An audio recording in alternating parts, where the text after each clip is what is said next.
I fell in love with a handsome CEO with a child. Her body burned hot like lava inside a volcano. The only one who could save her now was the man before her eyes. She clung to his icy, marble-like skin, her desperation to survive leaving her with no other choice but to surrender herself. After the pain ended, pleasure began to fly, like fireworks exploding inside her mind, making her feel as though she was in the middle of a sea of fire. Drifting in and out, there was no escape. Hey, wake up, the air conditioning is cold here. Don't sleep or you'll catch a cold. The weight on her shoulder woke Ning Xi, her eyes opening disorientedly to see the nurse standing before her. She felt slightly embarrassed and her small face blushed red. She could not avoid the nurse's gaze. Damn, it happened so long ago already. Flashes of that night when she had gotten drunk and fooled around with Su Yan would often appear in her dreams. Because she had consumed too much alcohol, she couldn't remember much of what had transpired that night. She didn't know how she could face Brother Yan. The nurse saw that she was awake and passed the paper in her hand to her. You forgot to take your pregnancy report with you. Dr. Zhang would have wanted you to come back again next week if you had left it here. Ning Xi received the report with a sweet smile and put it away safely in her purse. Su Yan had been studying abroad and would return today. When Ning Xi thought about meeting him tonight, she couldn't help but feel nervous. Because Su Yan had gone to a very remote place, she hadn't been able to contact him until their child had become 7 months old. Thinking of the shock Su Yan had received from knowing about her pregnancy, Ning Xi was tense. Perhaps her pregnancy was making her rather sensitive and on edge. Ning Xi felt that Su Yan was not as happy about the news as she was. The doctors had reassured her that with their first child, men would always appear indifferent and in denial at first. However, the matter of getting married, she couldn't possibly mention it to him first, right? When she left the hospital, the sky was clear and the sun was scorching. Supporting her hip with one hand, Ning Xi was about to call for a taxi, when suddenly, a flashy, red sports car sped towards her. Ning Xi's heart skipped a beat as she immediately retreated backward. The sound of brakes hurt her ears as the red sports car stopped, brushing the edges of her clothes. Ning Xi was so scared, her heart almost stopped beating, and she could barely stand straight. Opening the door in a tight-fitting red dress which revealed a lot of cleavage, Ning Xueluo stepped out of the car. Ning Xueluo, are you crazy? Looking at her, Ning Xueluo laughed with deep meaning. Crossing her arms, she sauntered over to stand in front of Ning Xi. In her high heels, she looked down arrogantly at big-bellied Ning Xi. What? Are you scared I'll crash into you and kill the bastard inside your stomach? Ning Xi immediately protected her belly and took a few more steps backward while worriedly observing her. Ning Xueluo, don't cross the line. She always knew that Ning Xueluo was hostile towards her, but Ning Xi had never thought she could say such poisonous things. I crossed the line. I should say you crossed the line. Getting drunk and then getting pregnant with a stranger's child. And yet you still want Su Yan to play the dad. TCH, Ning Xi, do you still have any face left? Ning Xi froze and asked, what did you say? Do you really believe the person you slept with that night was Su Yan? Ning Xueluo laughed hysterically. You always say you grew up with Su Yan, that you're childhood sweethearts, yet you don't even know what his body is like. Ning Xi's face got paler and whiter with every word she said. Standing here on such a blistering hot day, her whole body felt ice cold. That's right, that man that night.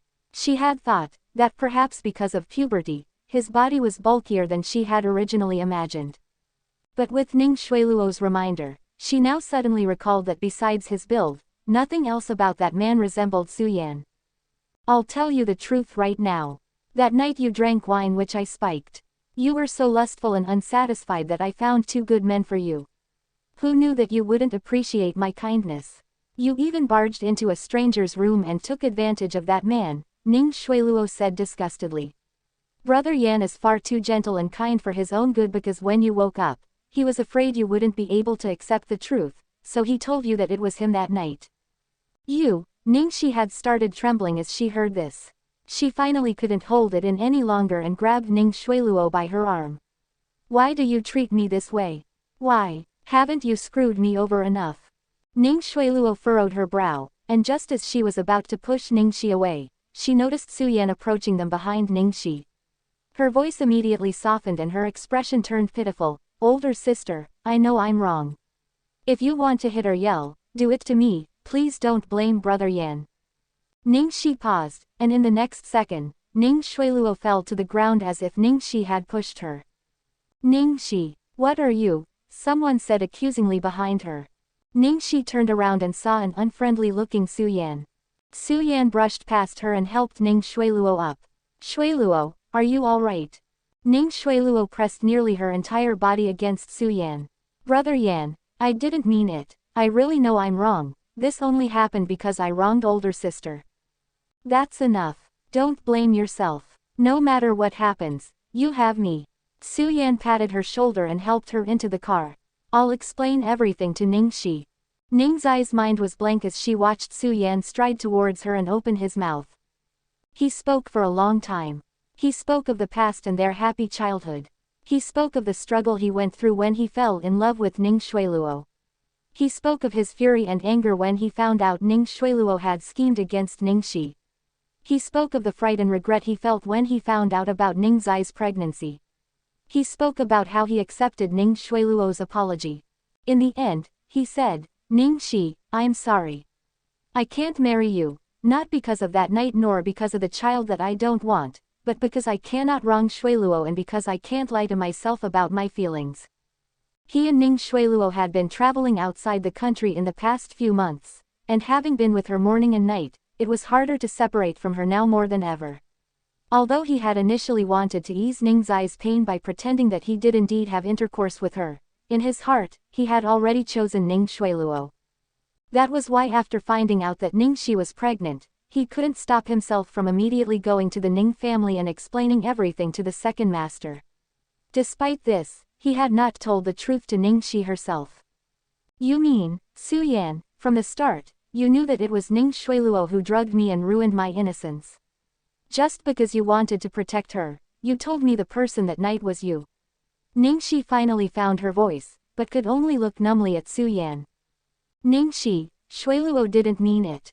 She's still young so she might be impulsive. Then what about me? Ning Xi looked up at Su Yan hopelessly. Did you never once consider what it would be like for me? Su Yan did not speak, and there was a long moment of silence before he reached out for Ning Xi's hand. The sun is too hot. Let's return home. Don't touch me. Ning Xi immediately slapped his hand away and laughed aloud. Ning Xi felt that her whole life until now had been a joke. For Su Yan, she had worked hard to get into B University to come to the city where he lived. For Su Yan, she had abandoned her dream to become an actress. So that their family statuses would match, she had pushed aside her adoptive parents in order to return to the Ning family, and she had stupidly tried to please those so-called upper-class families. And as a result of all her efforts, she only received, I cannot wrong Xueluo. Ning Xueluo had not only stolen her identity and her birth parents, but today, she had even stolen the person she loved most. Ning Xueluo was young, but even so, how could she be forgiven? If she really did forgive her, then who could she blame for her life's misfortune? She didn't even know who the man from that night was. Ning Xi covered her face, her body quivering, for she had reached the limit of her despair. Su Yan watched as Ning Xi mindlessly started to cross the road, and was about to chase after her when from behind, Ning Xueluo tugged on his sleeve. Brother Yan, where are you going? In Su Yan's moment of hesitation, there was a loud bang. Ning Xi was thrown back on the road and she hit the ground hard. Help! Help! A pregnant lady has been hit. In the piercing light, Ning Xi could make out two silhouettes and faces which made her want to throw up. She felt her stomach cramp, and she slowly started to lose consciousness from the intense pain.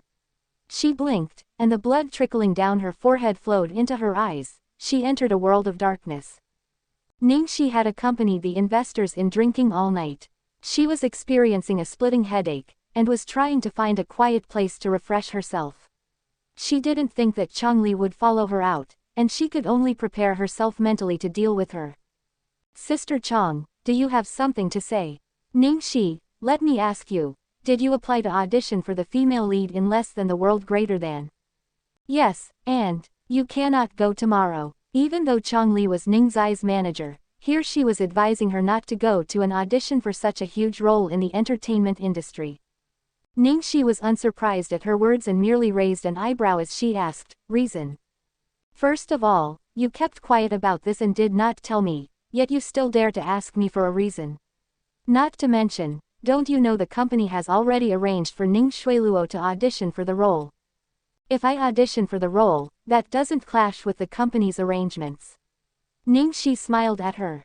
"Did Ning Xueluo ask you to speak to me about this? Is she scared a little unknown rookie like me might actually steal her role? Do you even have the talent to compete with her for roles? You're insane to even talk about such an impossible dream. Let me tell you now, don't waste your effort. The Ning family invested 30 million yuan into this drama, so the role will definitely go to Ning Xueluo. Is that so? Then why do you need to be so nervous? You're my artiste. You have to listen to my arrangements for you," Chang Li said as a matter of course. "Oh, so Sister Chang, you do know I am an artiste under you. Ning Xi, I don't have time to waste with you. Since you don't accept my kindness and want things the hard way, don't blame me for being merciless." As soon as she said the words, Ning Xi felt a force hit her, and caught off guard, she was pushed into the bar's storeroom, her cell phone also stolen away. Bang! The door slammed shut. The footsteps outside the door gradually became quieter as they went further away. Knowing that shouting would be useless, Ning Xi leaned against the door and slid down to sit on the floor without a word. When Ning Xi had just joined the company, Ning Xueluo still knew how to restrain herself, and had ordered Chang Li to arrange various villain roles for her. Lately, it was becoming too much that even such underhanded tricks like locking her in a storeroom were being used. If she couldn't get the role she auditioned for this time, she definitely needed to find a way to leave Starlight Entertainment. As she pondered this, she suddenly heard a small sound. "Don't tell me there's a rat." Ning Xi glanced in the direction the sound had come from, and was shocked. Behind a stack of boxes, she could see a little boy. The kid appeared to be around 4 to 5 years old, with features like finely carved jade, and white and soft like a small bun. He was hiding in the corner shivering, his black eyes full of wariness and alarm. "Huh, why is there a kid in this bar's storeroom? No way some customer could be preposterous enough to bring a child to a bar, right? Hey, little bun, who are you? How did you get in here? Did you sneak in? Did someone lock you in here? Do you eat candy?" After asking for what felt like half a day, the child still did not speak, and his trembling only became worse, like frightened prey. Ning Xi stopped talking. This didn't have anything to do with her anyway. Thus, an adult and a child each took a corner of their own as they continued to coexist idly. At this time, the ceiling light started to flicker, and then went out. In the darkness, Ning Xi could hear a chattering sound. After carefully analyzing the sound, she realized it was a noise made by the chattering of teeth. Ning Xi couldn't help but laugh, and faced the little bun. "Are you afraid of the dark?" The chattering stopped for a second, and then began even louder than before. "Oh, how could he be such a coward?" Ning Xi patted her butt as she got up, and walked towards the kid. Little Bun was so scared of Ning Xi, his entire face went pale with fright. Meanwhile, she sat down next to the little bun and didn't do anything except close her eyes to sleep. All night, Chang Li had dragged her around to drink with people. It would have been even more surprising if her head wasn't hurting. After waking up from a short nap, Ning Xi felt that her leg was warm. She looked down to see the little bun clinging to her, clutching the hem of what she was wearing. Ning Xi couldn't help but laugh. When she had still been living in the countryside, she had raised a cat. It had been especially cowardly and was deeply afraid of people. The moment it saw anyone, the cat would run. However, if you didn't pay the cat any attention, it would slowly lower its guard after understanding you didn't mean it any harm, and the cat would then start to cling to you, and even climb onto your knee to sleep. The little bun noticed her gaze and his small face went red with embarrassment, but he no longer showed any fear like before, and instead was filled with curiosity. He really resembled that cat, so much so that even his facial expression was the same. Ning Xi curled her lips and felt her hand itching until she couldn't restrain herself, and tousled the little boy's hair. When she touched him, she frowned. Why was his forehead so hot? "Do you have a fever?" Chang Li was going to lock her up in here at least until tomorrow, after the audition was over, and maybe even longer after that. If this child were to continue burning with fever, it could prove to be quite fatal. In her moment of panic, she realized something wasn't right. The light in the storeroom had obviously died earlier, so why was there still light inside this place? Lifting her head, she realized there was a very small skylight overhead which was letting light in. Searching the storeroom, Ning Xi found a ladder, which she placed beneath the window. "Little Bun, come here. I'll help you escape." The little guy showed a reaction for the first time. He shook his little head, and seemed determined not to leave.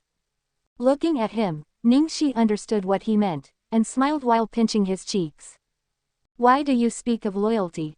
Do you want to stay and suffer with me? Go up, the window's too small for me, so I can't leave with you. But you can head out and find someone to come save me." Seeing the kid's hesitation, Ning Xi picked him up directly and put him on the ladder. "Quick, be a man. Don't waver. I'll be down here guarding you." After finally delivering the child safely outside, Ning Xi went down the ladder, but started to feel dizzy. In that moment of sudden lightheadedness, she slipped and fell. Outside the window, the little bun's originally expressionless face contorted in terror as he witnessed the scene. Ning Xi forced a word out. "Leave." Under the starlight, her face was pale and fragile, but it did not overshadow her ethereal beauty. Her eyes, especially, held a sparkling and spirited elegance that mirrored an ocean brimming with a constellation of stars. She was no longer the same country bumpkin and ugly duckling from the past. However, what use was that? Ning Xi smiled bitterly. She hadn't gotten her revenge yet, and here she was, about to die from a fall. At least before dying, she had accomplished a good deed. She had saved the little bun. If her child had not died that year, he would probably have been the same age. 5 years ago, after that car accident, the Ning family, ashamed of her, had sent her to M country, to a miscellaneous university for profligate, second-generation rich kids. They had left her to fend for herself. She had withdrawn from that school to apply for Nanjia University, where she went crazy learning whatever she could. Because she wanted to defeat Ning Xueluo, to reclaim all of what should have been hers. Most importantly, acting was her ultimate dream. After returning to the country, she had used her looks and talent to gain Chong Li's attention. She then successfully entered one of the biggest entertainment companies, Starlight Entertainment. Originally, the path under Starlight should have been vast with possibilities. But then Ning Xueluo also entered the company, and then bribed Chong Li to constantly suppress Ning Xi. Meanwhile, inside the guest room of the Eden Wine Bar, the atmosphere was very tense. The bar owner, manager, security, and all related staff trembled together in a huddle, as if they were all about to face imminent disaster.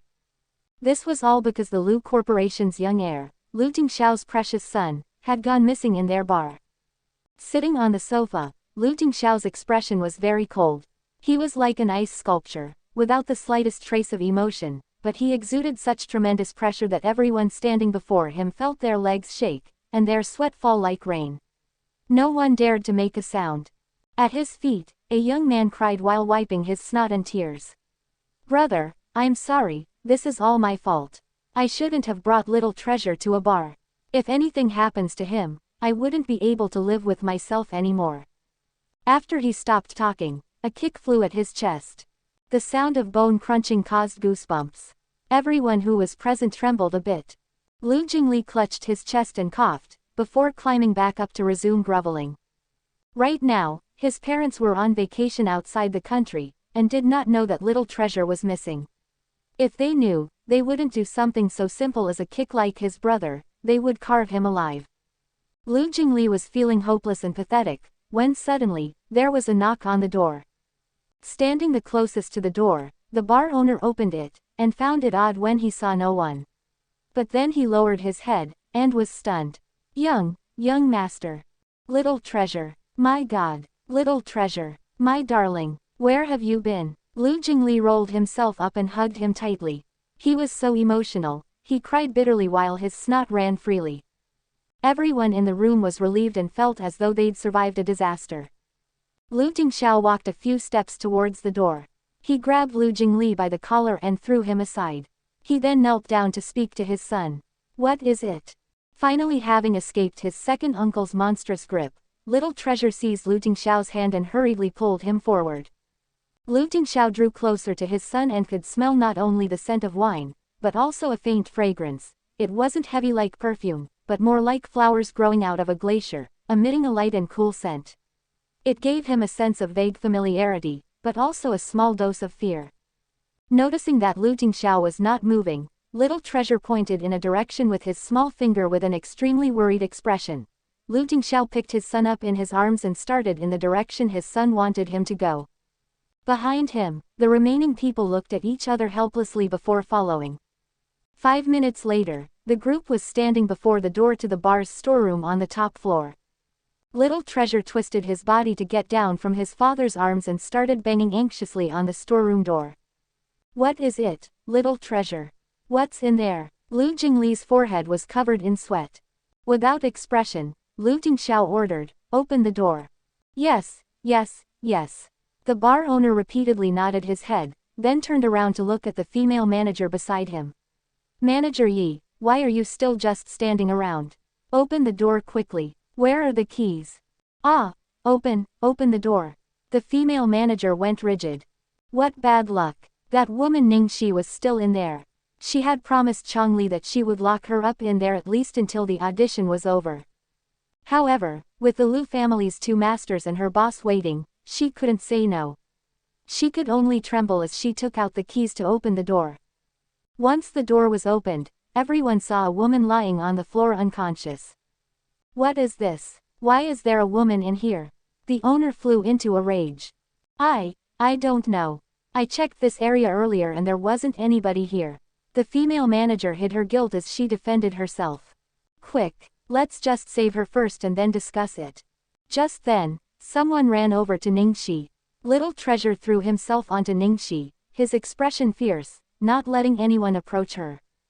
President Lu, the bar owner felt helpless. He didn't understand at all how this situation had come about. Lu Tingxiao glanced coldly at the female manager's guilty expression, then looked at the ladder, which was under the skylight in the ceiling, big enough to allow a child through. He could roughly deduce what had happened here. He waved his hand to dismiss everyone, then walked over and directly picked the woman up in his arms. In his embrace, the soft, cool scent from before returned, and was even more distinct. Seeing Lu Tingxiao pick her up, Little Treasure did not stop him, but his expression showed his unwillingness. It appeared as though he was saying that if he wasn't so small, he'd pick her up himself. In the First People's Republic Hospital in B City. By the time Ning Xi woke up, it was already the next morning. When she opened her eyes, she could see a man sitting on a chair by the window. His long legs were casually crossed. He wore a slim-fitting tailored suit which emphasized his broad shoulders and slender waist. His white shirt was buttoned all the way up to the collar. He was bathed in sunlight, but his body appeared to be shrouded in an ancient frost. His cool and calm demeanor was like that of an olden-day emperor. The man noticed her observing him, and directed a gaze as deep as the ocean at her. His chilling stare seemed to pierce through her. The look he gave her felt intrusive, like a sharp surgery knife dissecting her piece by piece. It made her bones shudder. Ning Xi decided to join the battle, unwilling to lose to this stranger and his uncomfortable gaze. She asked impatiently, "Mister, if I may ask, how did I end up here? Did you see a little boy? He's 4 to 5 years old, doesn't like to speak, appears white and soft but also a bit dull." Dull. The man raised an eyebrow at her description, then glanced to her right, his voice as cold as his appearance. "Are you talking about Little Treasure?" Ning Xi quickly followed his line of sight and saw a white, soft little bun lying asleep on the small bed by her side. "Right, that's him. His name is Little Treasure." Ning Xi let out a sigh of relief and reached over to feel Little Treasure's forehead. His fever had already subsided. Before, when she had helped the child escape, she had regretted it a bit. He was just a child, and with a fever, in such a rough place like that wine bar, what would she have done if something had happened to him? Ning Xi then turned around to face the ice statue.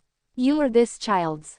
As soon as these words left her mouth, Ning Xi realized she didn't even need to ask. The man and the child seemed to have come from the same mold. It was apparent that they were father and son. Still, The ice statue replied, "Father. Hi beautiful, you're awake. I'm Little Treasure's second uncle." Abruptly, a large face rushed over towards her, causing her to retreat backward until she saw the man's face and stopped. Lu Jingli. He was the Lu Corporation's second prince, Glory World Entertainment's boss, but leaving his stunning looks and titles aside, he was a playboy. He had made more scandalous appearances in the media than many celebrities and artistes. She could never mistaken his face. If the ice statue was Little Treasure's father, and Lu Jingli was Little Treasure's second uncle, then wouldn't the ice statue be Lu Jingli's older brother, Lu Tingxiao? Lu Tingxiao was Jing City's famous god of fortune. His existence was like a king sans a crown. Who would have thought the child she had saved was the mysterious illegitimate son of Lu Tingxiao, the sparkling golden prince? Lu Tingxiao carefully sized up the woman on the hospital bed, scrutinizing her expression to see if it was real or fake. After a long time, he finally believed that she had not known about Little Treasure's identity and circumstances. He calmly said, "State your request." "Ah, what request?" Ning Xi did not understand at all what he meant by those three words. "My brother means to thank you for saving Little Treasure, so he's asking if you have any requests." Lu Jingli looked at her as though to say, "You've hit the jackpot." Ning Xi's brain started to turn, and she said seriously, "Actually, you don't have to thank me. I saved Little Treasure, and in turn he also saved me. If it wasn't for Little Treasure going out to find someone, I would have still been trapped inside, so we're even." Although she had indeed saved the young master, how could she dare ask for a reward? The more money one had, the more likely they would become deluded into thinking others were out to get them, especially since this was the Lu family, one of the wealthiest and most prominent families around. It would be good enough they didn't think she had planned all this. Look at how wary Lu Tingxiao was when he watched her. To avoid potential problems, it was best to end all relations with them here. Ning Xi thought her reply was faultless, but Lu Tingxiao still looked dissatisfied. Seeing this, she felt fearful. Did she say something wrong? Why was his face so scary? "Brother, your expression is so scary. If I didn't know you were trying to repay her kindness, I would have thought you were here for revenge." Lu Jingli couldn't help saying, as he couldn't bear to see a beauty so frightened. He then turned to Ning Xi to say, "My brother doesn't like to owe favors, so please just ask for something. Don't be so courteous." Were there people who would actually force requests out of others? Ning Xi curled her lips. "I'm not being courteous, but really, there's no need. I've only said the truth. If you don't believe me, you can check." "No need," Lu Tingxiao said succinctly. His expression became impatient. Lu Jingli opened his mouth. "We've already checked the security camera in the bar storeroom. Little Treasure ran in there himself, and as for you, the manager has already admitted to locking you in there, so don't worry. We don't suspect you of anything, and you did save Little Treasure, so just request something." Amazing, now we're back to where we started. Finally, Ning Xi ran out of ideas, and under Lu Tingxiao's chilling gaze, she gave in and said, "How about, you give me money? Don't all rich people like to solve problems immediately with money?" Lu Tingxiao should also be the type to think the same way. If she didn't ask for money, they might think she wanted one of the young masters instead. Right when she believed she had made the right request, Lu Tingxiao's expression turned even uglier. Ning Xi was about to cry. Why did he have to be so taciturn? Can't you just say what you want to say? Would a few words kill you? Lu Jingli rubbed his nose as he translated, "My brother believes that giving money insults the other person." Ning Xi's heart was howling. "No problem, just insult me." The Lu family was too unique, she really couldn't think of a reasonable request at the moment. It was at this point in their stalemate that Lu Tingxiao opened his mouth. "Marry me." Ning Xi froze for a second, then began coughing heavily, almost choking herself to death on her own saliva. Cough cough cough, what did you say? After finally succeeding in stopping her coughs, she immediately looked at Lu Jingli. "Second master, please translate." But this time, it was not just Ning Xi who was stumped, even Lu Jingli was also dazed. "Brother, what did you mean? This time, I really cannot translate." Ning Xi suddenly had a light bulb moment. She asked in a faltering tone, "Is it because I saved your son that you've decided to repay me with your body?" Lu Tingxiao inclined his head slightly and thought about it before he nodded. You could say that. Ning Xi felt like she was dreaming as she stared at the cold, expressionless face on the man before her. She held her forehead weakly. Doctor, where's the doctor? I think I might have hit my head so hard that my brain is not working properly. I'm hallucinating. On the side, Lu Jingli's expression was guileless. I didn't hit my head. Did my brain break down too? At this very moment, Ning Xi simply could not accept the reality before her. She had saved little treasure, so now his father wanted to repay her with his body. If this was anyone else, that would have been fine. If it was someone just a bit handsome, then it could be considered a lucky romantic encounter. But this person was Lu Tingxiao, Lu Tingxiao. When it came to looks, she was not bad, but Lu Tingxiao was the kind of beauty even the most gorgeous of women might have never seen before. If he just fancied her, she wouldn't be so surprised. If Lu Tingxiao only took her looks into consideration and wanted to play around with her, that was understandable. But he had said, "Marry me," which was the most frightening of all. Most importantly, don't you like men? Ning Xi blurted out. Bahahaha, Lu Jingli was laughing so hard, he fell over. Lu Tingxiao's face became black like the bottom of a pot, instantly filling the whole ward with a dark atmosphere. After a long time, Lu Jingli finally stopped laughing. If my brother likes men, where did little treasure come from? Surrogate pregnancy and artificial insemination. If my brother likes men, why would he offer you his body? To cover up his true sexual orientation. Ha ha ha ha ha, brother, I really can't help you anymore. I also heard that the two of you are together. Ning Xi's meek gaze shifted between the two brothers. Cough cough cough. Lu Jingli was so startled, he choked. Bullshit, those tastes are too heavy for me. Though, this young master is indeed very handsome. I could be both a lady killer and a man killer. At this time, a stormy person slowly rose from his chair, his long legs striding over towards Ning Xi. Jingli, take little treasure out. Ah, brother, what are you going to do? Lu Tingxiao fixed his sleeves languidly. To prove my true sexual orientation to Miss Ning. Seeing his expression darken, with a gaze which looked as though he wanted to devour her whole, Ning Xi was so scared, she fell off the bed.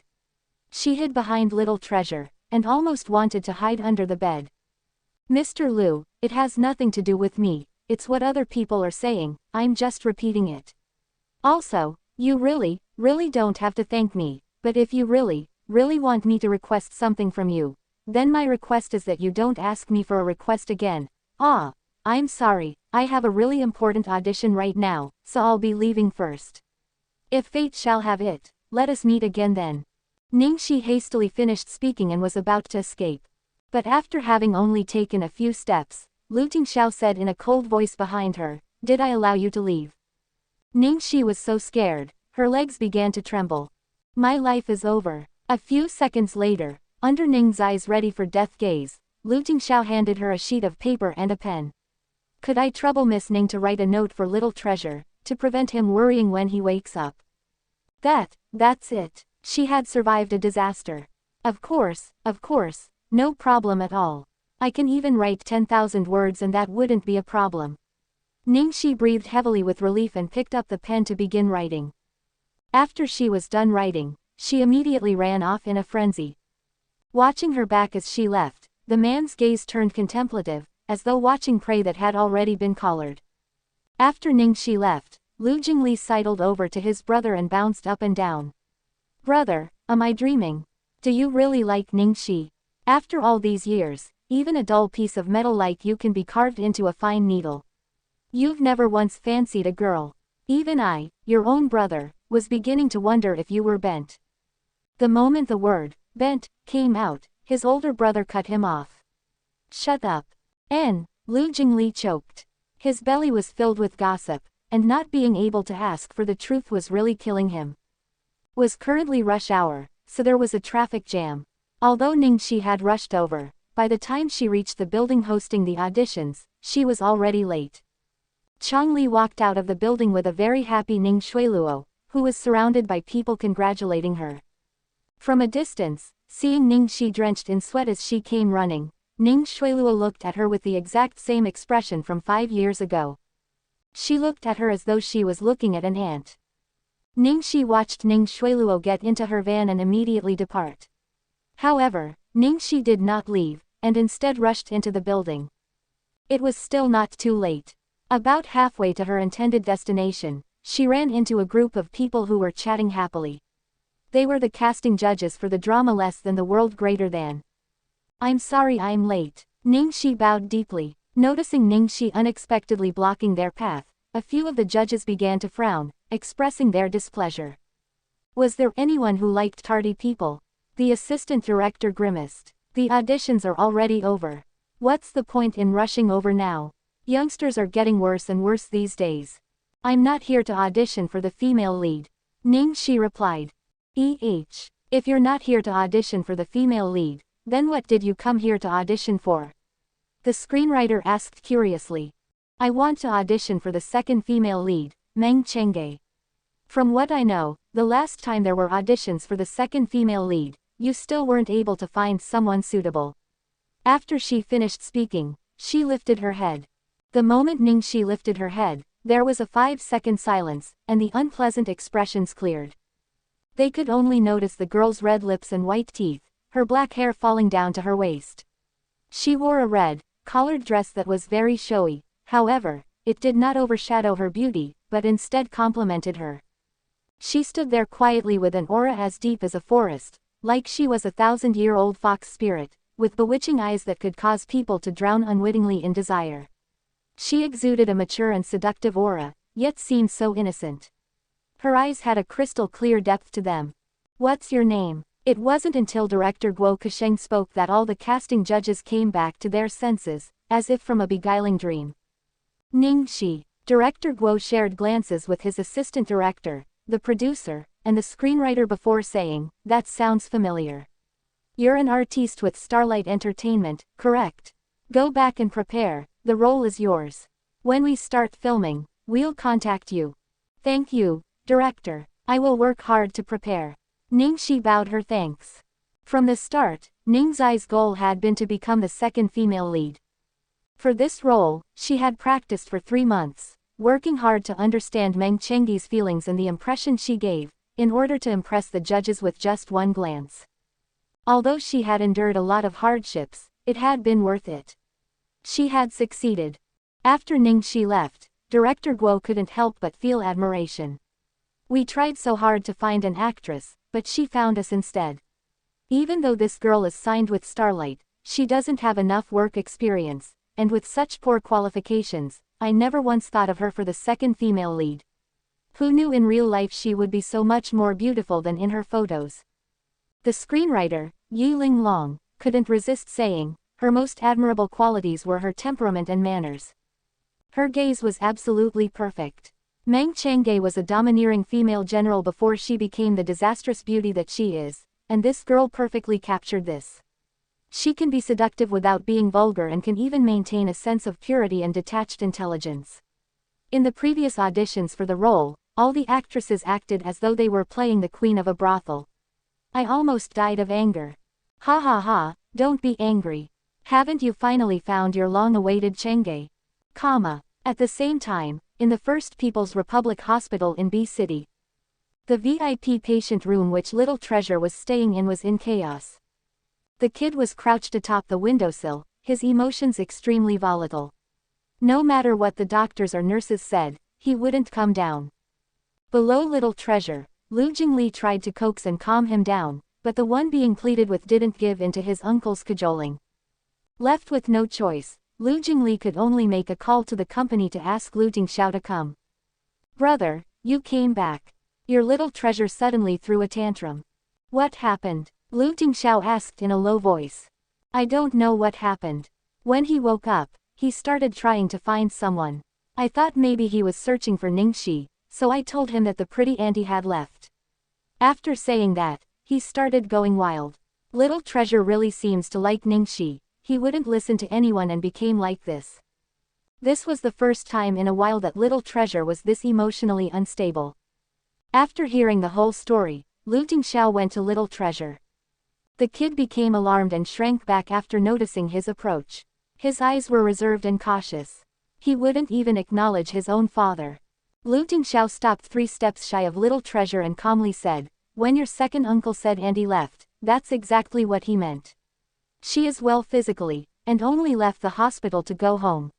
She did not die and leave this world, not like your grandmother who died and never came back. Do you understand?" Lu Tingxiao could only be this patient and speak so much with his son. Lu Jingli was speechless. "Are you kidding me? I only said 2 words, she left, and he imagined so much." Actually, it wasn't strange at all for little treasure to have an erratic state of mind, since he had been traumatized and frightened by seeing Ning Xi fall. After hearing Lu Tingxiao's explanation, little treasure stopped screaming, and instead remained motionless on the windowsill. Lu Tingxiao then took out a note. "She wanted me to give this to you. Do you want to look at it?" Little treasure paused, and like someone flicking on a switch, he raised his head and spread his arms, indicating for Lu Tingxiao to pick him up. Lu Jingli, all the doctors and nurses present. Everyone had worked so hard to the point of near collapse, yet Lu Tingxiao had handled the situation with a single note. Before, when Lu Tingxiao had asked Ning Xi to write a note, Lu Jingli had felt his brother's action was meaningless. However, he was now impressed. Lu Tingxiao picked up his son and sat down on the sofa before he handed the note to him. Little treasure impatiently took the note. He had already long learned how to read and write. "Darling, thanks for saving me, you're amazing." Seeing the words on the note and the little drawing of a heart on the back, his eyes glittered, his face flushed red and he couldn't help but smile, puffing his cheeks up. His face was undeniably adorable.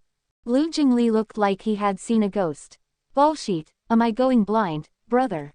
Our little treasure actually smiled. I can't remember how long it has been since he last smiled. What did Ning Xi write in that note? Lu Jingli tried to take a peek, but little treasure hid the note away like it was treasure. But Lu Jingli had already seen it. It was just a simple message, and yet it could bring such happiness to little treasure. This Ning Xi was really not simple. Lu Tingxiao did not say anything, and only looked at his son with a gentle gaze. Now that little treasure was awake, Lu Tingxiao brought him home after cancelling all his business matters just so he could accompany his son. Late at night, at the Platinum Residence number 8. In a large, cold and cheerless living room, 2 people, one big and one small, sat at a dining table facing each other, their expressions just as cold. "Lu Tingxiao, eat." Little treasure wouldn't listen. "Lu Tingxiao, I'm saying it one last time." Little treasure remained unmoved. "Lu Tingxiao, do you think by refusing to eat, you can successfully threaten me?" Little treasure, like an old monk sitting in meditation, was completely immersed in his own little world, hardly reacting to anything from outside. The father and son pair continued to face off against each other. 1 hour later, Lu Tingxiao dialed his brother Lu Jingli's number. "Send Ning Xi's address to me." In the end, starvation proved to really work. Lu Jingli was efficient, and immediately sent Ning Xi's address to his brother's cell phone, followed by a bunch of questions trying to satisfy his gossipy nature, which Lu Tingxiao of course ignored. This time, without Lu Tingxiao even saying a word, little treasure immediately followed suit after noticing his father pick up a coat and his car keys. Lu Tingxiao glanced down at his son walking next to him, and had no choice but to pick him up in his arms. Just this once. After Ning Xi returned from the audition, she freshened up before heading out to the supermarket to buy hot pot ingredients, some dishes, and beer. After experiencing such an ordeal, she had to have a hot pot celebration at home. A single person having hot pot by herself was really the ultimate level of loneliness. However, she had always been by herself, so she was used to it. Right after she had started heating up the pot and finished preparing the dishes, the doorbell rang. Who could possibly visit at this hour? Ning Xi opened the door curiously, and was shocked. On her doorstep stood Lu Tingxiao in a neat suit under a large, black coat. In his arms, he carried little treasure, who was holding a colorful fruits basket. This was an odd pairing. "Mr. Lu." Ning Xi felt so frightened. "Why did you come here? It's quite late. Is something the matter?" "To check on your health," Lu Tingxiao replied curtly. "Check on my health?" Personally coming over to her place late at night, bringing little treasure with him. She had only been hurt slightly, she could still run and jump around. "Ah, Mr. Lu, you're too kind. Please come in. I apologize since my home is a little messy. Ning Xi couldn't process the situation fast enough. She felt extremely flustered as she invited them in and then hurriedly tidied up what she could, shoving magazines under the sofa and her scattered clothes under the bed. Sit wherever you like. Would you like anything to drink? Will tea and milk do? She tried to guess what Lu Tingxiao would want, but he was too much of a mystery for her to figure out. That's fine. Lu Tingxiao nodded his head, his expression making him seem like a soldier reporting to his superiors. Ning Xi boiled some water for Lu Tingxiao's tea and poured a glass of milk for Little Treasure. Lu Tingxiao's long and lanky figure made him appear a bit squished on the couch with Little Treasure beside him. Not only did the father and son pair have cool, handsome features, even their expressions appeared the same. They were both expressionless, and wouldn't speak, and created the same cold, silent atmosphere. When Ning Xi saw this, she wanted to cry, but had no tears. Really, what did these two come here for? At this moment, the pot started to wheeze, and an enticing spicy smell filled the air. To break the silence, Ning Xi casually asked, "Have you two eaten dinner yet? I prepared a hot pot, would you like to eat together?" Lu Tingxiao, okay. Little Treasure nodded his head. She simply asked out of politeness, what were they implying by agreeing so readily? One was a big CEO and the other was a young master. What treasures and delicacies had they not tried, and yet they would run over to her place to eat a commoner's spicy hot pot with her. Ning Xi couldn't bear to bring out the food. But since she had already offered, she could only be thick-skinned by leading them to the table and putting out another 2 sets of chopsticks and bowls. The soup base I bought is pretty spicy. Can you handle spicy food? Ning Xi asked restlessly. Lu Tingxiao, that's fine. Little Treasure nodded again. Okay. Ning Xi brought the prepared ingredients over. Lu Tingxiao didn't eat much and for the most part, he cooked vegetables for them. However, Little Treasure loved spicy food as much as she did, and the two of them couldn't stop eating once they tasted the spiciness in their mouths. After a while, Ning Xi felt a little worried. Isn't it bad if children eat too much spicy food? If something happened to the little prince, she wouldn't be able to bear the responsibility. He's not that weak, Lu Tingxiao replied.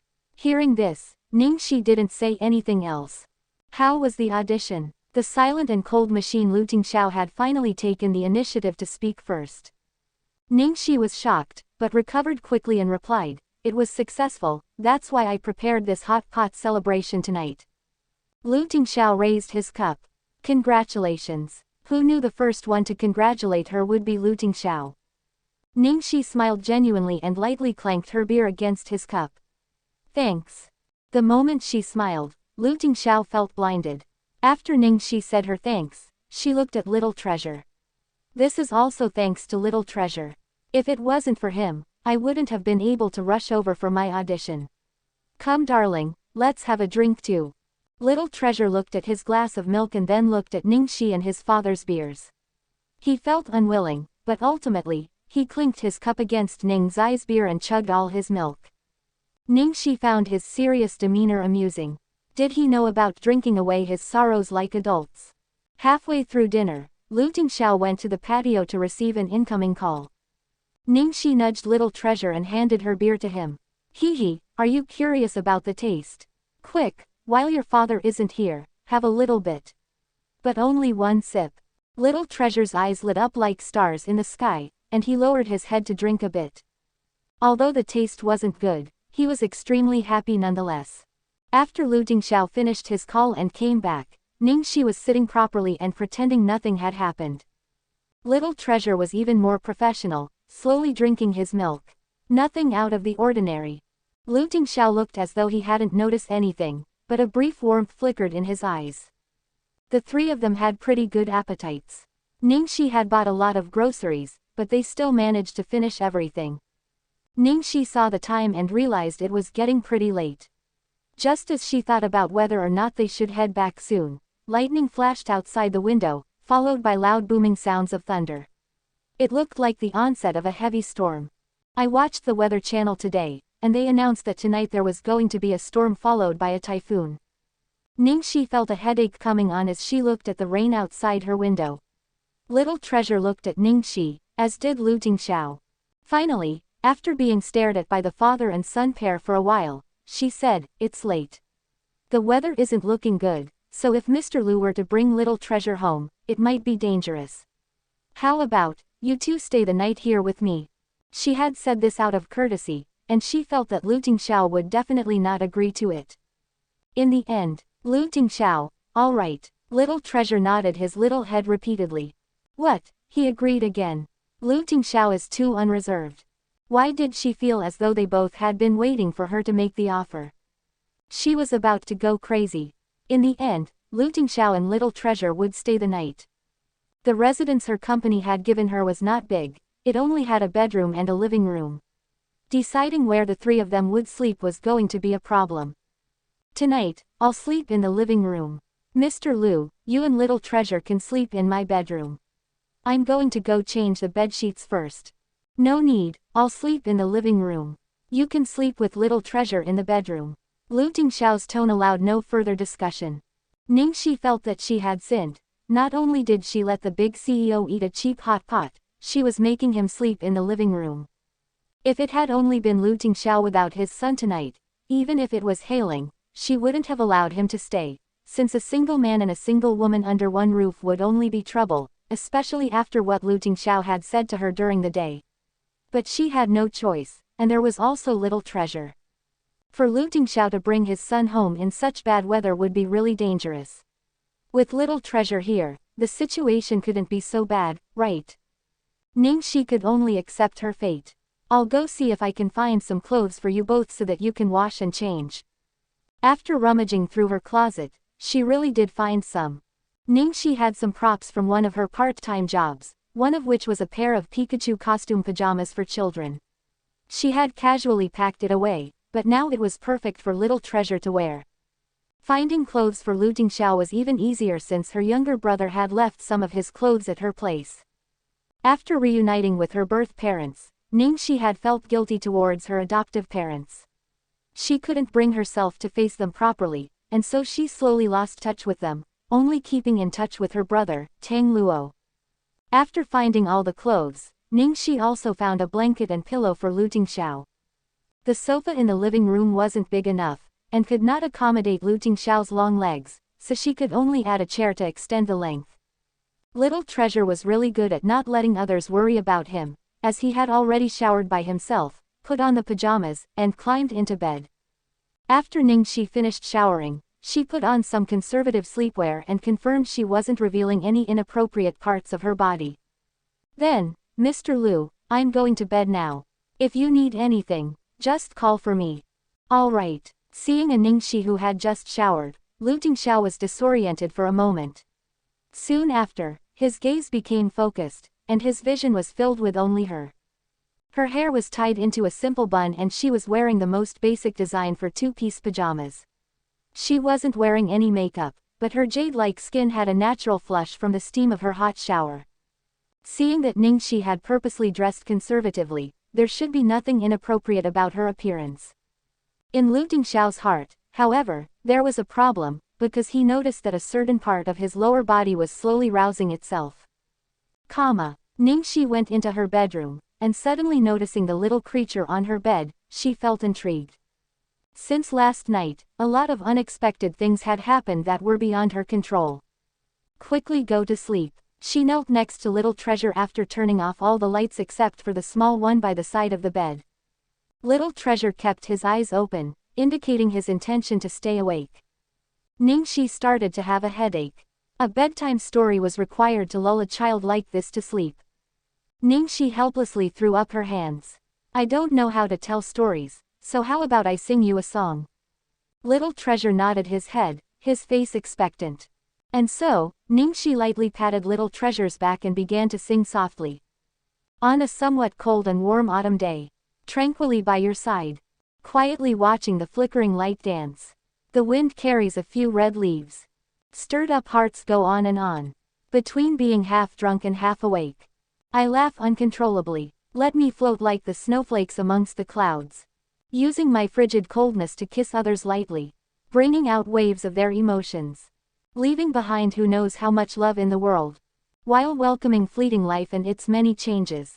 Quote. Ning Xi stopped singing here because the next line was, doing joyous matters with your lover.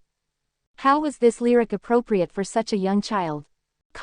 Auntie won't sing the rest of this song, so I'll sing a different one for you. Little Treasure was very cooperative and nodded his head in agreement. Ning Xi searched her brain for the safest, most appropriate song for a child. In a happy pond, there was a little frog. It jumped and danced like a prince had possessed its body. With its handsome gaze, no other frog was more beautiful. Then one day, it was awakened by a princess. I believe in miracles, I believe I will one day be your partner, la la la la la. After singing the frog song 3 times, she finally heard the sweet sounds of breathing by her side. Having a child is really not easy. She suddenly felt great admiration towards Lu Tingxiao as a single father. She didn't know who Little Treasure's mother was, but why did she give birth to him and not stay with Lu Tingxiao? Was it because her status was too low and the Lu family wouldn't accept her? Or had she and Lu Tingxiao quarreled over some unknown matter? While thinking of all these possibilities, Ning Xi gradually succumbed to the dream realm. Halfway through the night, Ning Xi was scared awake by a sound from the living room. Little Treasure slept heavily as Ning Xi lightly got off the bed to find out what had happened. Opening her bedroom door, she saw Lu Tingxiao pouring himself a glass of water, one hand clutching his stomach and his face ghastly pale. Ning Xi rushed over. Mr. Lu, are you all right? It's nothing. Do you have a stomachache?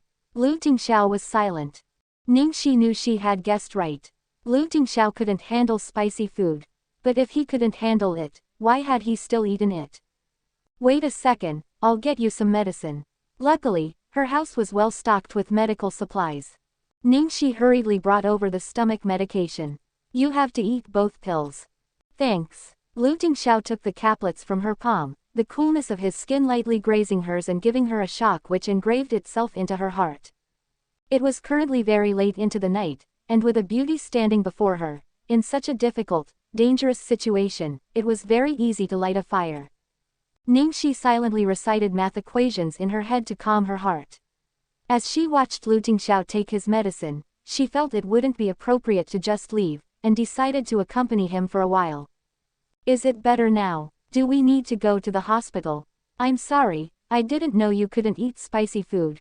Originally, she was worried about Little Treasure eating too much spicy food, but in the end, Little Treasure was fine but Lu Tingxiao was not. What kind of situation was this? It's no big deal. Both of them didn't say anything for a while before Lu Tingxiao finally opened his mouth. Tonight we came to bother you because Little Treasure wanted to see you. Ning Xi felt surprised. Little Treasure wanted to see me. Since you saved him after the scare he received in the bar storeroom, Little Treasure is now very reliant on you, Lu Tingxiao explained. Ning Xi realized that if Little Treasure was nearby or whenever the topic of Little Treasure came up, Lu Tingxiao's unfathomable cold demeanor would soften. He was not as frightening as he had been at the hospital during the day.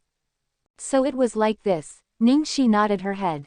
The atmosphere created from being up this late at night tended to make people lower their guards and confess their worries, so Ning Xi asked a question she'd been thinking about a lot. That, if I may boldly ask, does Little Treasure not know how to speak? She had never heard Little Treasure utter a single word. The little guy only knew how to nod or shake his head. It's not that he doesn't know how, he just doesn't want to speak, Lu Tingxiao replied. So it's a psychological issue. Ning Xi furrowed her brow. Yes. Lu Tingxiao didn't intend to hide anything. It was almost as she had guessed. As for the issue of what had happened to trigger the child's trauma like this, Ning Xi dared not ask further about such a secret. Miss Ning. Lu Tingxiao suddenly fixed his attention on her. His gaze was cold, yet it gave her a scorching hot feeling which excited and exhausted her. Yes. Ning Xi froze under his gaze. Have we met somewhere before? Lu Tingxiao asked. If anyone else had asked this question, Ning Xi would assume that the other person was hitting on her using a completely worn-out pickup line. But the person speaking was Lu Tingxiao.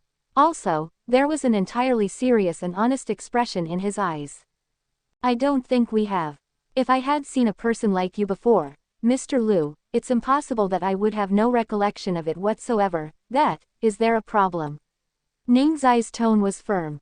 Even if she was the eldest miss of the Ning family, there was absolutely no possibility of having met Lu Tingxiao, who was of a higher and different class. It's nothing. Lu Tingxiao directed his gaze, dark as the night outside, towards the window. He seemed forlorn. If this kind of tete-a-tete continued, the atmosphere would not be good. Mr. Lu, if you're all right now, I'm going to head back to bed, Ning Xi said carefully. Lu Tingxiao saw through her and waved his hand. No rush. Sit. No rush. She was really rushed. Okay. With a face like she was about to cry, Ning Xi sat down obediently, like a student in class. Lu Tingxiao rested his head in one hand. Are you that scared of me? A late-night Lu Tingxiao was much more unreserved than the daytime Lu Tingxiao, so he was even more dangerous. Ning Xi shook her head like a rattle, but then nodded her head. You're a king. Who wouldn't be afraid of you? Lu Tingxiao swirled the water in his glass, and said faintly, so because other people are afraid of me, you are afraid of me. Then, all the other women want to marry me, but why don't you? This question nearly scared Ning Xi into falling off her chair. She thought she had already dodged this bullet during the day, but she was just too naive. This question made her feel like 1,000 knives were directed at her. How was she supposed to answer it? Ning Xi raised a shaking hand. Before I answer this question, can I ask a question first? Lu Tingxiao nodded. Sure. Why me? Is it because little treasure is reliant on me? I think this is only temporary. Wait until his emotions settle down, and it'll be fine. Even if he is always going to be like this, you don't need to force yourself, Ning Xi earnestly advised and persuaded. Lu Tingxiao lowered the glass in his hand and lifted his eyes to meet hers. Miss Ning, I believe that I explained very clearly in the beginning. Because you saved little treasure, I decided that I would repay you with my body. This kind of explanation is so weird, it blinds me. There's no way I could accept this, alright. Ning Xi howled in her heart. Ning Xi felt that she couldn't possibly get through to him if they persisted in this vein, so she could only put on an apologetic face and say, Mr. Lu, I really appreciate your intention, but I'm not a person who wants to get married, so. Lu Tingxiao furrowed his brow. So you only want to sleep with me. And you don't want to marry me. That's right, Pa. No, I don't mean it like that. Ning Xi was ready to just kneel before him. Can you not say such horrifying things? How regretful. I only accept sexual relationships with marriage as a prerequisite. Who would believe that? Ning Xi could not help saying. Didn't you have a child outside of marriage? Lu Tingxiao looked out the window with a slightly absent-minded expression.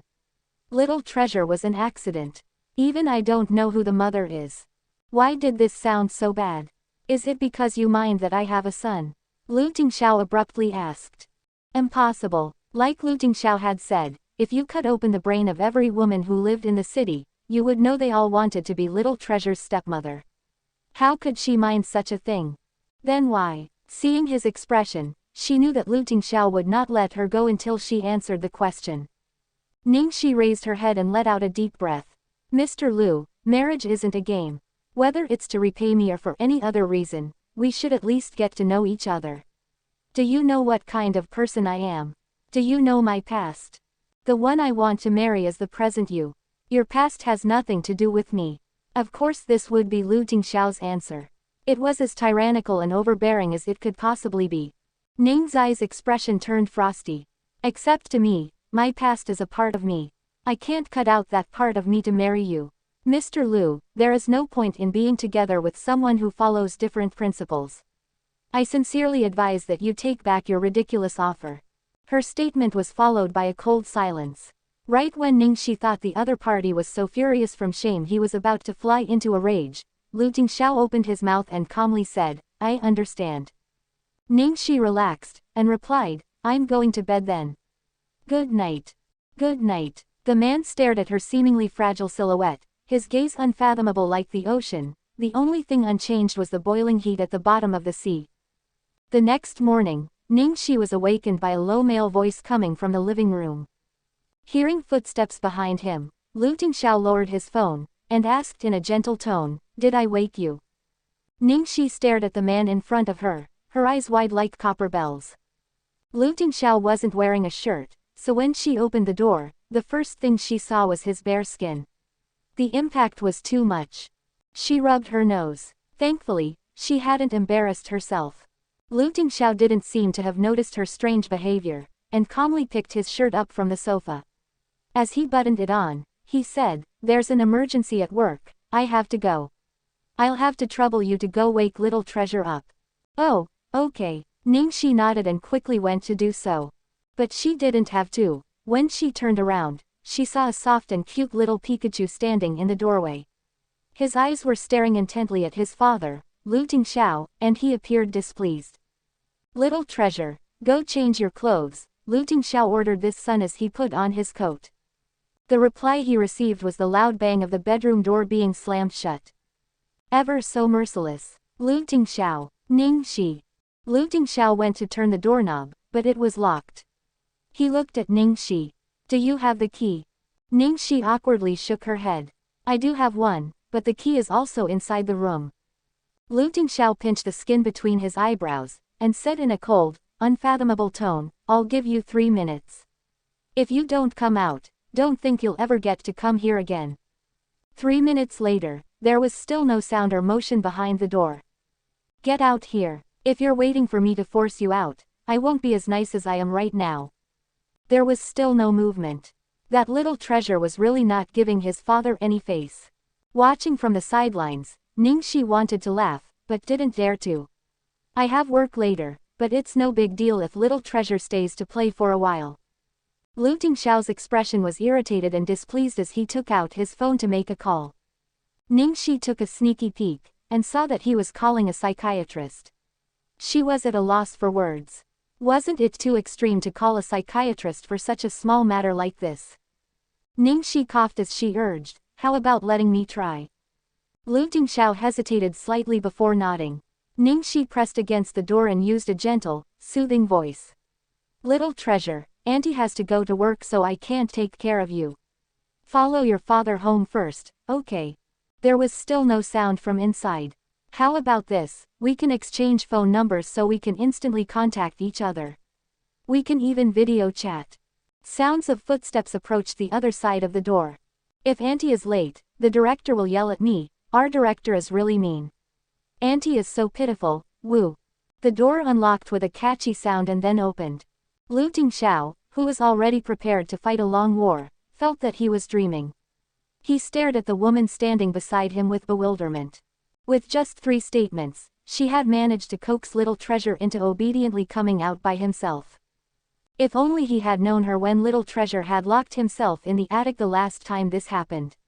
His entire family of 4, all the butlers and servants, the psychiatrist, even a negotiation expert who had been hired as a last resort, had all been useless despite spending an entire afternoon trying to talk him out of the attic. In the end, they broke the door down and the little kid ignored everyone for a whole month.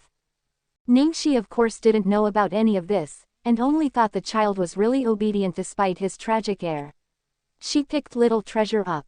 Seeing his depressed expression, she was unwilling to scold him, and praised him instead. "Little treasure is so obedient. Thanks, darling."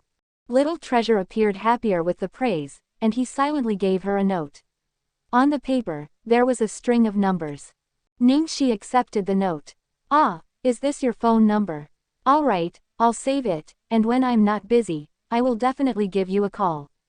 Lu Tingxiao felt it a bit strange. Little treasure didn't have a cell phone, so what phone number did he give her? Using his height to his advantage, he looked at the note.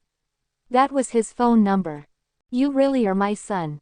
Starlight Entertainment. Inside the office, a completely flustered and exasperated Chong Li exclaimed. Ning Xi auditioned and was cast as the second female lead. Second female lead. Ning Xueluo creased her forehead at the information. Wasn't she playing some random role in an unknown movie? When did she have time to audition for the second female lead? I originally thought it was strange too, but after asking around, I found out it was after the auditions for the first female lead ended. The casting judges were leaving, and it just so happened that they ran into Ning Xi. The moment they saw her, they immediately decided she fit the role of the second female lead. They only gave her one glance and it was decided like that. No wonder you feel threatened by her. What a schemer she is. Who knows who she had to seduce to get this role? There were some things Changli didn't dare say. Ning Xi's looks were her best weapon. The fact that the casting judges decided on her with just one glance was not strange at all. She thought back to when she had first signed Ning Xi as an artiste. She had been prepared to nurture her, but out of nowhere came Ning Xueluo. On one hand, a new artiste with no power or backing. On the other hand, an already famous celebrity with a strong and powerful family background.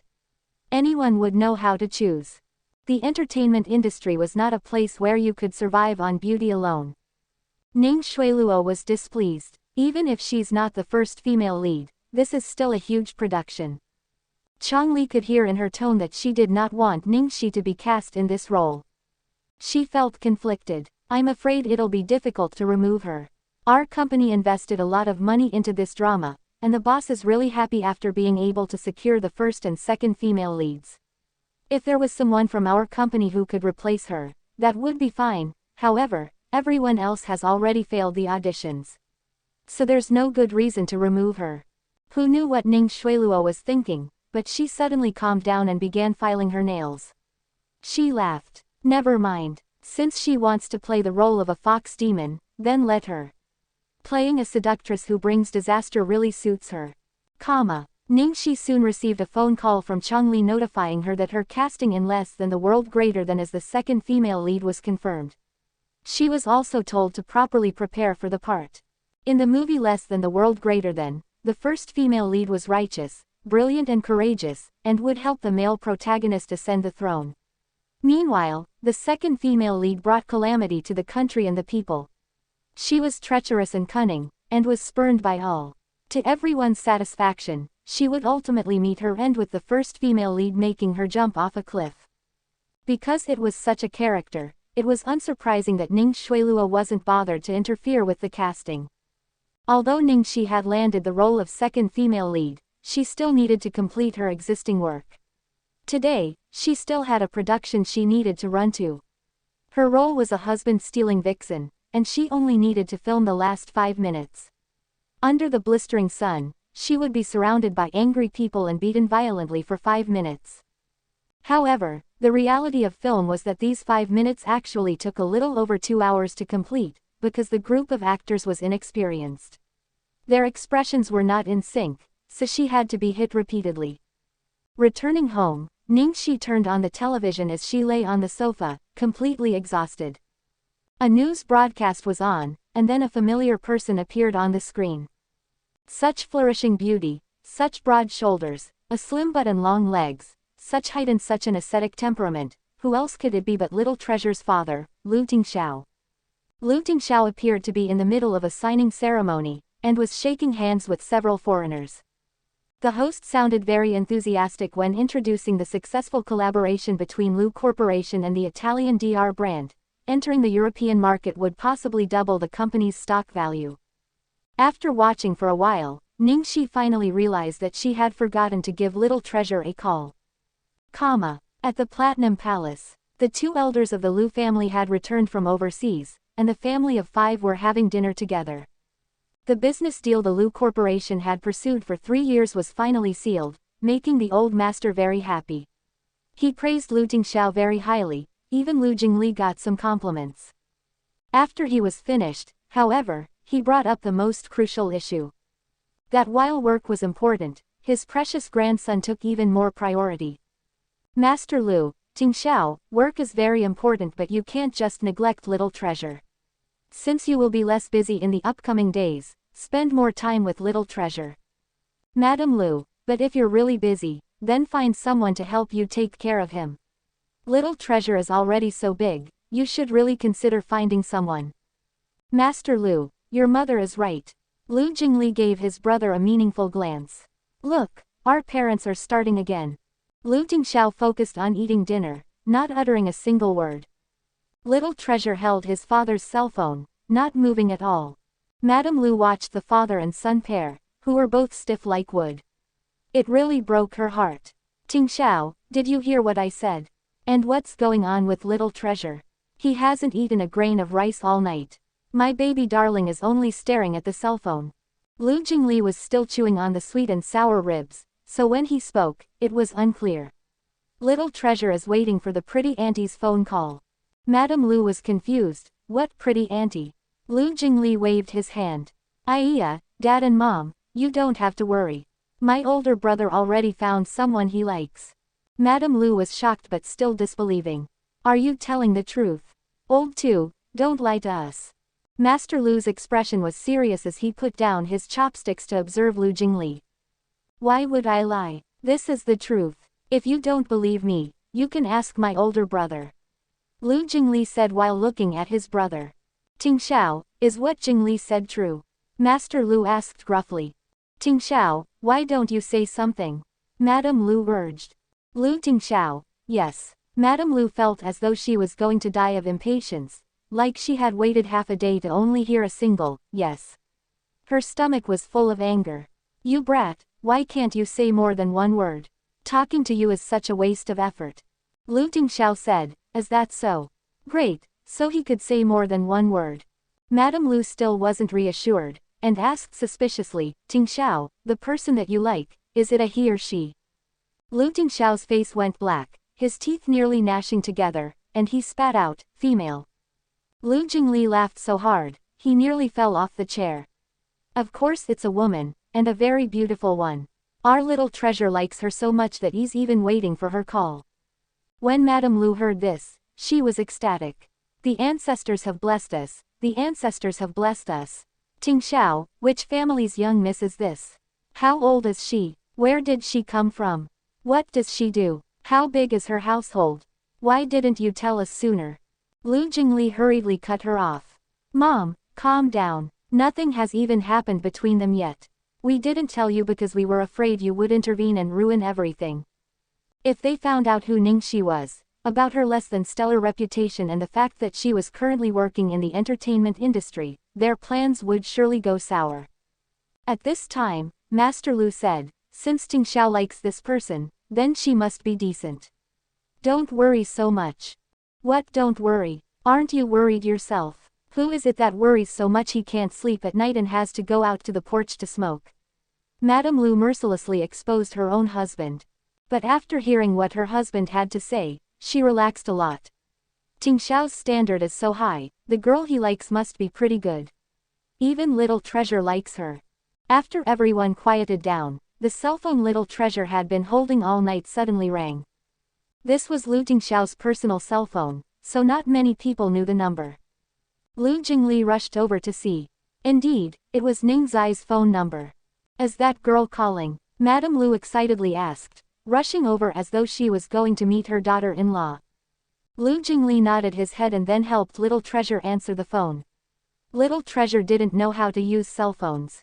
Lu Tingxiao had bought him a cell phone before, but he hadn't liked to use it, and who knows where it went. At the same time, the entire table of people were focused completely on the cell phone. Lu Jingli was the most shameless, pressing against the side of the cell phone to eavesdrop. She had struggled for a long time about whether to call or not, but in the end, she made the call. Due to the incident 5 years ago, she was actually not too fond of children, and even avoided getting close to them. It would only cause her to think of unhappy memories and to think of the child she had lost. That child had once carried her warm hopes, but also represented the dirtiest part of her past.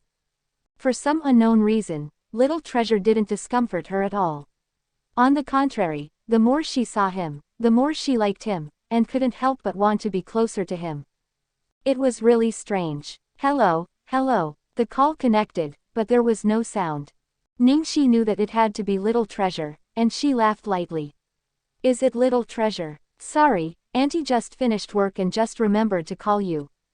Little Treasure wasn't capable of replying, so Ning Xi could only talk like she was talking to herself. With no proper topic of conversation, she had to find something to say. Darling, have you eaten yet? You're too skinny, so you have to eat a lot, okay? Children shouldn't be picky, only then will you grow quickly. Actually, being chubby would make you even more adorable. Although right now, you are already cute enough. Oh, right, I just saw on TV that your father successfully closed a big business deal. He's really amazing, so help me congratulate him. 10 minutes later, Little Treasure put down the cell phone and took out a tablet that had not been used in a long time. He quickly wrote something down. Congratulations. Even if Little Treasure could not speak, he was very fluent in Chinese and English.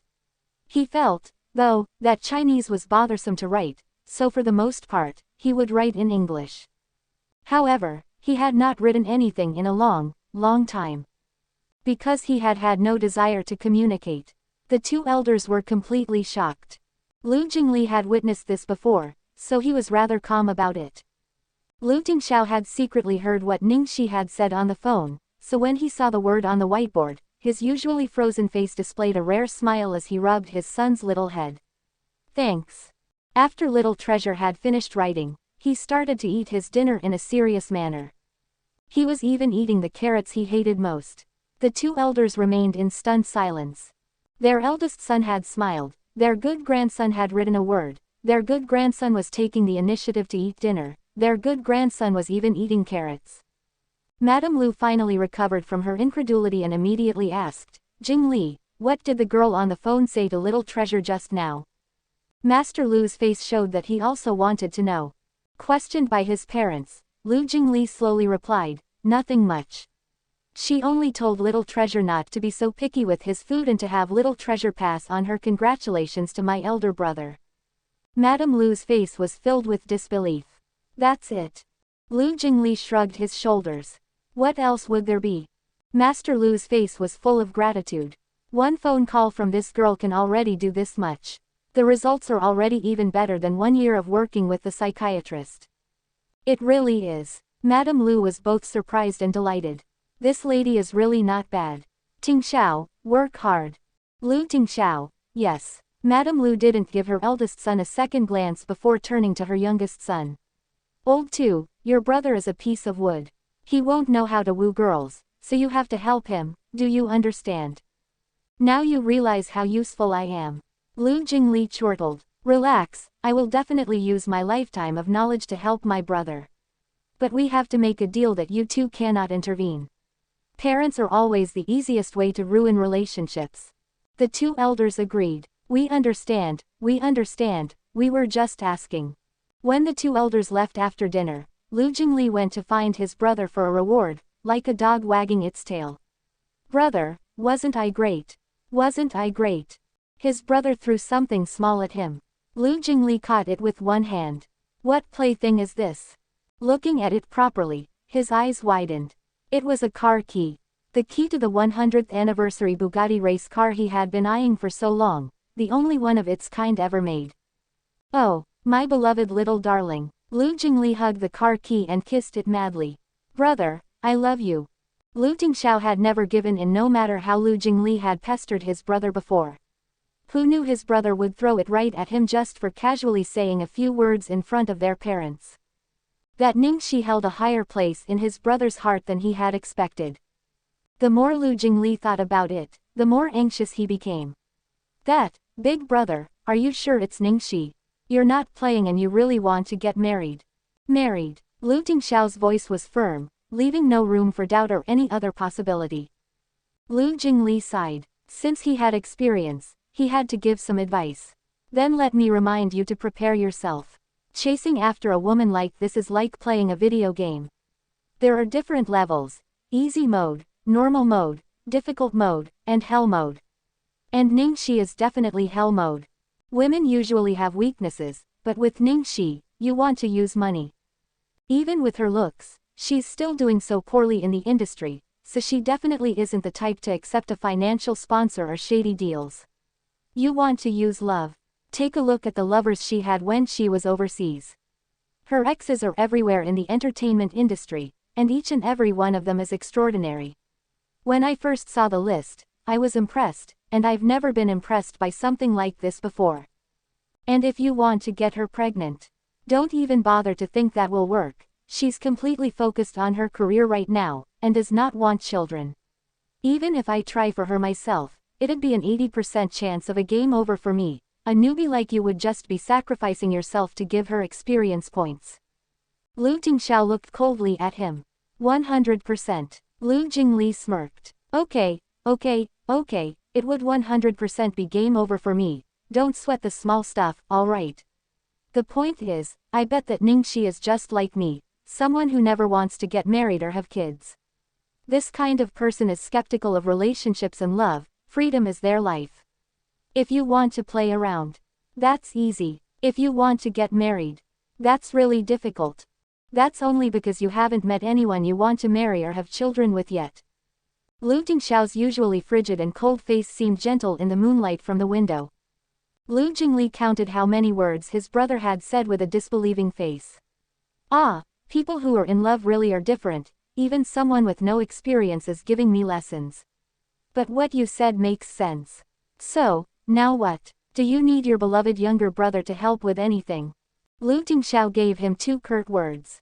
No need. Lu Jingli was concerned. What do you mean, no need? Wooing girls is different from doing business.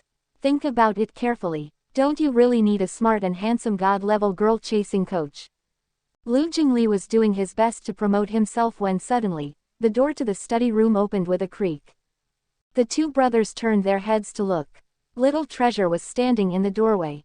Surprise flashed in Lu Tingxiao's eyes. Ah, Little Treasure. Lu Jingli was also surprised. Little Treasure had actually left his bedroom at this hour. Everyone knew Little Treasure preferred peace and quiet. Normally, he would hide away in his room after dinner. Once the servants finished their duties, they were to return to their rooms and not come out. They were not to make a single sound, lest they provoke Little Treasure into throwing a tantrum or going out of control. Madame Lu had been worried about Little Treasure before, and had entered his room a few times to offer him some food. The result was Little Treasure locking himself in the attic. This was why Little Treasure refused to move in with the 2 elders even though they loved him so much. Yet right now, Little Treasure had actually left his room on his own. Not only that, Little Treasure ran directly to Lu Tingxiao and hugged his leg. Lu Jingli guffawed. What's Little Treasure doing? Does he want something? Already seeing through his son's intentions, Lu Tingxiao rejected the unspoken request without skipping a beat. No, you already went there last night. Little Treasure then looked at Lu Tingxiao's cell phone. You already had 1 phone call at dinner. Lu Tingxiao refused again. Watching from the sidelines, Lu Jingli finally understood. So the little guy was missing Ning Xi.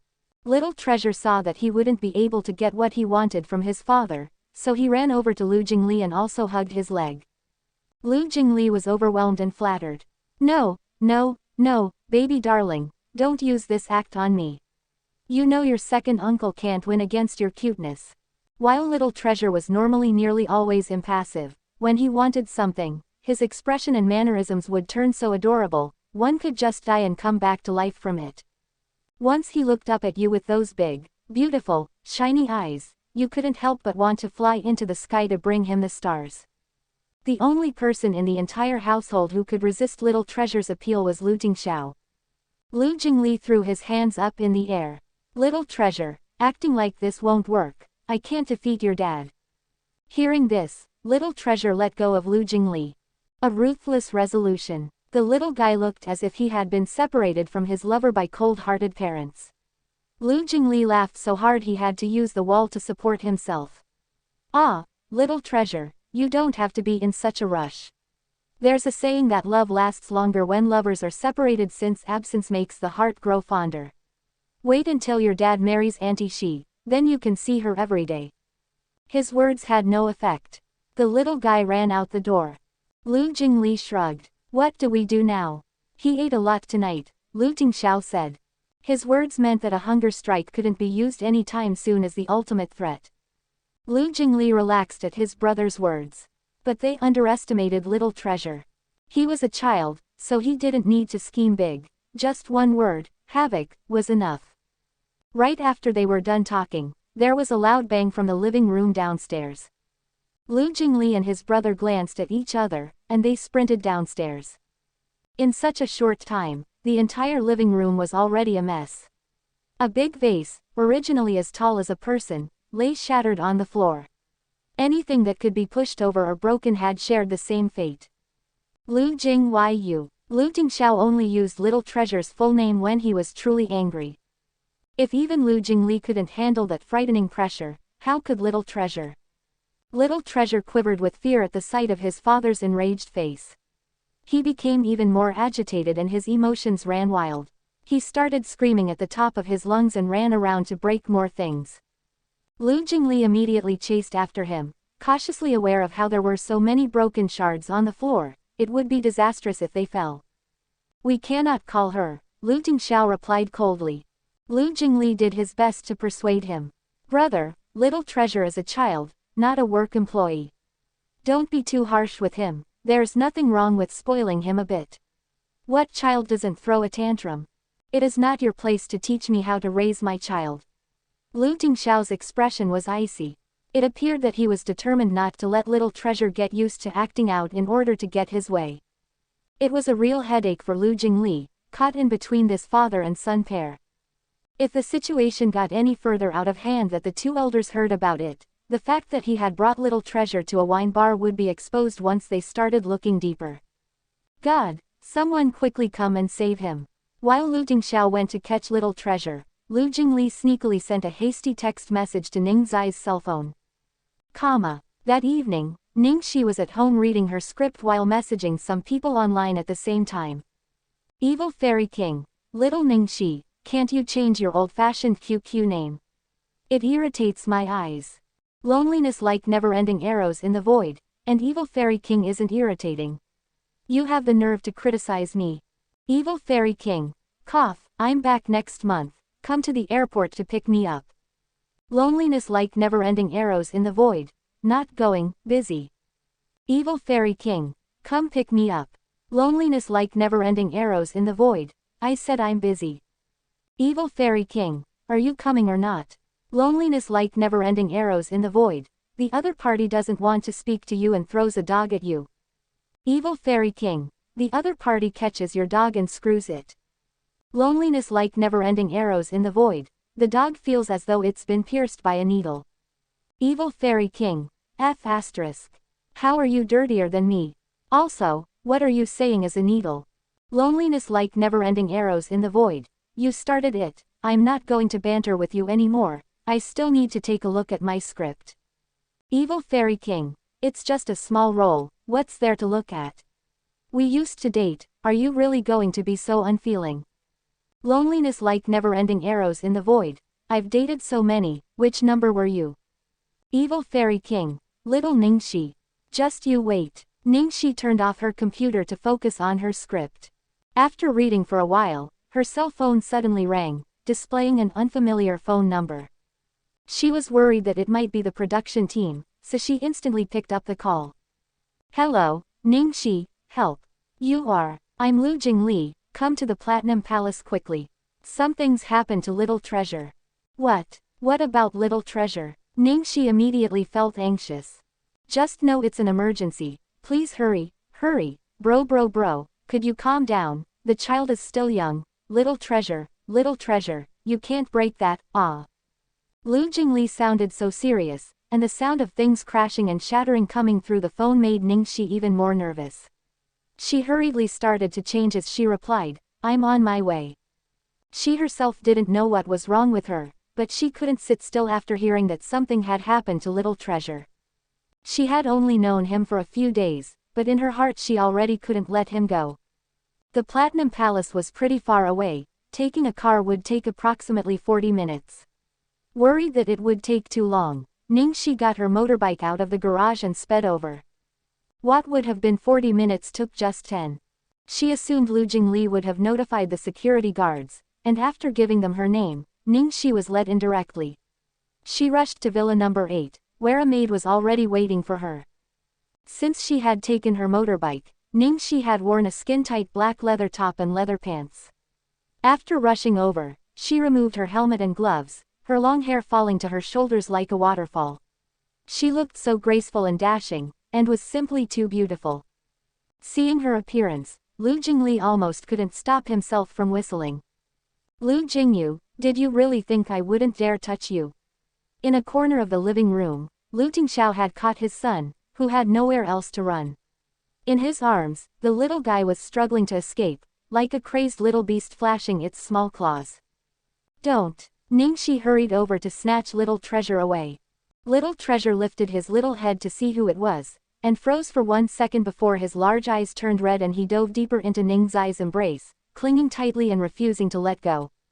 Seeing the cute and soft little bun from yesterday trembling with so much fear in his eyes, Ning Xi's heart twisted painfully. So angry that she no longer cared that the other party was a fearsome big boss, she fired words off at him. Mr. Lu, I know I'm an outsider and it's not my place to say anything, but I still need to say this one thing. There's something wrong with the way you raise him. Children this young need warmth and love, especially since little Treasure's condition is so unique. He's had a huge trauma and doesn't have a mother by his side. You should be more patient and tolerant with him. How can you be so fierce with him?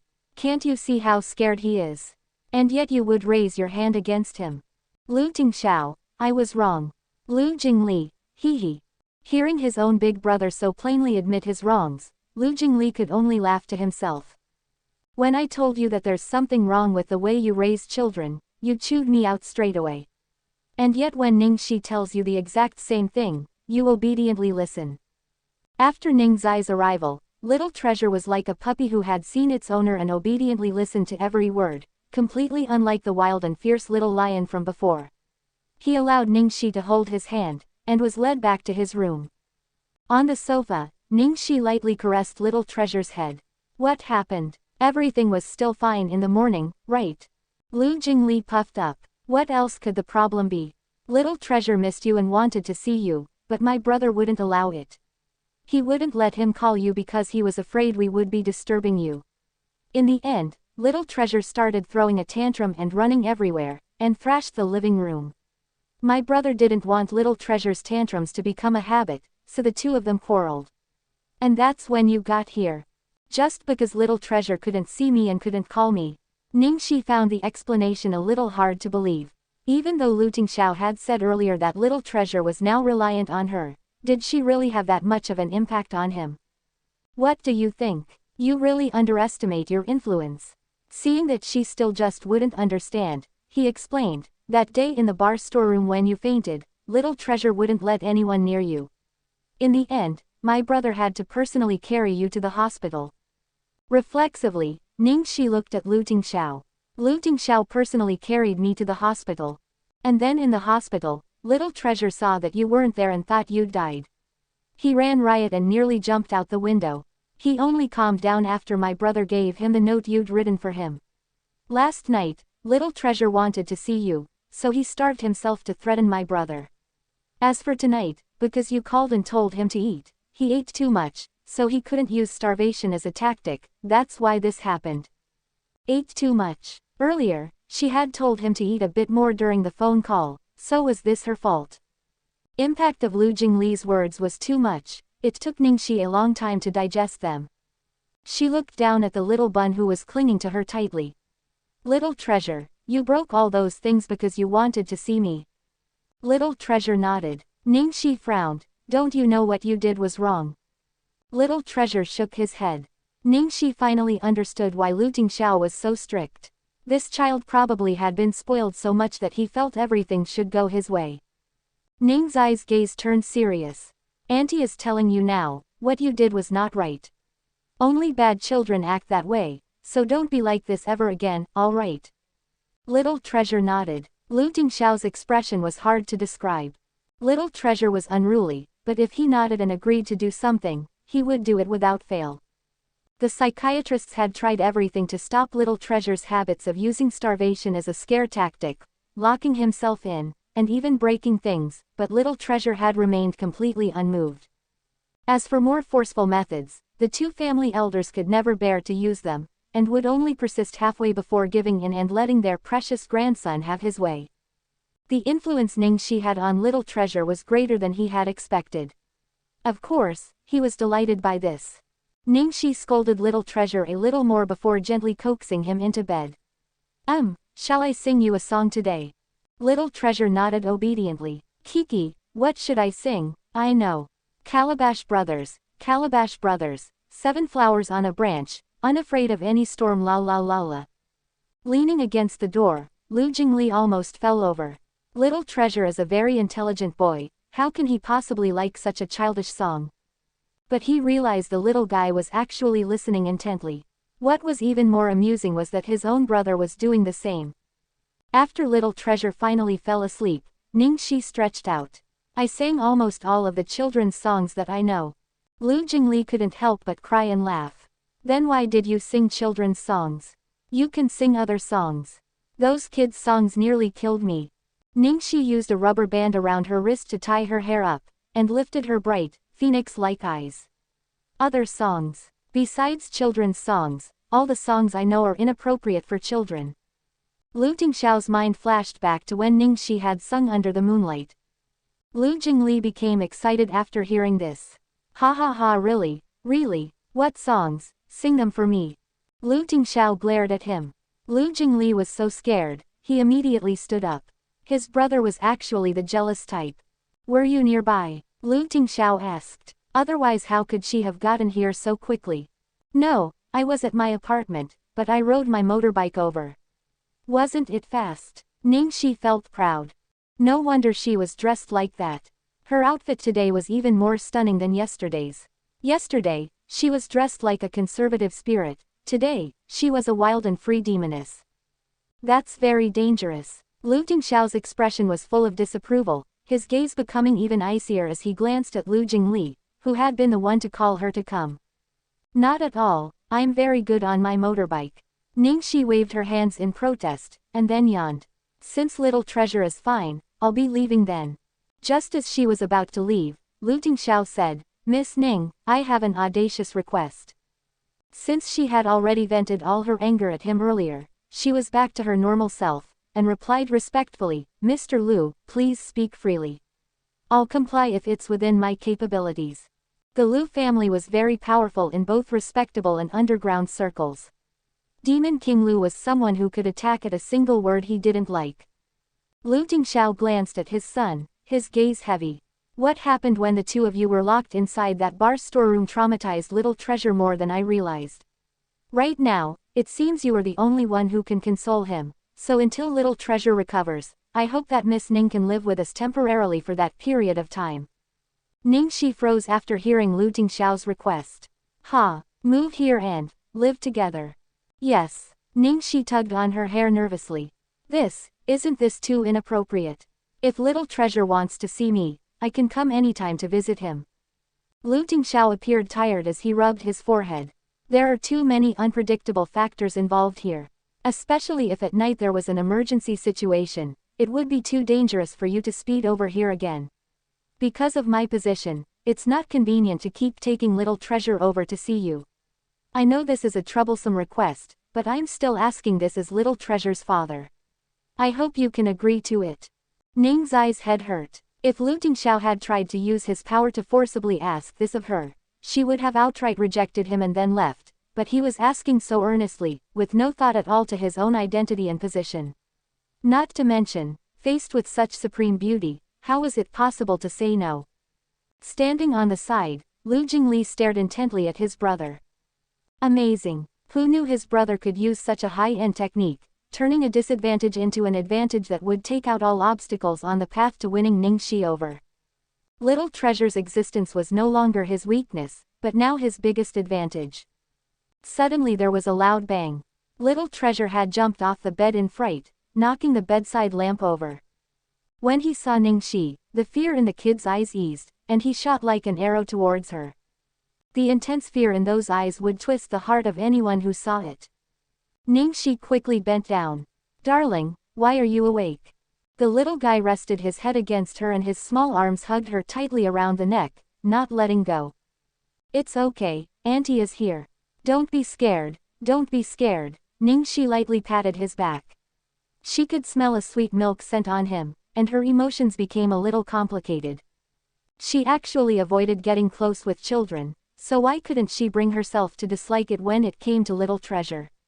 Ning Xi coaxed little treasure to sleep once more before closing the bedroom door softly and coming out. She noticed that the mess in the living room downstairs had already been cleaned up by the servants. As expected of servants of the Lu family, not only were they efficient, they were also well trained. They all knew of and were curious to death about Ning Xi's visit. Still, no one gave her a second glance or dared speak a word of gossip. They only went about their business and left quietly. Lu Tingxiao noticed she had come out, but didn't say a word to pressure her. He only silently looked at her. Ning Xi was hesitant. She thought of the expression little treasure had made when he wouldn't let go of her sleeve, and finally she gave in to her feelings. She breathed in deeply before letting it out. All right, Mr. Lu, I'll agree to your request. Consider it me paying little treasure back for saving me last time. Lu Tingxiao visibly relaxed. Thank you. Little treasure could wake up at any time, so it looks like I won't be leaving tonight, but all my things are at my apartment. Ning Xi was troubled. That won't be a problem, I'll have someone go fetch them for you, Lu Tingxiao said, and then ordered the butler to head out. Lu Jingli, who hadn't said a single word throughout, was stunned at how quickly the situation had escalated. So just like that they were now living together. Did you still need something? Lu Tingxiao glanced at Lu Jingli.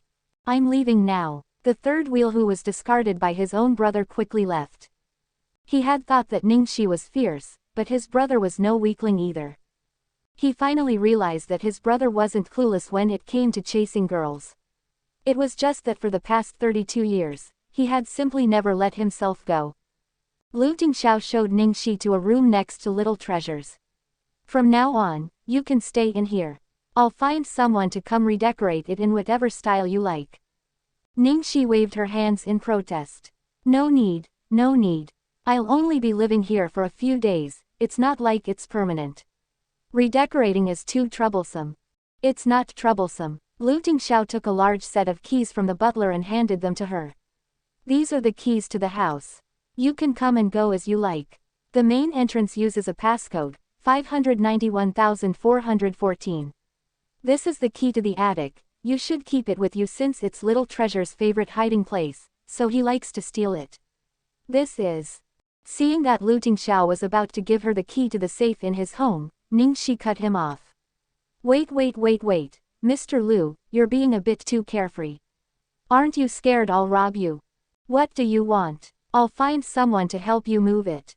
Lu Tingxiao seemed completely serious. He didn't look like he was joking at all. Cough cough cough. Ning Xi felt completely defeated by Lu Tingxiao and hurriedly said, I'm just kidding, it was a joke. It seemed as if Lu Tingxiao was addicted to giving away keys, as he gave her yet another one. It's not easy to catch cabs in this area, and going to work might be inconvenient for you, so you can drive this car. Ning Xi, why? She was only going to live here for a short time, why did she feel like a mistress? No, that's not right. If she was a mistress, she would be hidden away outside, not given the keys to the main residence, and even responsibility of a child. Wow, this felt like being a newlywed. Suddenly, she thought of the first time she'd met Lu Tingxiao, and how he had abruptly proposed to her. She thought that she understood everything about men, but the one standing before her was like a computer program with a top-notch firewall that she just couldn't hack.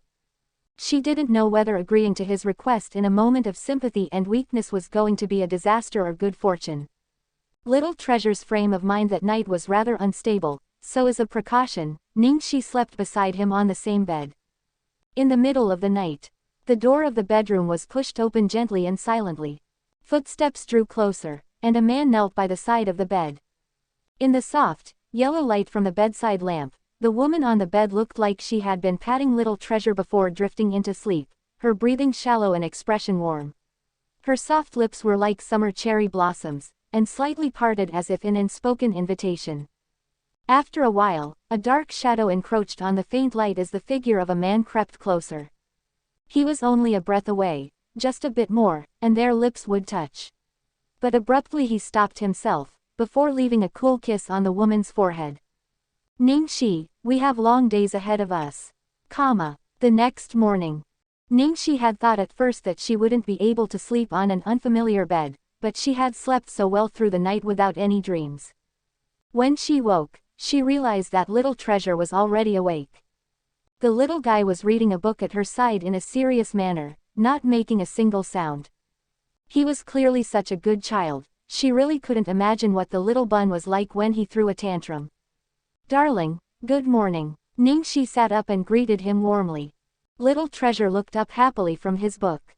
Though he didn't say anything and his expression seemed unchanged, Ning Xi could tell from his eyes how pleased he was. Amused, Ning Xi stretched out a hand to flick an unruly lock of hair away. Today, Auntie doesn't need to work, so I can keep you company. At her words, the little guy was so visibly happier, he even smiled a little. Ning Xi was practically bleeding out from all the cuteness. She couldn't help but squeeze his little cheeks. Darling, smile more. You are too cute when you smile. After showering, she went downstairs where breakfast had already been prepared. Ning Xi didn't see Lu Tingxiao, and none of the servants mentioned anything about waiting for him to eat, so she assumed he had already gone to work. After breakfast, Ning Xi was worried that she didn't really know how to take care of a child. What would she do if she didn't care for him properly? In the end, her worries were for nothing. The whole morning, she was on the sofa looking at her script, while little Treasure sat at a table next to her reading books or drawing. They didn't bother each other, but shared a harmonious air. The servants only appeared once the whole time to bring some dim sum and fruit. Their movements were very quiet and light, as if afraid to disturb him. It appeared little Treasure especially liked peace and quiet. Standing in a corner, the old butler silently observed the two people, one big and one small, inside the living room. He realized that Ning Xi was not behaving as he had imagined she would. He thought that she would desperately do anything to win the young master over, but instead she spent the entire morning reading her script. Meanwhile, the little young master was reading his books and drawing as usual. Nothing much was different, but if one observed carefully, they would realize he would occasionally glance at Ning Xi, and he would then appear vibrant and at ease. Women who are too beautiful easily cause others to feel insecure, which was why when the old butler had first seen Ning Xi, he had been worried and afraid that the eldest young master had been deceived. From his observation so far, she wasn't doing anything inappropriate, but she could just be biding her time.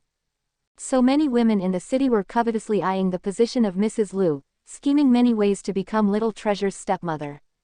2 years ago, that horrible incident even happened because of this, and little young master. So when he saw for himself that this woman had gained the eldest young master's trust, that the second young master wasn't intervening in their affairs, and that even the little young master seemed to really like this woman, he decided to be on his guard against her. He couldn't help but be cautious. Unknowingly, 2 hours passed. Ning Xi was pretty much done with her script when little Treasure also finished his drawing, which he brought over to show her.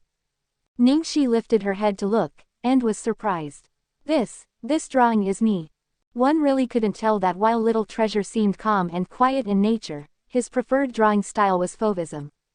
Fauve artists tended to enjoy using bright and heavy colors with straight and heavy strokes, creating vibrant and powerful artworks expressing their emotions and passion.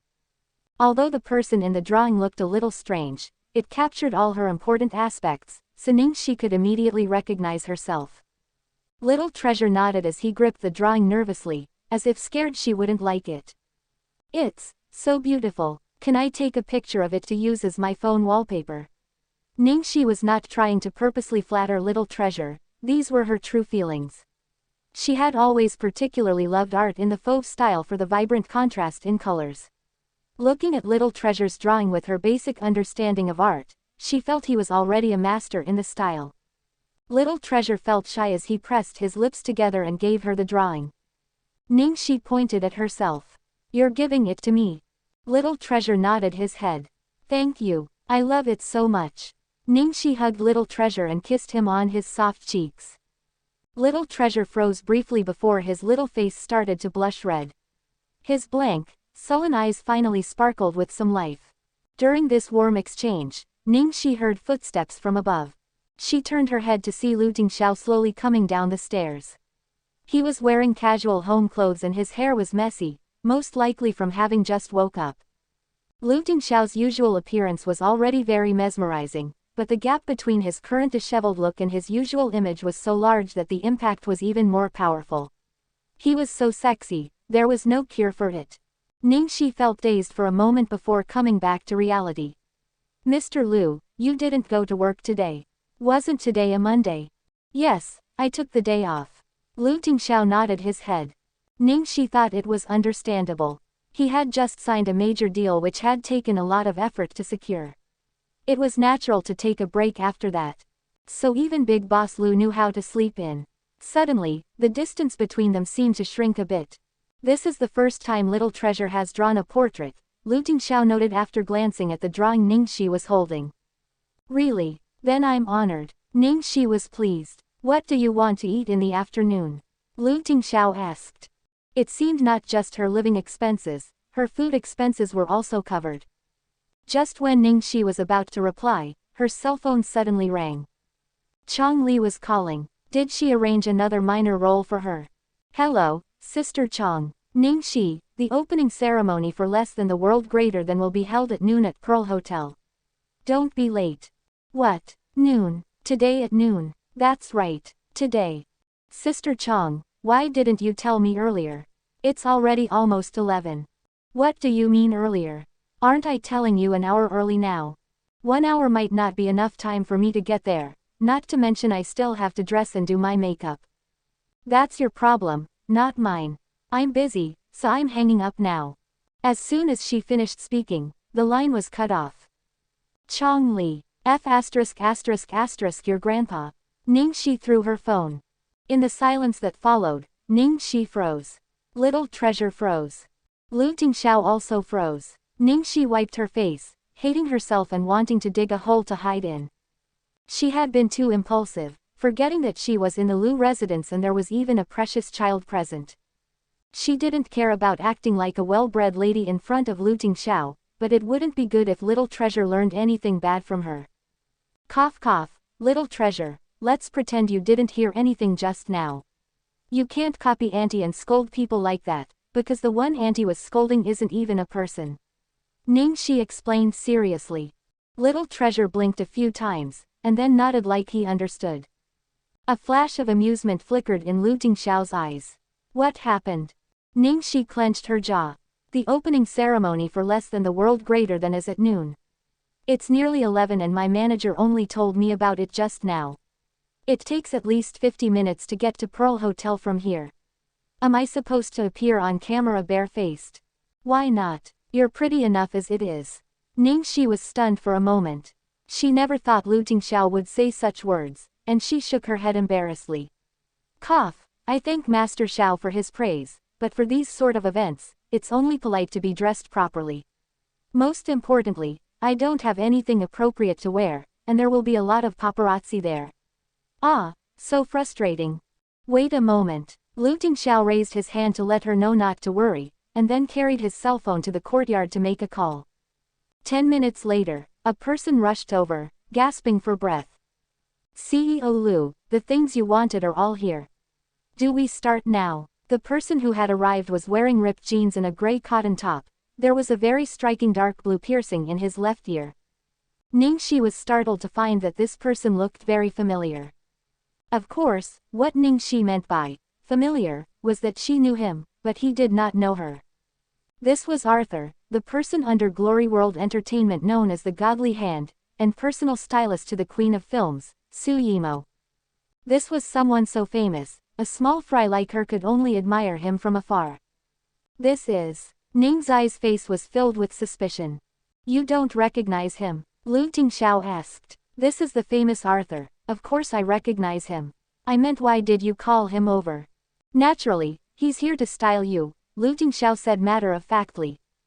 Dark lines appeared on Ning Xi's forehead as she moved closer to whisper in his ear, you would actually make Glory World's people style me. Are you kidding? Don't you know I'm an artiste under Starlight Entertainment? Glory World Entertainment and Starlight Entertainment are practically enemies. So what? Lu Tingxiao wore an overbearing CEO's expression. So what? Ning Xi was choked with speechlessness. Big Boss Lu, do your employees know you are asking them to help artistes from another company? From the looks of it, they didn't have any idea. Right now she was an unknown, how could this god possibly recognize her? She really felt defeated by Lu Tingxiao. Glory World Entertainment is a subsidiary of your Lu Corporation. Though Lu Jingli managed Glory World, the ultimate boss behind the scenes was Lu Tingxiao. 5 years ago, Lu Corporation stepped into the entertainment industry when they took over Glory World Entertainment, and created an entertainment empire which was able to compete against the oldest and most established entertainment company, Starlight Entertainment. The current rivalry between the two companies was very intense. Employees in the different companies, from the artistes and managers to the stylists and assistants, never got along. Clashes were inevitable when both companies had employees on the same set. Lu Tingxiao glanced down at his watch.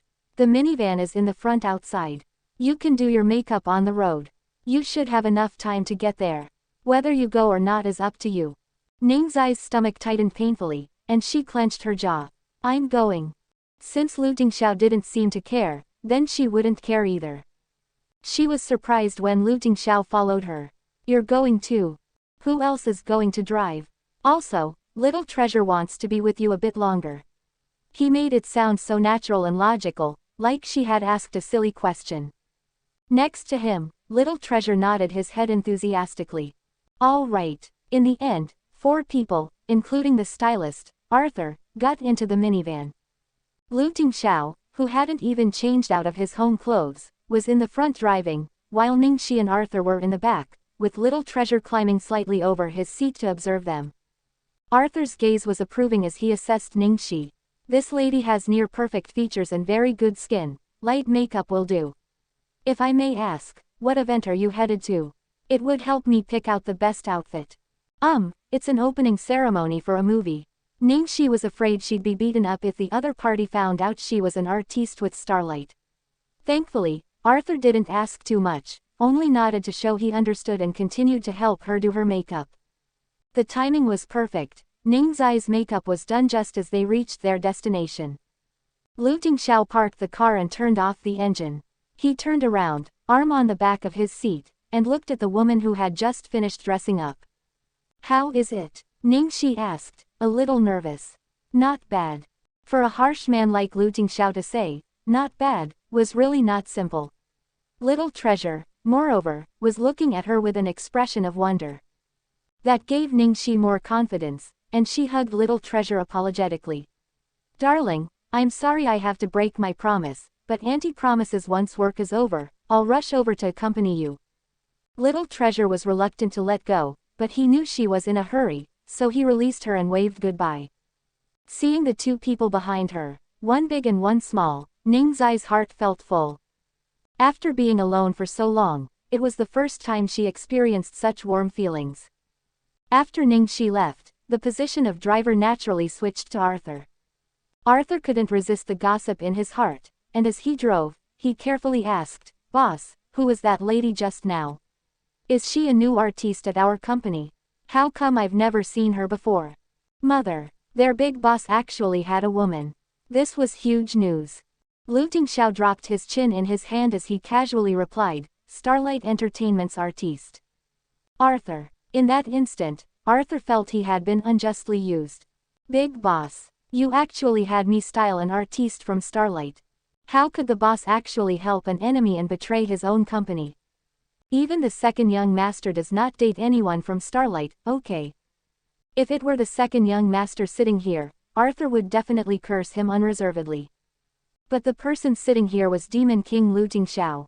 He could only bite his tongue and feel wronged. What made his heart go cold was that he couldn't help but suspect that this no-name artiste from Starlight might possibly become their boss's future wife. After all, this was a woman who got along well with the little prince. It was truly not simple. The opening ceremony of Less Than the World Greater Than. The cast and crew were all there, lights flashed repeatedly, the paparazzi amassed like clouds, and a large group of fans hovered on the fringes. The majority of the fans were around the main female lead actress, Ning Xi, and the main male lead actor, Zhao Sizhou. One was Starlight's precious leading lady, the other was an Academy Award winner. Such a good-looking and striking pair was bound to attract a lot of attention. Xueluo, we all know that this is the second time that you and Sizhou will be playing a couple on screen. Do you think you could fall for him in real life? Haha, Sizhou is very attractive, but it's not possible, because I don't have any more space in my heart for him. All the reporters went into a frenzy at her words. A year ago, Ning Xueluo had publicly announced that she had a boyfriend, and everyone had scrambled to find more information. In the end, they found out that the other party was the son of Su Hongguang, the CEO of Yifeng Corporation. He had status, money, and looks. He was practically perfect, and everyone else couldn't help but feel envious. The fans felt sad, but the fans of today were no longer like those in the past who would get upset over their idols dating and getting married. The majority nowadays wished for their idol to find a good partner. Ning Xueluo's popularity hadn't suffered even after she revealed her relationship status. On the contrary, she maintained her fame through topics like handsome rich boyfriend and a winner at life. Beside her, Zhao Sizhou also knew how to respond. He immediately clutched his chest, acting like his heart was in pain. Miss Shangguang, you are truly ruthless. This prince has already given his heart only to you. For the movie, Ning Xueluo was going to play the female lead Shangguang Yingrong while Zhao Sizhou had been cast in the role of the prince. The reporters loudly laughed as they teased Zhao Sizhou. The atmosphere was very lively. After the leading actor and actress, the next person everyone looked forward to seeing the most was the actress for the supporting female lead. A group of people surrounded Guo Kasheng. Director Guo, how come we don't see the actress for Meng Changge? Will she come today? Of course she will. According to some rumors, Jia Qingqing's audition wasn't successful because you felt that she wasn't beautiful enough. Is that true? They were clearly trying to stir up trouble with such a question. But Director Guo wasn't new to this game, and his reply was flawless. It's true that physical beauty is a very high requirement for the role of Meng Changge, but it's definitely not the only standard we were looking at. Jia Qingqing's appearance wasn't the issue, she just unfortunately didn't have the aura we were looking for. I heard that the actress for Meng Changge is a rookie, is that correct? Your standards for the role of Meng Changge are so high, can this rookie completely meet all expectations? What was going on today? Were there not enough red packets? The reporters' questions were becoming more pointed, all of them targeted at the second female lead. This question can wait until the movie is out, everyone please look forward to it.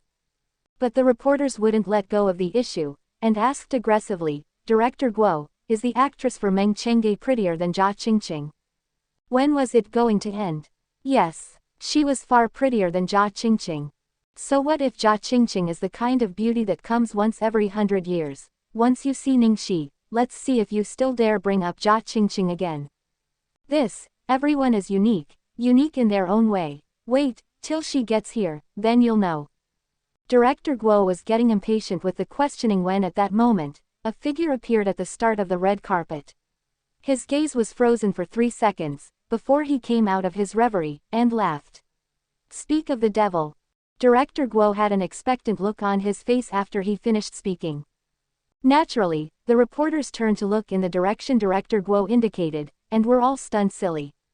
Ning Xi was wearing a magenta dress made of lace today. The cut of the dress perfectly emphasized her mesmerizing waistline, and the neckline exposed her elegant collarbone. The color was even harder to pull off than pure red.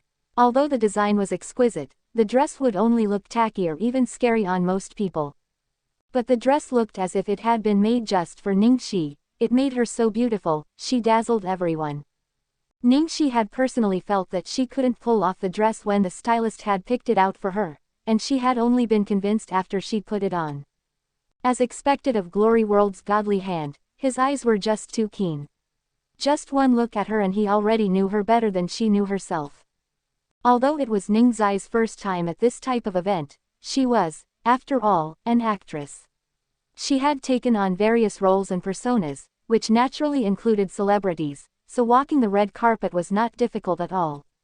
Each step, each smile, and her every action was just right. She found the best camera angles, and gave the perfect expression. The reporters froze for a far longer time than Director Guo had before they came back to their senses. This was the actress for Meng Changge, Ning Xi. A no-name rookie with no experience worth mentioning. Isn't she too beautiful? There were no words that could describe her, she was simply stunning. Just a moment ago, they had actually tried to push Director Guo into declaring who was the bigger beauty between Jia Qingqing and Ning Xi. No wonder Director Guo's expression hadn't seemed right, they now realized how ridiculous their question was. Before an unparalleled beauty like Ning Xi, even an attractive celebrity like Jia Qingqing was practically just another face in the crowd. Ning Xi posed for the cameras in the middle of the red carpet, before turning around to pick up a pen from the tray to sign her name on the wall. Her turning around caused another wave of gasps and the sound of camera shutters. The dress was designed to be backless. When the stylist had chosen it, the aspect had factored heavily into his decision.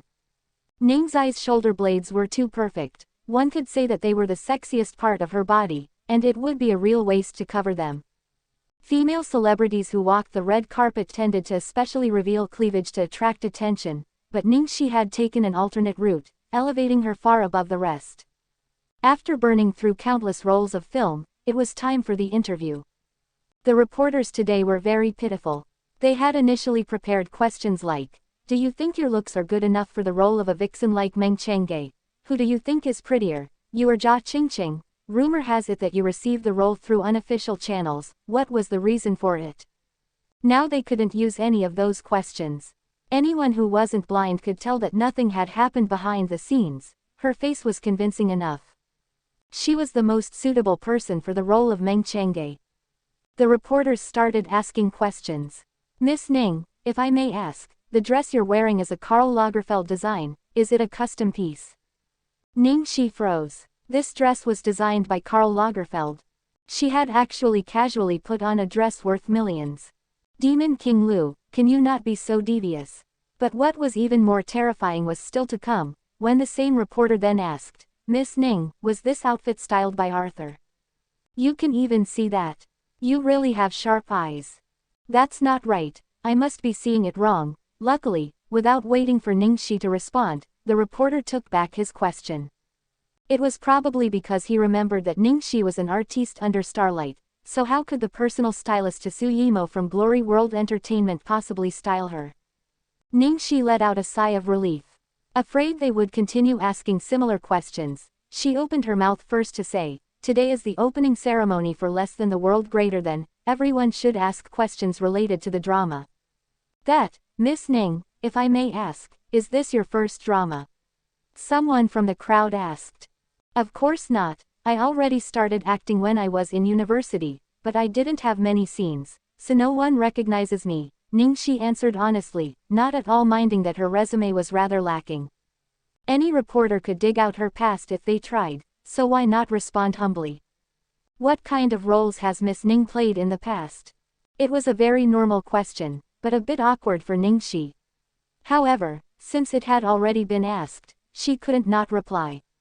Some of the roles of done, Ning Xi began listing all the roles she'd played since returning to the country from overseas.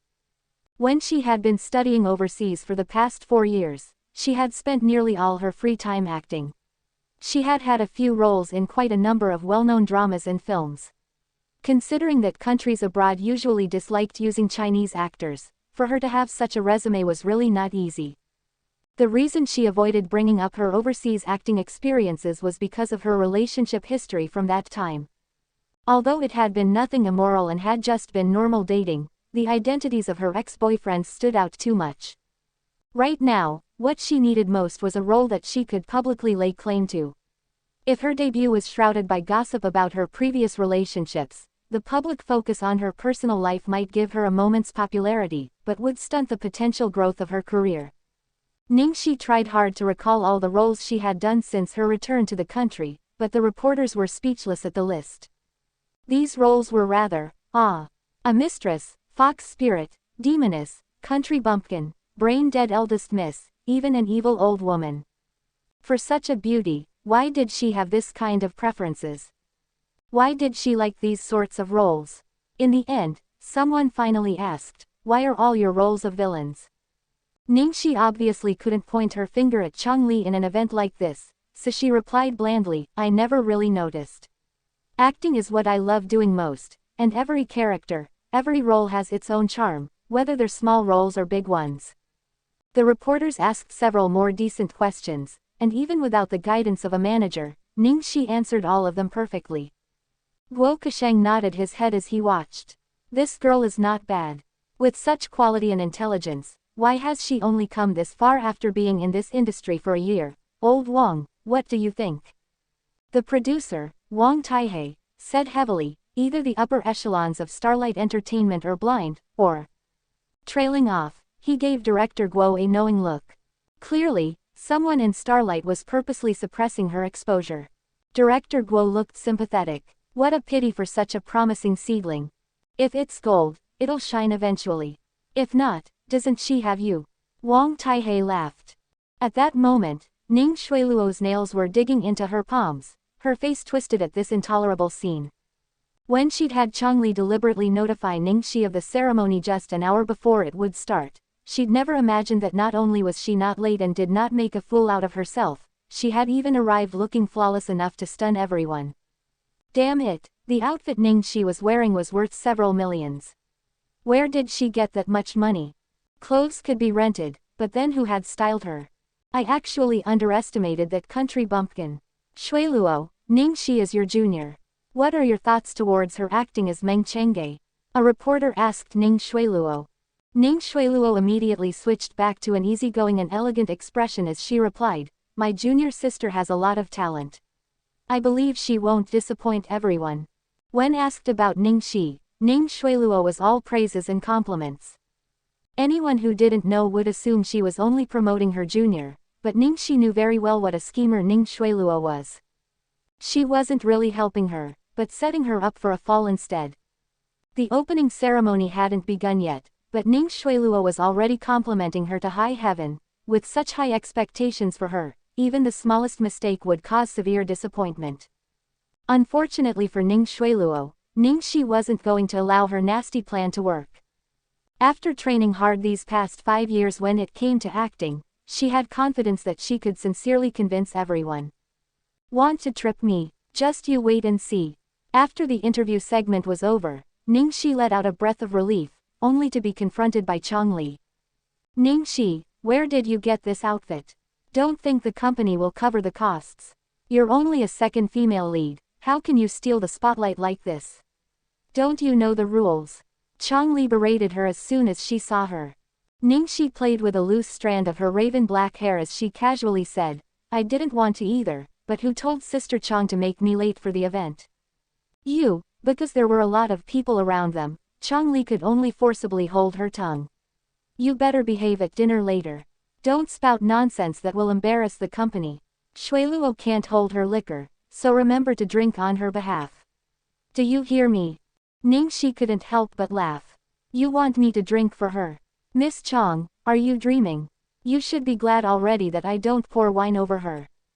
Changli was on Ning Shuiluo's side, so even if she groveled and begged, Ning Xi wouldn't fall for it. Ning Xi could become more resolute in her refusals and Changli wouldn't dare overstep in retaliation. Changli was enraged. Ning Xi, you're really too much, it's just a minor second female lead role and you've already completely forgotten your place. Ning Xi lacked the patience to deal with her, and turned around to leave. Changli watched Ning Xi as she left. Even though it was just a silhouette, she was still mesmerizing. She suddenly felt anxious. Even before, she already had a sense of foreboding, and she was scared they couldn't rein Ning Xi in any longer. This woman was born to be an actress. Once her star started to rise, there was no way Ning Shuiluo would be able to compete with her.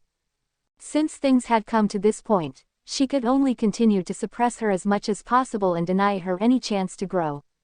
After the opening ceremony was the evening dinner. All the cast members were gathered in the banquet hall, eating and drinking and getting to know one another. The atmosphere was very relaxed and lively. Noticing Ning Xi's arrival, the screenwriter, Yi Linglong, was the first to stand up and pull her over to sit beside her. One could tell how pleased she was with her. Speaking of coincidences, our two cast beauties come from the same company with the same last name. The assistant director Zhang Rui expressed enthusiastically. Ning Xi smiled coldly. Haha, really a coincidence. The same company under the same manager, however, their situations were completely different. One was the star of Starlight while the other was clawing her way up from the very bottom. As they were speaking, the producer and director suddenly stood up and headed towards the door. The reason was because their biggest sponsor, the chairman of the board of directors of Ning International, Ning Yaohua, had arrived. I never thought Chairman Ning would take time out of his busy schedule to come to our opening ceremony. It really is such an honor. Director Guo exclaimed. Come, Chairman Ning, sit over here. Producer Wang offered his seat so that Ning Yaohua could sit next to his daughter. Ning Yaohua's expression was filled with fatherly love when he looked at Ning Shuiluo. You're too polite, Director Guo. My daughter is under your care. Chairman Ning, the apple doesn't fall far from the tree, and your daughter is already so outstanding, she doesn't need my care at all. This child is usually so busy, I rarely see her. If it wasn't for my trip here today, this father would never see her at all. While Ning Yaohua might sound annoyed, the expression on his face was indulgent. Ha ha ha, Shuiluo is so hardworking, you should be happy. But Shuiluo, you're also in the wrong. No matter how busy you are, you should still go home to visit. Director Guo scolded. Yes, Director, I'm wrong. Dad, don't be mad. Tomorrow night, I'll come home for dinner. Ning Shuiluo cajoled as she hugged Ning Yaohua's arm, acting like an obedient daughter. See, even I need the director to say some words on my behalf for her to find time to visit. Dad, there's so many people here, give me some face. Yes, you're a big star now, I can't say anything anymore. Ning Xi thought she had already steeled her heart, but seeing this good show put on by this benevolent father and filial daughter, her chest felt so stuffy that she wanted to run away. While her emotions were in turmoil, she thankfully was able to maintain a serene expression. She breezily engaged the screenwriter sitting beside her in conversation, as though she had not noticed the commotion. She could pretend not to have noticed, but some people didn't feel the same. Ning Yaohua's gaze was like a knife stabbing through her. Her appearance at the opening ceremony was an embarrassment to him. In the end, Ning Xi escaped the room by excusing herself to the restroom. She walked to an open window at the end of a hallway for some fresh air. She grabbed some cigarettes and a lighter from her bag, but contemplated for a while before putting them back. She was trying to quit smoking. Today was the first time in a while she felt the urge to smoke. The night breeze blew on her face and made her feel a bit better. At that moment, there were footsteps behind her. Ning Xi's back stiffened, but when she turned around, her expression was impenetrable, like a mask. Chairman Ning came looking for me. Ning Yaohua looked at her with a severe expression, extremely unhappy with the way she was dressed. Ning Xi looked down with a small smile. Ah, Chairman Ning, back in the other room, you kept staring at me. Aren't you afraid others will misunderstand that gaze? After all, to outsiders, he was a sponsor and she was a beautiful, small bit celebrity. It was very easy to develop false impressions about their relationship. You bastard, what do you think you're saying? Ning Yaohua was immediately enraged. Ning Xi furrowed her brow. Obviously I'm speaking in a human language. Does Chairman Ning not understand human language? You, Ning Yaohua lifted his hand. Before it could fall, a delicate hand grabbed and held it in place. There was no way she would let Ning Yaohua hit her again. He had no right. Ning Yaohua was almost angered to death and snatched his hand away. You better quit this role right now. You would just be an embarrassment to me if you continue like this in public. Ning Xi's expression went cold. I got this role honorably, how is that an embarrassment? You always have to copy whatever Shuiluo wants to do. Look at you, you can't possibly compete with her. Rushing into the entertainment industry, are you just waiting for someone to find out about that incident to shame my Ning family? Ning Yaohua glared at her, his eyes filled with extreme disdain. To this day, there were still people who would joke about how Ning Yaohua's daughter had drunk the lemon water meant for washing hands, and how she had worn counterfeit clothes to a banquet. If people were to find out about the incident from back then, would he still have any pride left? At Ning Yaohua's words, Ning Xi went pale. That night, that stranger, that dead baby. This was her weakness. That year, the Ning family had hushed up everything for fear of the shame, and Ning Shuiluo kept quiet for fear of being exposed herself, but that was still Ning Xi's darkest nightmare. I'm giving you face letting you leave on your own terms, but if you refuse to, then don't blame me for not acknowledging our father-daughter relationship. Oh, so there's actually still a father-daughter relationship between us. Dad, Xiaoxi, what's going on? Ning Shuiluo's astonished voice came from behind them. Noticing Ning Shuiluo, Ning Yaohua immediately switched to a loving expression. Nothing for you to worry about. When you go back later, ask your company if they can find a better second female lead. The meaning behind his words being that Ning Xi should be replaced. Ning Shuiluo was pleased, but put on a nervous face. Dad, why? The role of second female lead has already been given to Xiao Xia. It's good enough if she can do small roles and cameos, but how can she possibly play such an important role? I didn't invest 30 million yuan into this drama for her to fool around. But Dad, Xiaoxi put in a lot of effort to get the role. Shuiluo, don't defend her anymore. I've told you before not to help her, but you never listen. You still actually complimented her in front of the reporters. Does she even deserve all that praise? But Xiaoxi is still your. Be quiet, such things must never ever be mentioned. I've already said it before, you are my only daughter. Dad, don't be mad. I won't say anything else, alright. I still have business to attend to, so I'm leaving first. When you have time, help me persuade her to stop being stubborn. Ning Yaohua gave Ning Xi one last cold look that told her to behave herself before turning around to leave. After Ning Yaohua left, Ning Shuiluo's sweet and obedient expression changed, as she said innocently, Ning Xi, don't say this time that I wanted to make things hard for you. Originally, I was going to give you a chance. What a pity. Ha, Ning Xi couldn't help but laugh, but it was a sorrowful sound. Who could possibly have guessed that in the end, the person to destroy all her efforts and throw her back into the dust would be her own father? She had worked hard for so long, devoted herself to preparing for the role, but for what? Just like that, everything was gone. When the opening ceremony ended, it was a little past 11. Looks like it's true that it's easy to get drunk when you're upset. Ning Xi felt that she hadn't drunk that much that night, but when she got up, she was unsteady and her head throbbed painfully. So of course it was right at this moment that she saw the one person who would make her feel even worse. Su Yan. Beside her, the cast and crew, especially the ladies, were loudly expressing their surprise when they saw the person approaching. Ah, it's young Master Su. He's so handsome. He's actually 100 times better looking in person than what rumors say. He must be here to pick Ning Shuiluo up. I'm so jealous. She has a great acting career, comes from such a good family, and her boyfriend is so handsome. As expected of the winner at life. These types of people were already winners since they were born, we don't even have the right to be envious. Ning Xi used the wall as support, her gaze frozen on the man walking towards Ning Shuiluo. The Su family had done well in recent years. Su Yan's status was like a boat on a high tidal wave, while Ning Xi was a faded shadow of his past. The boy back then who had been convalescing in the countryside due to his lung illness, who had become her warm and gentle brother Yan who would always read to her, that boy had already died with the passing of time. Brother Yan, why did you come? Didn't I say you didn't have to pick me up? Ning Shuiluo was like a little bird as she fluttered happily over to her man.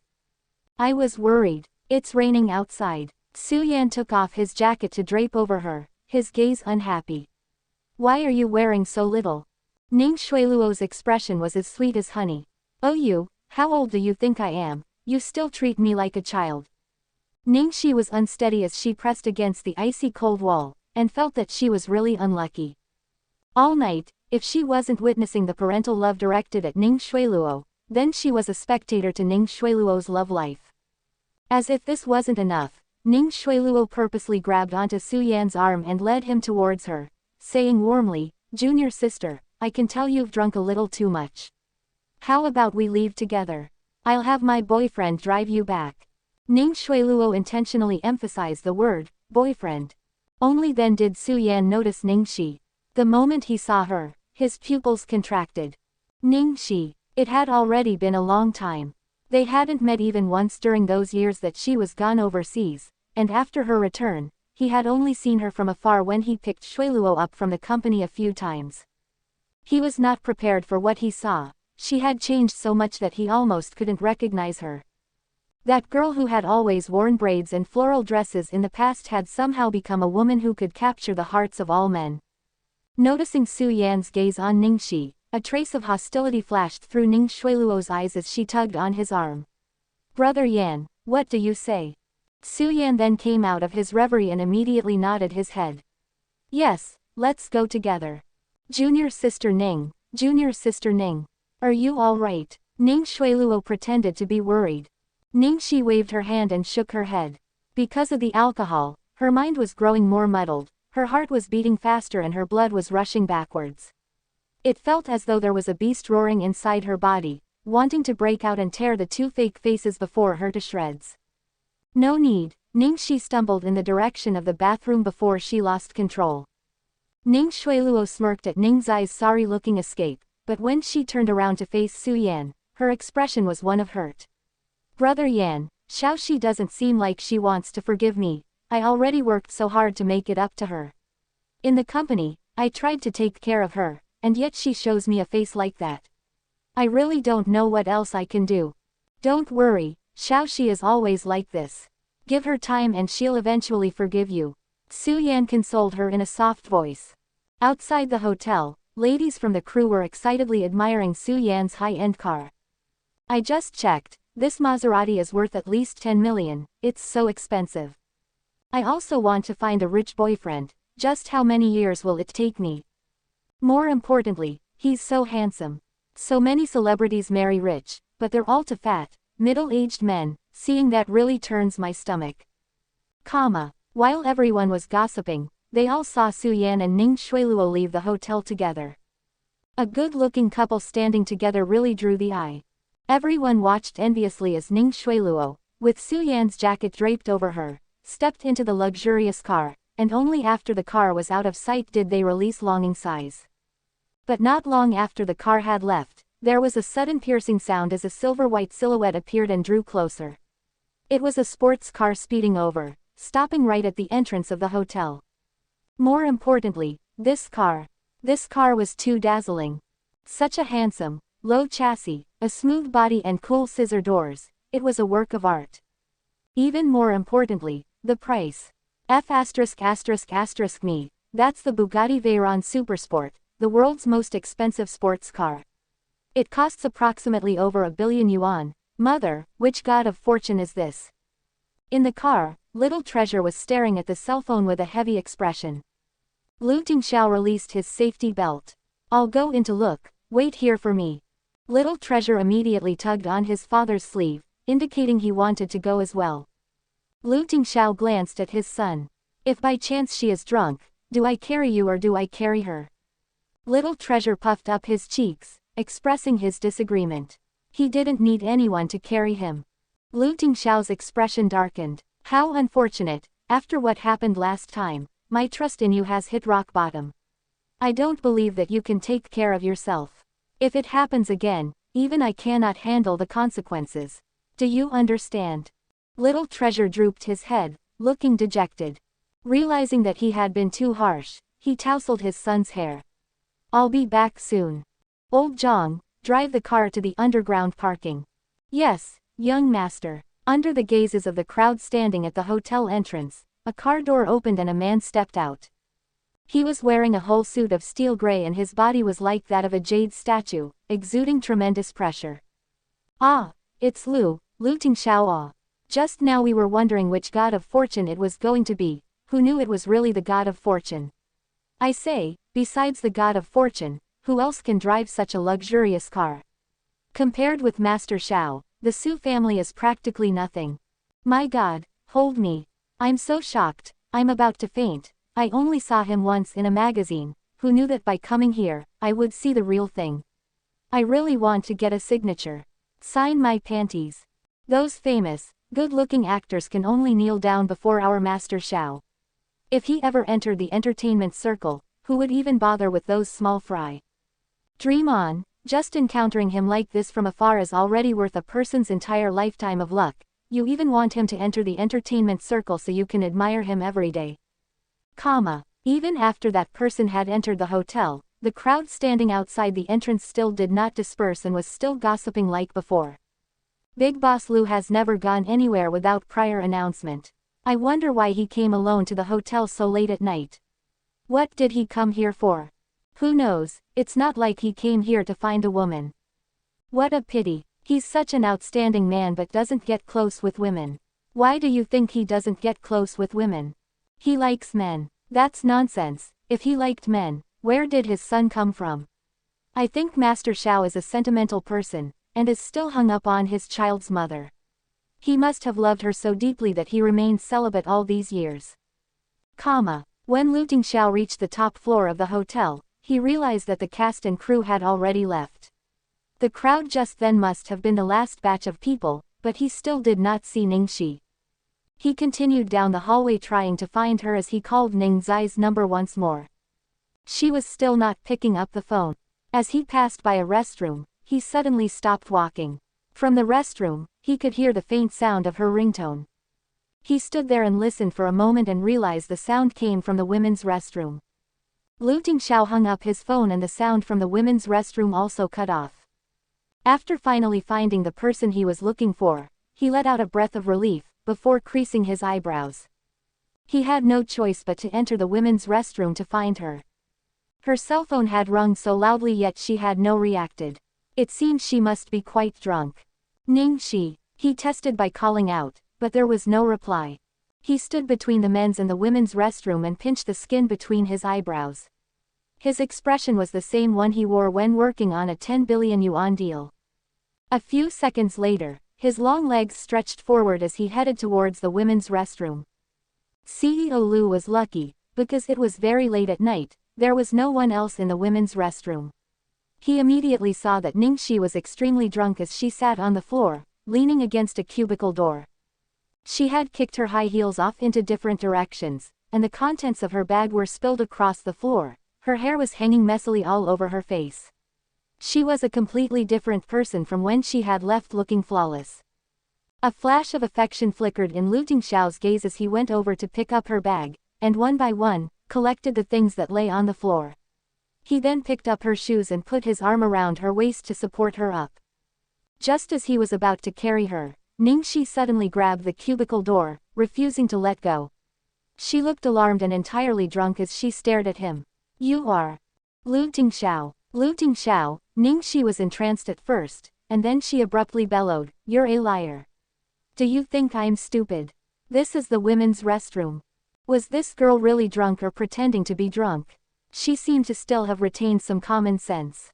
"I'm not lying to you. Liar, I won't go with you." Drunk Ning Xi was like a little hedgehog that had been scared by something, fully on guard. Ning Xi utterly refused to leave, so Lu Tingxiao could only put down her things and try to coax her. "What do I need to do for you to believe me? Show me some ID." Ning Xi looked like a cop inspecting a drunk driver.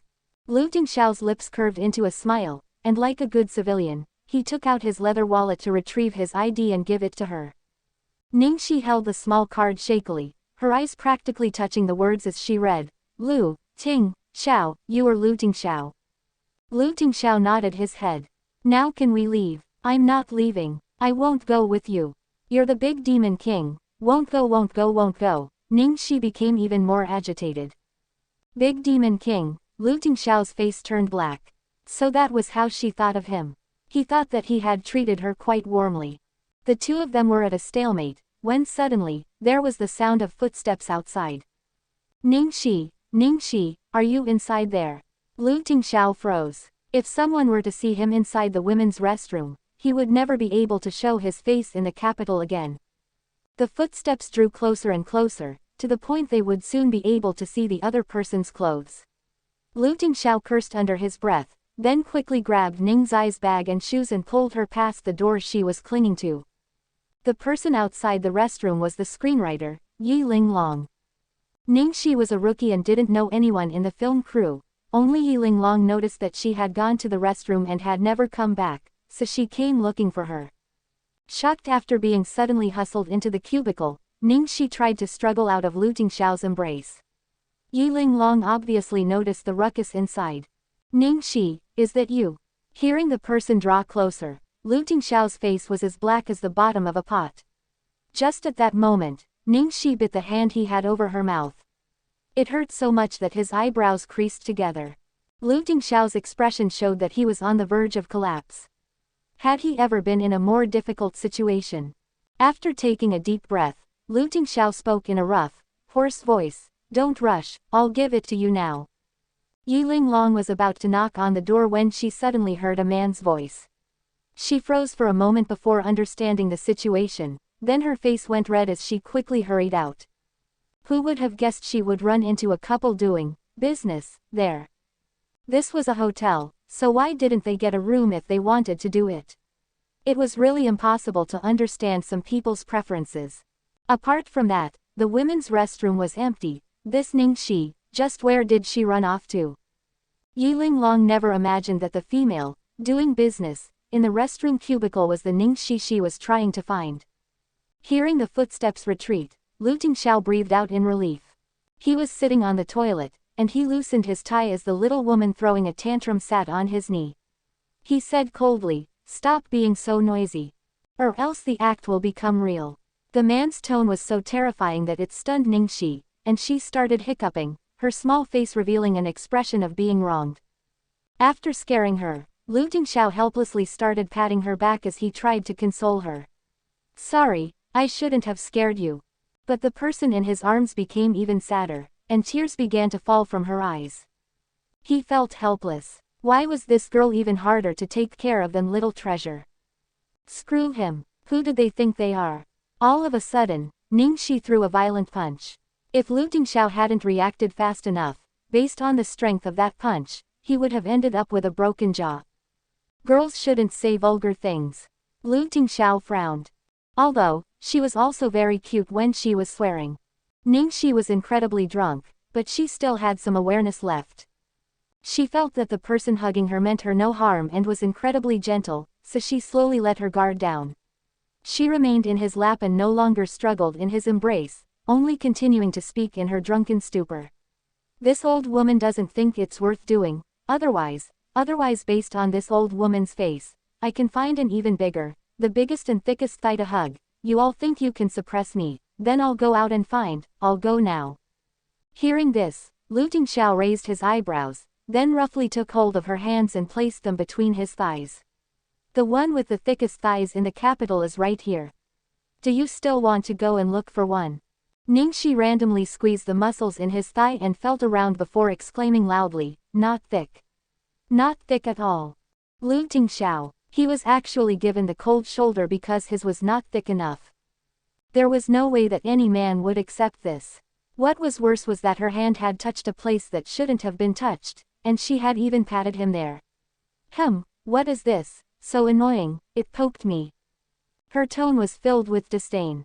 Lu Tingxiao's expression turned ugly. If he let her continue on like this, he might do something that would go against his morals. The person who had been outside was already long gone, so Lu Tingxiao immediately opened the door and carried Ning Xi out. They reached the underground parking. The one who smugly opened the door for them was Lu Jingli. "Why is it you?" Lu Tingxiao frowned. "I went over to your place to find you, but both you and Little Treasure weren't there, so I came over to look for you too." "Brother, you really don't know the bro code. When did you even buy this car? It's even cooler than the one you gave me. I feel like I don't know anything." Lu Jingli looked like he had been wronged. Lu Tingxiao ignored him and carried Ning Xi into the back seat. Lu Jingli was sitting in the front, and turned his head to scrutinize Lu Tingxiao and Ning Xi's disheveled clothing, his face that of a gossip monger. "Where did you pick her up? Why did you take so long? Look at Little Treasure, he almost became the Ama Rock." Little Treasure had pressed himself against the glass window as soon as he had seen Ning Xi. Lu Tingxiao was originally worried that Ning Xi would be a rowdy drunk, but who knew that when Little Treasure approached her, she didn't react in any extreme way, only looked at him and then hugged him like a comfortable pillow. Lu Tingxiao was not the type to feed gossip, and he slowly took off his tie and jacket. "What happened today?" At the mention of what he was best at, investigation, Lu Jingli immediately lit up. "According to my sources, everything went well. You even used Arthur. So of course Ning Xi successfully wowed the whole crowd, and the media responded positively towards her." "Who did she see tonight?" Lu Tingxiao asked another question. Lu Jingli tried to remember. Besides the cast and crew, there was Ning Yaohua, and there was. Lu Jingli glanced at his brother's expression, and gulped before continuing. "Su Yan, my guess is that she got drunk like this because she saw her ex-boyfriend, who is now with her arch-nemesis, Ning Shuiluo, so she probably didn't feel good." Although Lu Jingli had deliberately taken care to speak carefully, Lu Tingxiao's face still darkened in a flash. He was really terrifying. To hug a big, thick thigh is to curry favor with someone, usually a person with more power or status. Ama Rock is a natural rock formation in Hong Kong. The Chinese name Wang Fuxi means keeping watch for her husband. It's really hard not to put the blame on him. When Ning Xi was overseas, all the people she was with were only flings. After she was done with them, she threw them away. She's really so cool, but this Su Yan should be the only man she'd ever truly loved. It would have been better if he hadn't said anything. After his explanation, Lu Tingxiao's expression was even more unsightly. Lu Jingli felt a bit speechless. You two haven't even started dating. What gives you the right to look like you want to massacre all her exes?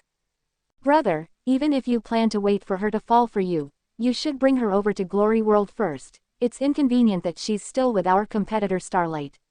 From what I know, she's miserable working over there with Ning Xueluo, Lu Jingli grumbled. Lu Tingxiao glanced at the quiet girl hugging little treasure. It's not the right time yet. After the trouble of bringing this person back to his place, another problem came up after they got out of the car.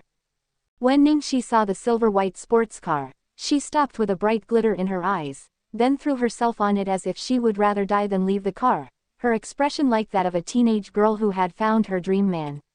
Oh, little white, my darling. Lu Tingxiao's expression went through several transformations as many emotions flickered over his face.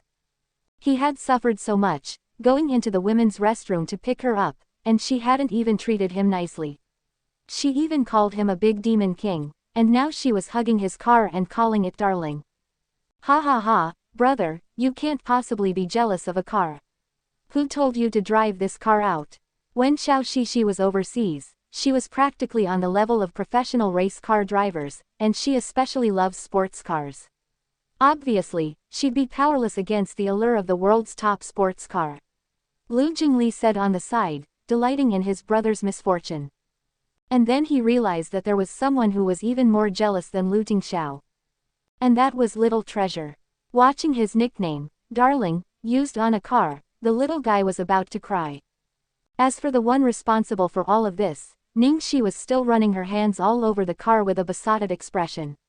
Darling, you're so handsome, really too dreamy. I really want to marry you. Lu Tingxiao's knuckles cracked, itching for some violence. When he proposed to her, she treated him like she had encountered a beast, and now she was actually proposing to a car. Lu Tingxiao rolled up his sleeves. Old Zhang, bring me a hammer. Lu Jingli immediately stopped laughing. Don't, brother, calm down. This car is worth nearly 2 billion.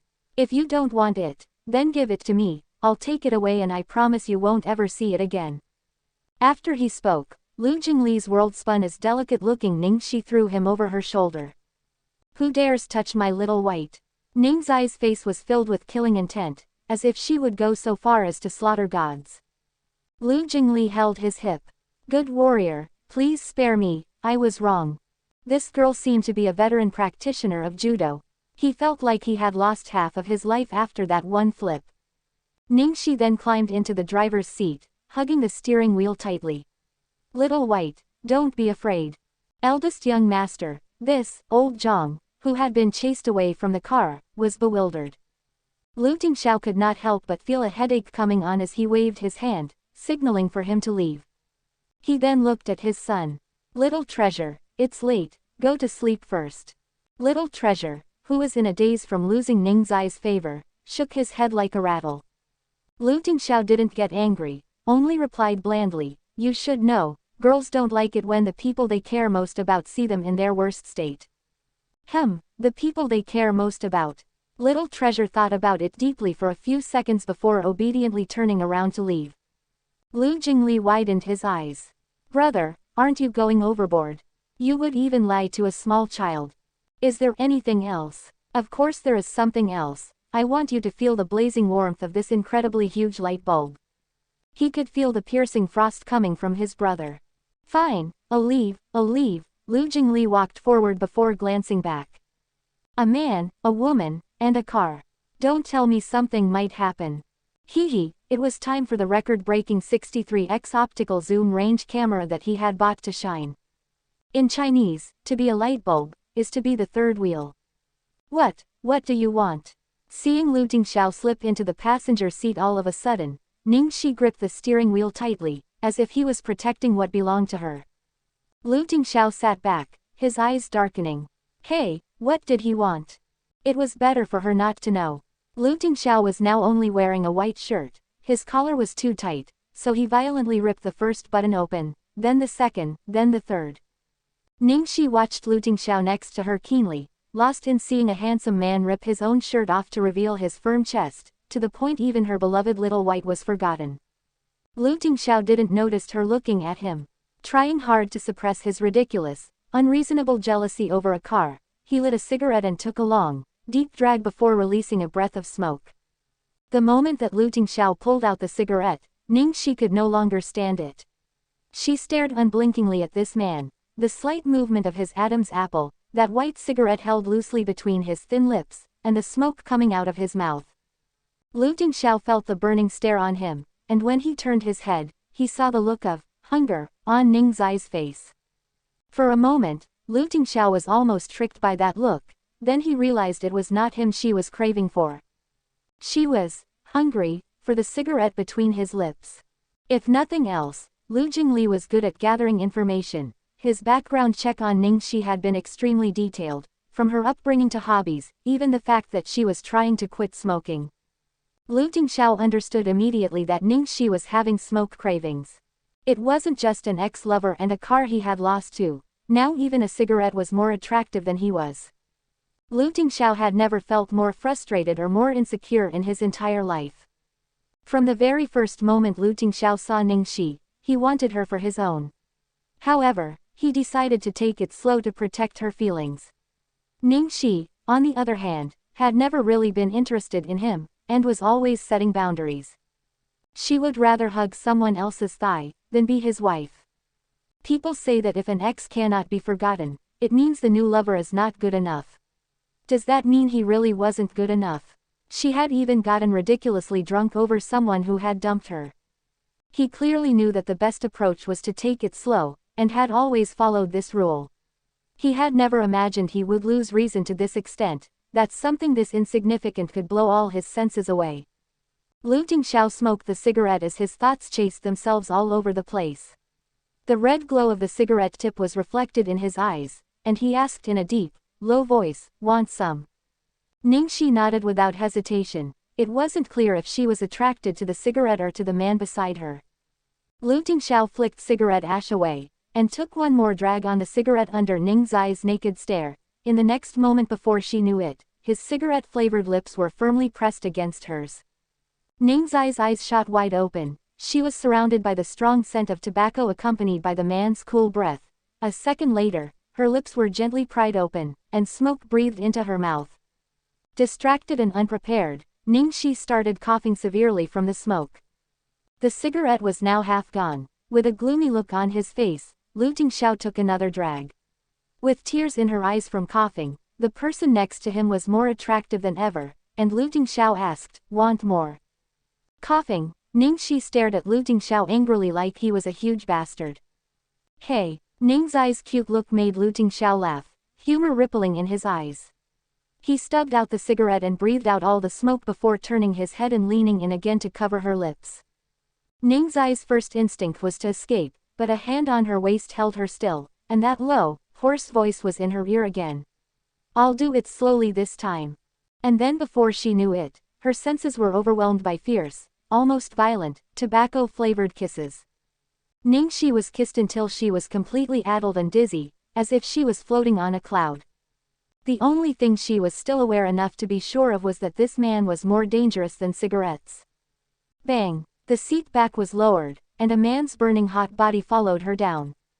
Ning Xi could hardly breathe. She felt her whole body start to fall, deeper and deeper, deeper and deeper, until she hit the bottom of the ocean. When the person under him stopped moving around, Lu Tingxiao lifted his head to see that she had heartlessly fallen dead asleep, and was even snoring slightly. Lu Tingxiao's red eyes turned back into their usual black, and the flaming rage in his heart disappeared completely. Hey, was he insane? Getting all serious with a drunk. It had only been 3 days. They'd only known each other for 3 days. What was he rushing for? His attraction to this little girl made no sense.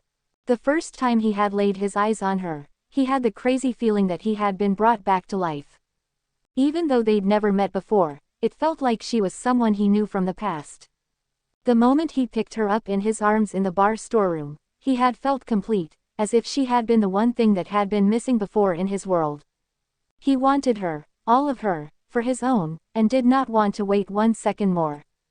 He couldn't afford to lose her, so waiting was his only option. Lu Tingxiao grabbed a blanket and a pillow from the back, and adjusted the temperature of the air conditioning before lying down next to her, kissing her gently on the forehead. "Good night, my girl." Early next morning, Ning Xi woke up wrapped in warm arms. She rubbed her eyes a bit, and through the window above her head, she saw green leaves, bright sunshine streaming in between their gaps to warm her body, the sound of birds singing in her ears. Where was she? She looked around and was surprised to find herself sleeping in a car, or more precisely, in Lu Tingxiao's arms. Oh my freaking god! Ning Xi scrambled up, hitting her head on the roof of the car roof hard. Lu Tingxiao, in a car. Damn it, what the hell happened last night? Why did she have to deal with all this crap right after waking up? It was hard not to misunderstand what she was seeing. What are you thinking? Ning Xi bit her finger nervously, her brain spinning, and answered without thinking, I'm wondering if I really had car sex with the Big Demon King last night. That would be horrifying. Big Demon King, car sex. If that was really the case, you think you would still have the energy to jump around and imagine ridiculous things the next morning? The man sounded like he was gnashing his teeth. Only now did Ning Xi realize that Lu Tingxiao was awake. She jumped in surprise, and almost hit her head again. Luckily, Lu Tingxiao anticipated it, and covered her head with his big, strong hand. Mr. Lu, use my name. Lu Tingxiao sounded a bit cold. She called him Mr. Lu when she was hiding things from him, and Master Xiao when she didn't want to piss him off, and he despised both. Maybe she was imagining things, but after one night, she felt that Lu Tingxiao somehow seemed different. Or maybe it wasn't that he had changed, but that he had hidden it too well, so she never really knew him at all. Ning Xi noticed bloodstains on Lu Tingxiao's hand, and asked without thinking, Lu Tingxiao, what happened to your hand? Lu Tingxiao looked at the delicate little teeth marks, then looked at her with a smile. What do you think? Ning Xi swallowed. Well, these teeth marks look familiar. There was praise in Lu Tingxiao's expression. Good eye. Cough, thanks. Ning Xi smiled awkwardly, and then asked more carefully, was it me? You think I'm trying to frame you? You can take another bite and see if they look the same, Lu Tingxiao suggested, and held out his hand. Ning Xi waved her hands in embarrassment. No need, it was me. I did it. Then again, what on earth happened last night? Everything's in pieces. I only remember going to the bathroom, the rest after that is a blur. How did I end up here? You blacked out in the girl's room. I went in to get you. You didn't want to come with me and you bit me, Lu Tingxiao answered succinctly. Ning Xi was confused. You went into the girl's room. She had really committed such an unforgivable sin. The Big Demon King had sacrificed too much for her. Then why was I sleeping in the car? Ning Xi gathered the courage to ask. Because you refused to leave your little darling. Lu Tingxiao deliberately emphasized, your little darling. Ning Xi looked at the car she had worshipped for so long, and understood Lu Tingxiao's words immediately. I'm so sorry, I've caused you so much trouble. Ning Xi apologized weakly. It was only the second night since she'd moved in, and already so much had happened, she truly felt bad about it. Lu Tingxiao didn't respond to her words, and instead asked something unrelated, why did you get so drunk last night? Ning Xi's face suddenly saddened. Looking at how her face changed, Lu Tingxiao's inner beast started to raise its head. Ning Xi wasn't used to sharing her worries with others, but this weight was too much to bear. She sank listlessly into the car seat, looking at the greenery above her head, and murmured, I didn't get the Meng Chengge role.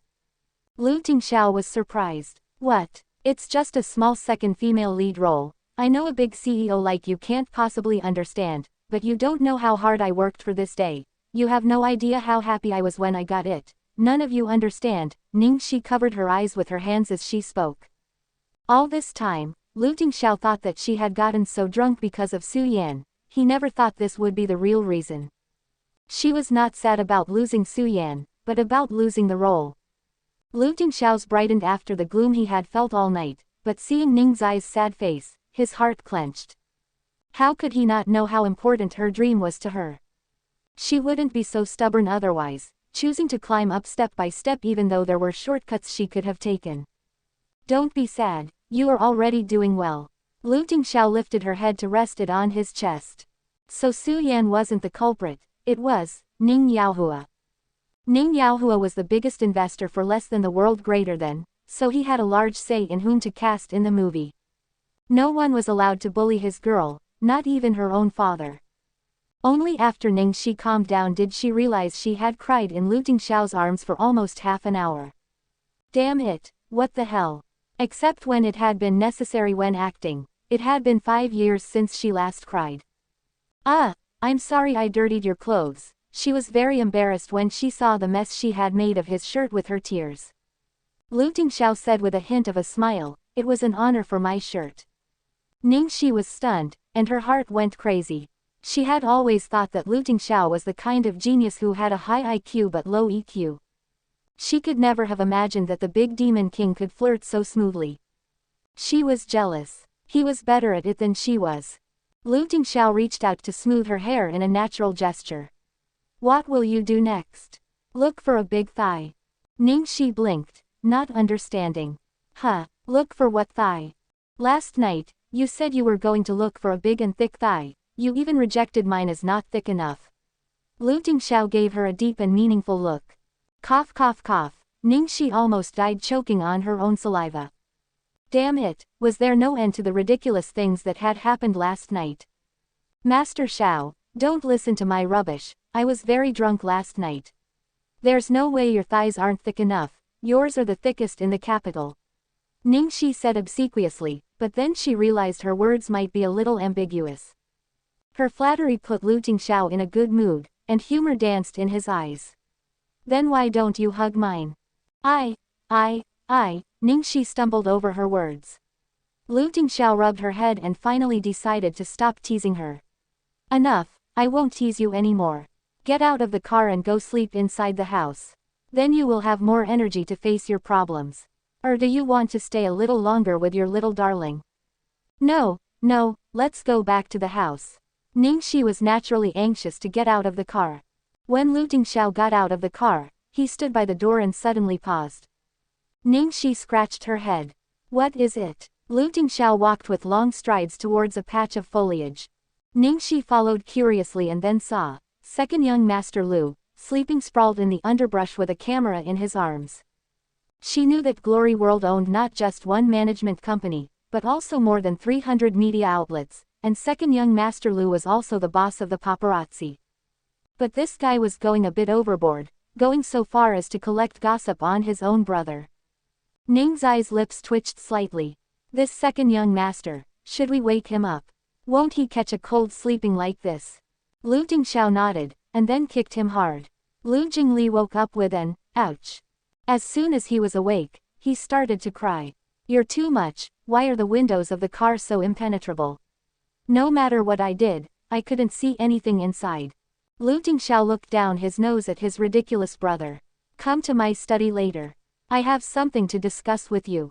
Oh, Lu Jingli rubbed his eyes and stood up, and then looked back and forth between them, muttering. Why didn't the car shake? Did I miss it? No way. With my brother's stamina, it should have been rocking all night. Ning Xi, why do you know what your brother's stamina is like and how long he can go for? It's easy for people to misunderstand, okay. Lu Jingli scratched his head. Because he can beat me up all night. Ning Xi, fine, you win. After returning to the room Lu Tingxiao had arranged for her, she was completely speechless. In just half a day and a night, he actually managed to get the guest room completely redecorated. The original cool and minimalist style of the room had been replaced by warm tones. Not just that, there was a full range of clothes in the closet all in her size, from pajamas to casual wear to evening dresses with matching accessories and handbags, all of which were top limited editions. This was inhuman wealth. What's wrong? Not satisfied, Lu Tingxiao stood behind her. Ning Xi facepalmed. This is not a question of satisfaction. Then what's the problem? President Lu, use my name. Fine, Lu Tingxiao, don't you think you're being a little too good to me? He was being so good that it was easy for her to get the wrong idea. You finally realize I'm good to you. Lu Tingxiao looked on her as if she was a student worth teaching. Ning Xi. Noticing her subdued mood, Lu Tingxiao's eyes dimmed for a second, but he quickly recovered. You saved little treasure, and he may need your help for a long time. Is there any problem, then, if I'm good to you? He paused, and then looked at her. Otherwise, do you want me to repay you in other ways? It turned out that she had been thinking too much. Feeling that a weight had been taken off her mind, she hurriedly waved her hands. No, it's fine like this, it's quite all right. Forget it, I don't need to be repaid in other ways. She and Lu Tingxiao were from completely different worlds. If he ever knew about her sordid past, he might forbid her from seeing little treasure ever again. It's still early, have a rest. We'll have breakfast downstairs later. All right. After Lu Tingxiao left, Ning Xi lay down on the comfortable large bed, but was unable to sleep. How could a person sleep when waiting for bad news? Even if the director and his team were satisfied with her, in the end, could they withstand the pressure from the investors? I can't just sit around waiting for it to end. She sat up and turned on her computer to log into MSN. Loneliness like never-ending arrows in the void. Are you online?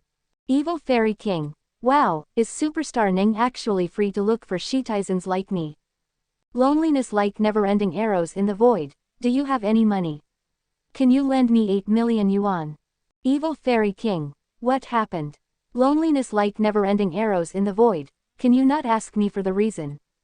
Evil Fairy King. I just invested in a winery, it may take me some time to get the money. Loneliness like never-ending arrows in the void. How long? Evil Fairy King. 3 days. Loneliness like never-ending arrows in the void. Thank you. Evil Fairy King. Hee, darling, this is the first time you've asked me for help. Loneliness like never-ending arrows in the void. When will you be back? I'll pick you up. Evil Fairy King. Ning Xi, you're heartless. Seeing that Evil Fairy King had gone offline, Ning Xi felt suffocated in her heart. Unless she was forced to, she didn't want to owe anyone any favors, especially an ex. She knew that her doing this type of equivalent exchange had hurt his feelings, but she had no choice. She had stopped having feelings long ago, and she didn't want them ever again. She didn't want to borrow money from Lu Tingxiao because she had involved the Lu family enough already, and she really didn't want to become even more involved with them, especially when it came to money. An hour later, she finally got the call she had been dreading. It was Chong Li. Ning Xi's hand curled into a fist, and she took a deep breath. Hello. Don't forget that filming starts at 9. Find your own way there. I have to look after Shuiluo, so I have no time for you. But since you're so capable, you don't need me anyway. Chong Li was sharp-tongued as ever, but today her tone was particularly biting, as if Ning Xi owed her a lot of money. What? Filming? Ning was stunned. Are you still asleep? Hurry up, don't be late on the first day. Chong Li said impatiently before hanging up. Holding her phone, it took Ning Xi some time to come back to earth.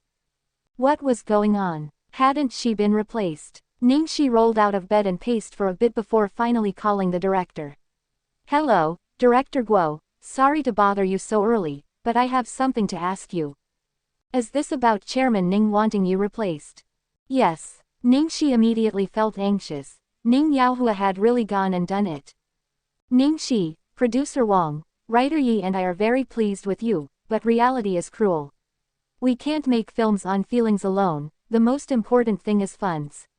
Sometimes we have no say when it comes to casting. Who does? The one who puts in the most money.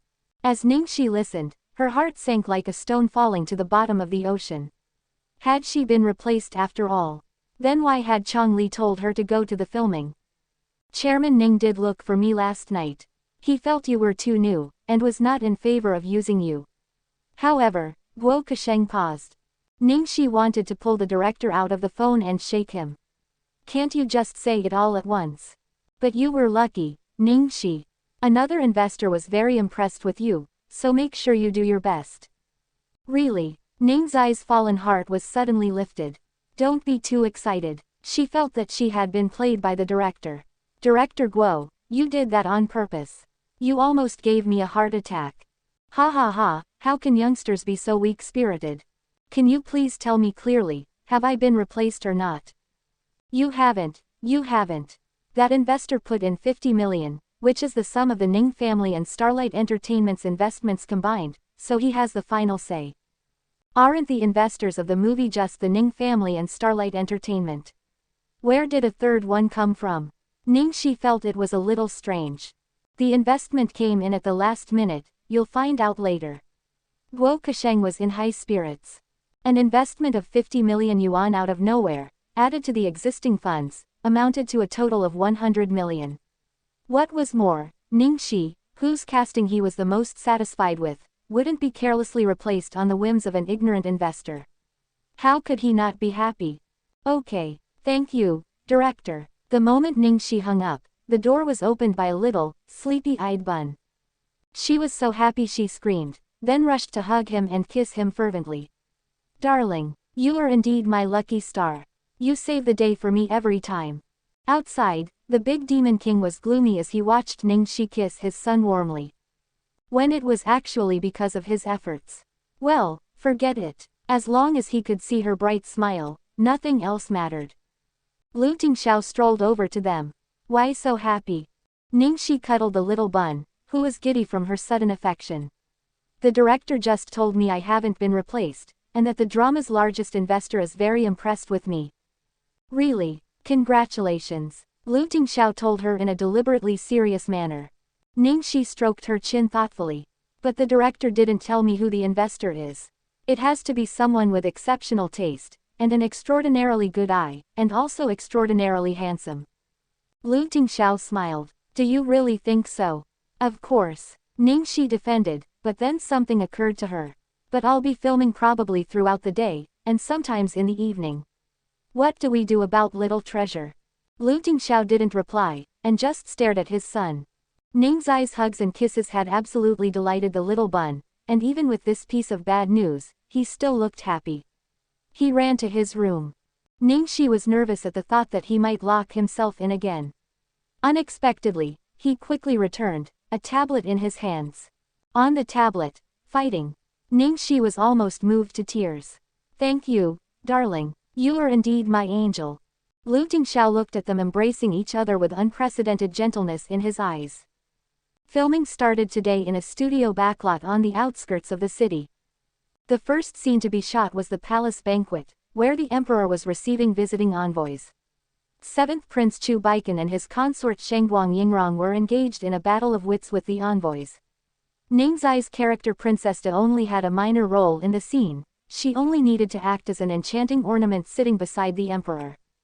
Even so, for just a small role, wearing so many layers of the traditional dress on such a hot day was a real pain. It didn't help that Ning Xi's costume was extremely complicated. Her clothes weren't just the thickest, her headpiece itself also weighed several kilograms. After one shot, she was drenched in sweat inside her costume, though no one could tell. The director yelled, "Cut!" Ning Xueluo's 2 assistants came up to her straightaway. One gave her a hand fan and the other a bottle of water. A cooling mat had already been arranged for her on her chair. Ning Xi didn't even have one assistant. She didn't even get to drink any water after filming. She had another scene later, so she couldn't take the costume off yet. She could only undo her collar to cool off. Everyone was praising Ning Xueluo's acting, and the director also complimented her performance. However, he turned back to the camera to review Ning Xi's scenes. Although she had no lines and only appeared a few times, her expression was on point. She looked idle and bored, yet also carried an air of contempt for the people around her, since she was preparing to destroy the country with her own 2 hands. Good, he wasn't concerned anymore. At this time, the production assistant Xiaoli shouted excitedly, "Teacher Ning, your boyfriend is here to visit you." Of course, by Teacher Ning, he meant Ning Xueluo. Dressed in a refreshingly casual style, Su Yan walked over, and behind him 2 of his men followed with a large box filled with ice cream for everyone. Wow, it's Haagen-Dazs. Thank you for the treat, Master Su. Teacher Ning is so blessed. Her boyfriend came to visit on the first day. Oh my god, they are so lovey-dovey. Why are your mouths still flapping when you're eating? Ning Xueluo pouted. She then took some ice cream over to Ning Xi. Junior sister Ning, have some. Thank you. Ning Xi accepted it politely. This woman never got tired of pretending to be an angel in front of other people, especially when Su Yan was around, whereas Ning Xi was tired just watching her. It was a good thing her specialty was acting, so she didn't mind playing along. After she returned to her seat, Ning Xueluo looked at Su Yan. It seemed like she had something to say, but was unsure whether to say it or not. She eventually said hesitantly, "Brother Yan, I'm a little worried about Xiaoxi."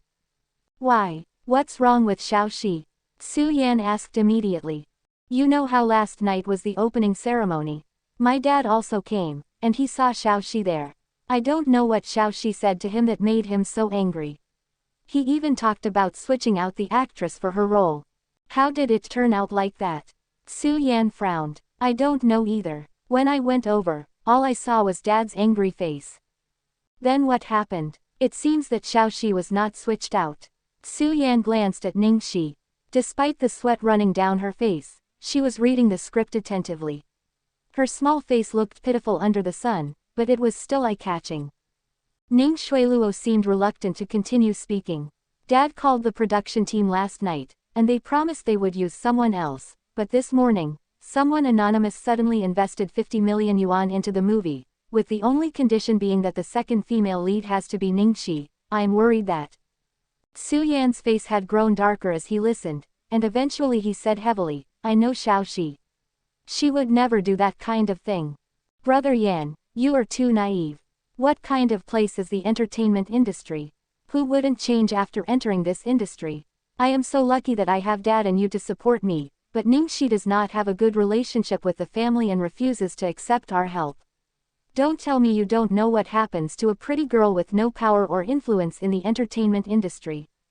Su Yan's face grew more blank as he listened, and he looked lost in thought. "Ning Xi, someone is looking for you," the production assistant yelled then, his voice sounding very excited. In that moment, everyone turned to look. Because it was too eye-catching. Red roses. Hundreds of red roses were being slowly brought in. Before anyone could react, the whole filming site had become a red ocean. Ning Xi was holding a card, and her face was black. There was one sentence on the card: "Remember to pick me up, evil fairy king." "Miss Ning, please sign for the delivery." "This, can I not sign? Leaving it all here would be a nuisance for work." Ning Xi tried to politely refuse the delivery.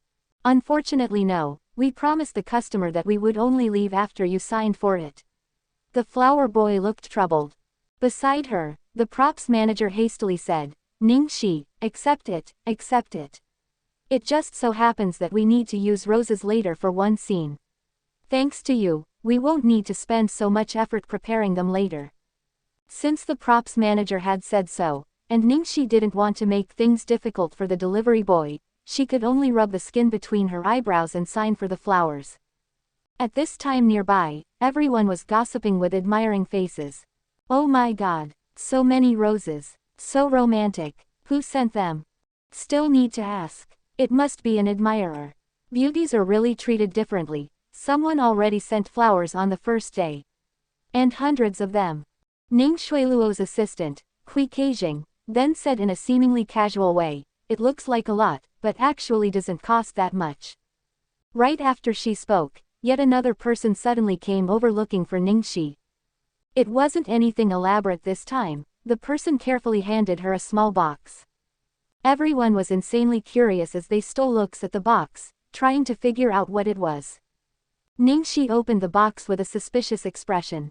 Inside was a large, sparkling diamond, with a note that had 4 words on it: "Long time no see." It was signed, Y.S. Seeing these 2 initials, Ning Xi's face grew blacker. F***. Did these 2 arrange this together? She just wanted to keep her head down. Why did it have to be so hard? Ning Xi had received both the flowers and the diamond before half the day was over. The drama crew was already gossiping like mad. "Oh my God, that diamond is crazy big. It's so bright, I'm going to go blind. Ning Xi's admirers are crazy." This time, Hui Keijing had nothing to say, but still whispered waspishly, "Who knows whether the diamond is real or not anyway." Ning Xi sat down heavily in a chair, and looked as if her life was ending. What was supposed to come, would come. There was nowhere to hide. There was no helping it. Ning Xi could only apologize to the director. I'm sorry, Director Guo, I didn't mean to trouble the crew. Guo Kasheng did not mind, and smiled as he waved his hands. It's natural for a fair lady to have admirers. It's alright, we're going to use your flowers after all.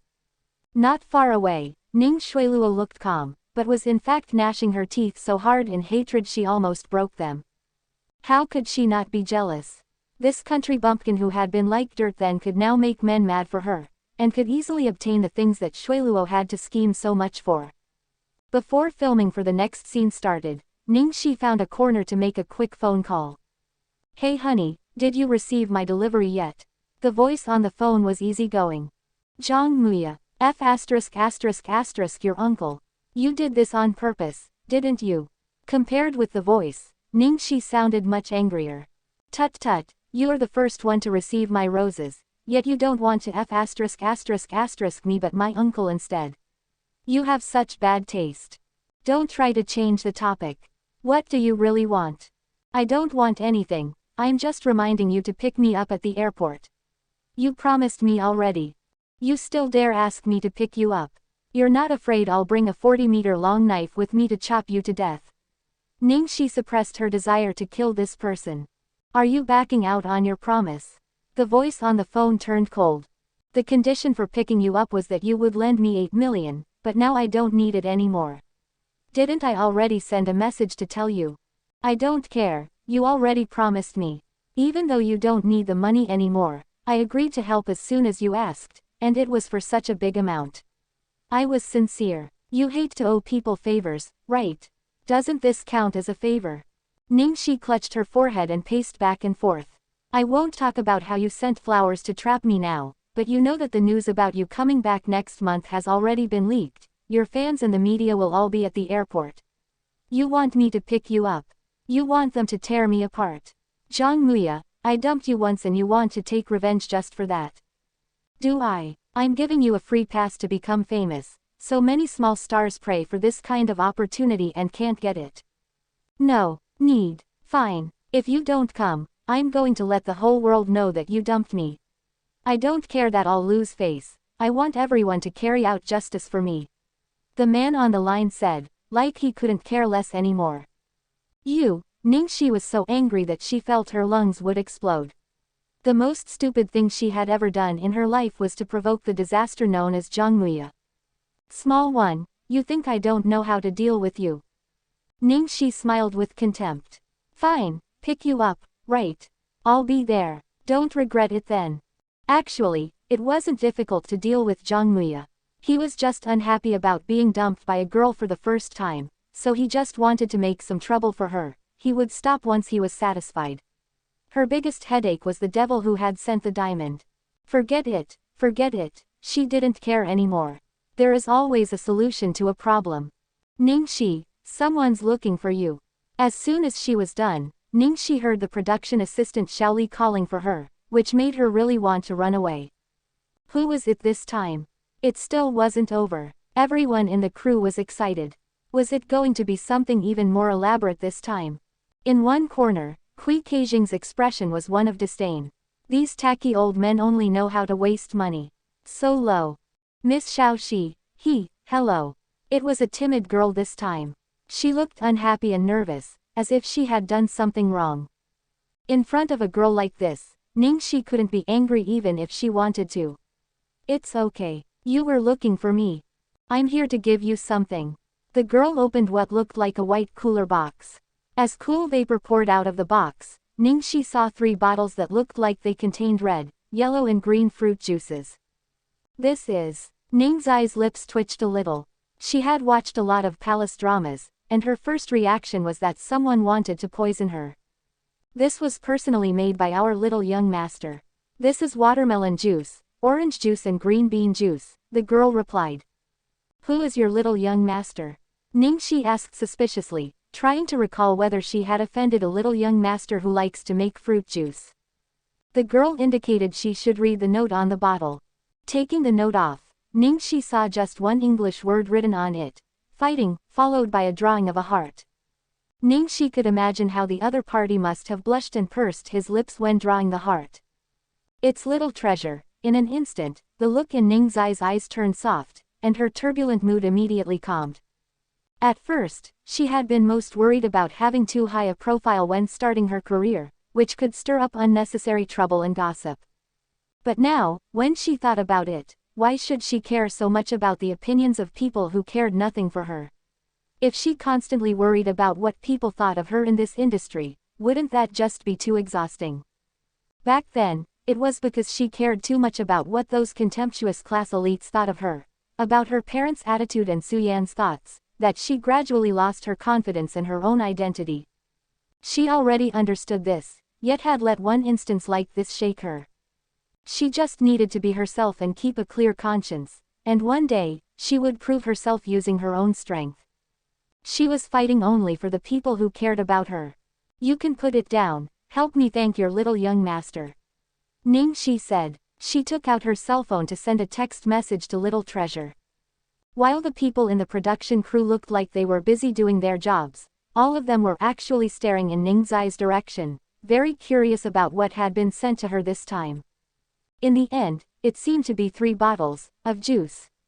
The first time, Ning Xi had looked troubled by the roses. The second time, she hadn't seemed very surprised or pleased with the diamond. But now, she had a happy expression on her face, and was texting cheerfully. Everyone exclaimed, "Ah, sure enough, money doesn't work on beauties these days, it's the heart that matters the most." That's right, didn't you hear the girl say just now that the juice was personally handmade? That's so sweet. I bet the one who sent the juice will be the one to win the heart of the beauty in the end. Then I bet it's the one who sent the diamond. Why is no one betting on the person who sent the flowers? After drinking the fruit juice and green bean soup, Ning Xi was fully revived as they continued filming. At the same time, Lu Tingxiao was at home, having taken the time off to accompany his son, when his cell phone sounded with a ding. It indicated that there was a new text message from Ning Xi.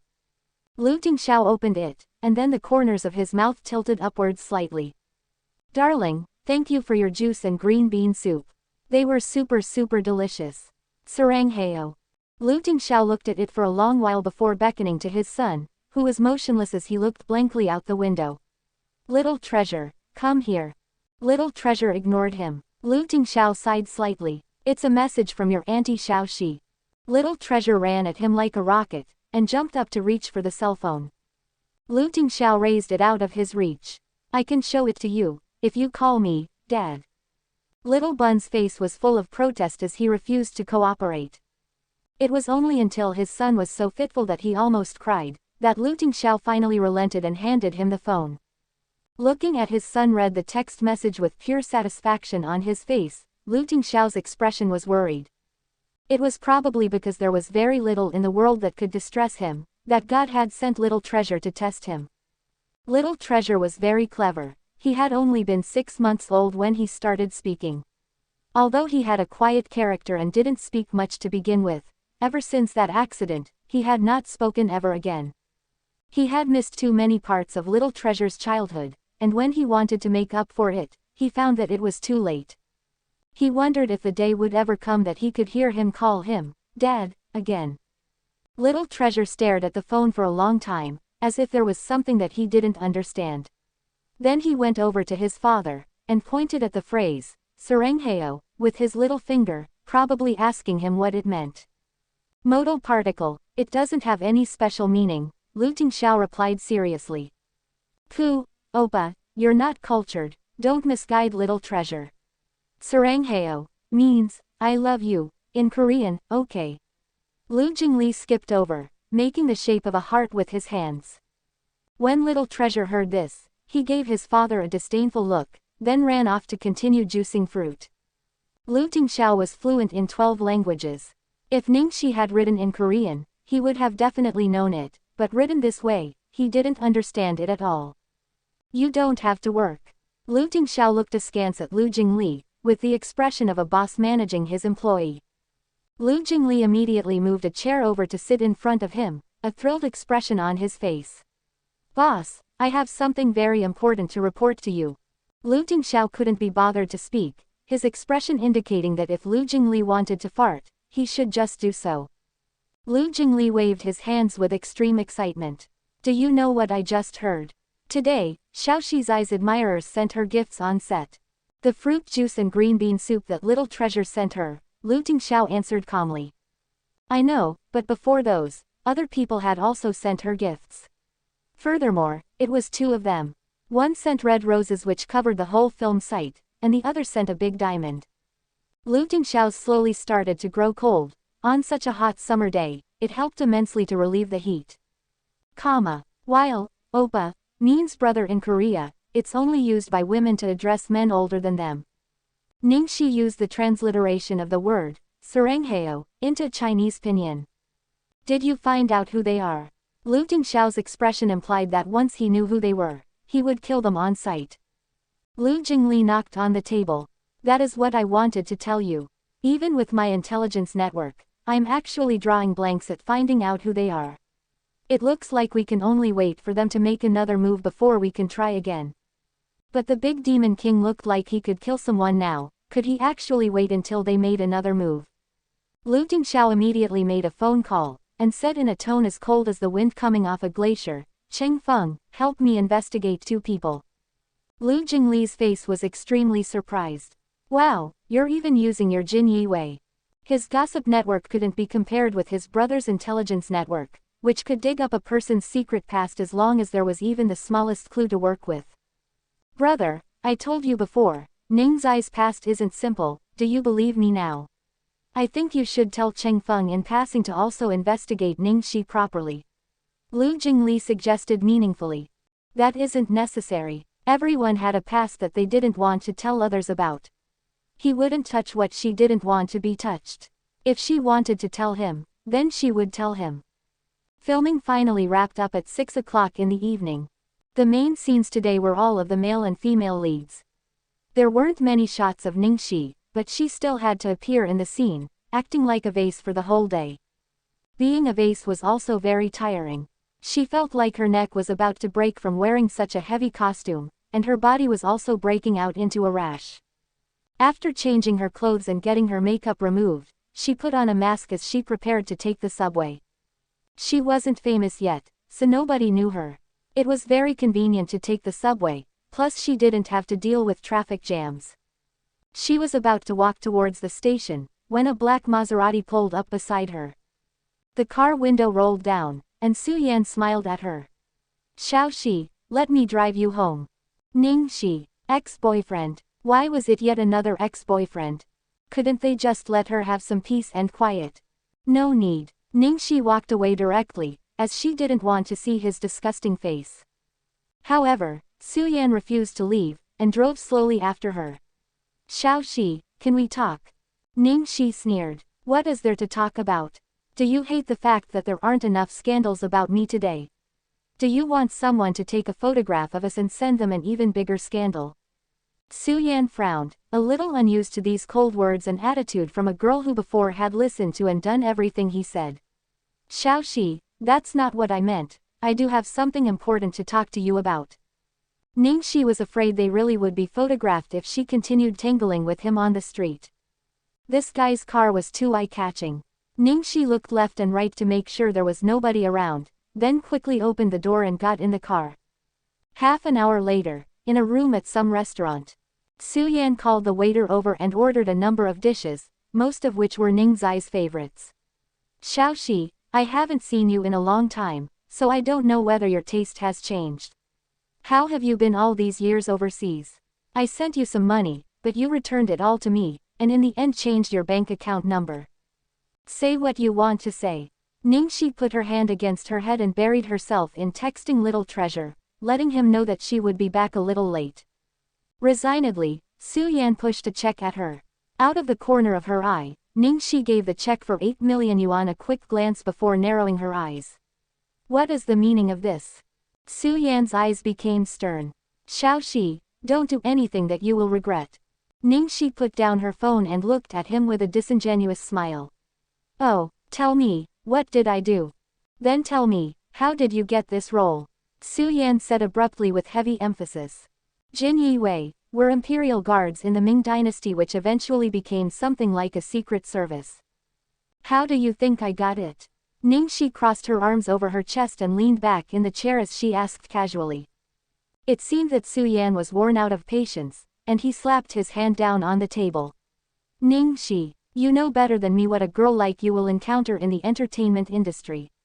Why do you have to be so stubborn about wading into these waters? Hey, a girl like me, Ning Xi smiled slightly. What kind of identity is young Master Su wearing to say such a thing to me? If she had been who she was back then, hearing this, she probably would have become hysterical. Back then, Su Yan had told her repeatedly that he didn't want his future wife to enter the entertainment industry, yet when it came to Ning Xueluo, he fully supported her. Even now, he still dared to criticize Ning Xi for the way she lived her life. Xiaoxi, even if we broke up, I've always treated you as my little sister, and I just want to help you. Can't you be less stubborn? Take this money, cancel your contract with Starlight, and leave the entertainment industry. Su Yan advised her earnestly. Hey, help me. Ning Xi's lazy eyes suddenly became very cold. Now that I think about it, I actually do need young Master Su to help me with something. I hope that young Master Su can help me tell the Ning family the truth, and testify in court that Ning Xueluo bribed 2 men to rape me. Will you help me with this? Xiaoxi, Su Yan paled. If I do that, it'll be over for Xueluo. At the most, her actions back then can only be considered an attempted crime. You were the one who entered the wrong room, and slept with someone else. Though it was the answer Ning Xi had expected, her heart still throbbed painfully. She sneered. So what you're saying is, back then, the 2 of you did nothing wrong. It was my fault she got me drunk, my fault I was drugged, my fault I was raped, my fault that I got pregnant with someone's bastard and gave birth to a dead baby. Su Yan frowned. Xiaoxi, I didn't mean it like that. Xueluo and I have already apologized to you for this matter, and have been trying to make it up to you for so many years. Why can't you just let it go? Ning Xi picked up her bag and stood up. Hey, you ask me to let it go. When your Xueluo is raped by someone and has his bastard, you can shake hands with him and happily become a cuckold, then you can ask me again. Su Yan's face instantly changed. Ning Xi, how can you say such a thing? I'm just talking about it, and your heart already hurts this much. You won't know how much it hurts unless it happens to you, right? Expect me to forgive the 2 of you. I'm not that saintly. Ning Xi stalked away after saying her piece. What bad luck. She shouldn't have bothered with Su Yan. It had made her so sick that she didn't feel like having dinner tonight. She should hurriedly go back and cuddle Little Bun to heal herself. As soon as Ning Xi reached the door of the Lu residence, she saw a soft, white Little Bun running towards her. It appeared that he had been at the window waiting for her. Ning Xi really was instantly healed, and she gave Little Bun a super big kiss as usual. Darling, have you eaten yet? I sent a message saying that you didn't have to wait for me, and you should be good and eat first. Did you do it? Little Bun nodded. Good boy. Ning Xi kissed Little Bun again as a reward. You go play first. Auntie is going upstairs to change clothes and take a bath. Little Bun nodded. The 2 people walked inside hand in hand. Standing by a window on the 2nd floor, Lu Tingxiao looked at the scene below him, and felt rather melancholy. He had never known he was such a jealous person. He was even starting to envy his son. As soon as Ning Xi came back, she had kissed his son, not just once, but twice. While he could only look at her from a distance. The first thing that Ning Xi did when she returned to her bedroom was to take off her bra. It simply was torture to wear this thing on a hot summer day, alright. She reached behind her to unclasp the back, then started to pull the bra out. When she had pulled it out halfway, the door behind her creaked open. Ning, Lu Tingxiao barely said one word before he froze, his hand still on the door where he had pushed it open, and a startled look on his face at the situation inside the room. Ning Xi froze in an awkward position, her bra half out, she couldn't pull it fully out or put it back on. It was the most miserable situation ever. The worst thing was that the bra she was wearing today was custom made, with the triangular Superman logo printed conspicuously on each side. Lu Tingxiao obviously noticed the Superman print, and raised his eyebrows slightly. But being the gentleman he was, he didn't make a big deal out of it, just coughed and said, "Sorry, the door was open, so." He started backing out of the room. No worries, my fault, I didn't close the door.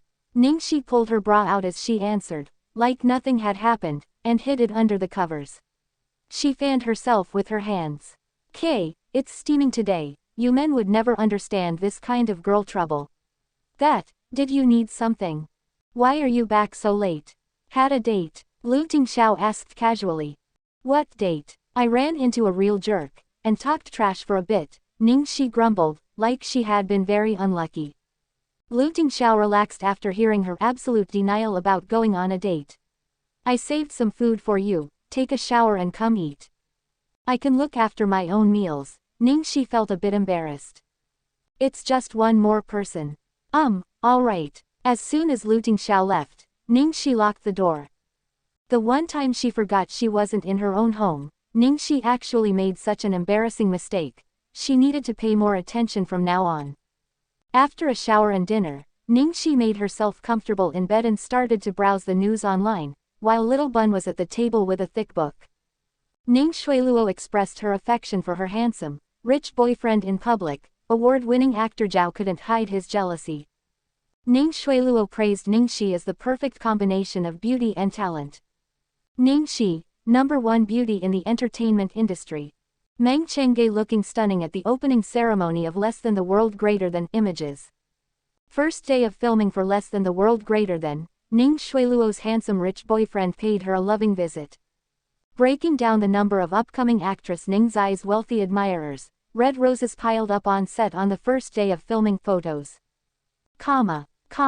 It was all normal headlines, but they gradually turned strange, like, Ning Xi, a secret mistress, who's the money guy behind Ning Xi and her multiple men, Ning Xi's personal life is a mess. Ning Xi had already been prepared back at the film studio, so she wasn't too upset at seeing these. She knew that even if the incidents with Zhang Muya and YS hadn't happened, sooner or later there would have been gossip about her public image anyway. These tabloids used ambiguous wording and had no supporting evidence, but when repeated enough, people might buy into them eventually, regardless of whether they were true or not. Need help? Lu Tingxiao asked. Ning Xi sat up with the laptop in her arms, cradled her jaw and laughed. Big Boss Lu, you want to make this go away for me? Can't I? Lu Tingxiao handed her and Little Treasure each a cup of milk. Yours is low fat. Thanks. Flattered, Ning Xi accepted the cup, and then said, thank you for your consideration, but it's unnecessary, I believe time will prove everything. I believe you, Lu Tingxiao said. His words stunned Ning Xi, and she touched her forehead helplessly. Lu Tingxiao, has anyone ever told you that you were really good at Liao Mei? Liao Mei. Lu Tingxiao looked suspicious. Obviously he didn't know what this internet term meant. It means that you know how to hit on girls. Ning Xi explained. There was a smile in Lu Tingxiao's eyes. Thank you for the compliment. So does this mean that I actually pleased you? With that, the atmosphere turned intimate. Ning Xi blushed, regretting what she had said. Watch what you say. It's led to such a dangerous topic. Luckily, Lu Tingxiao knew when to stop. I'm going to go through some documents in my study. You two rest well, good night. Ning Xi, good night.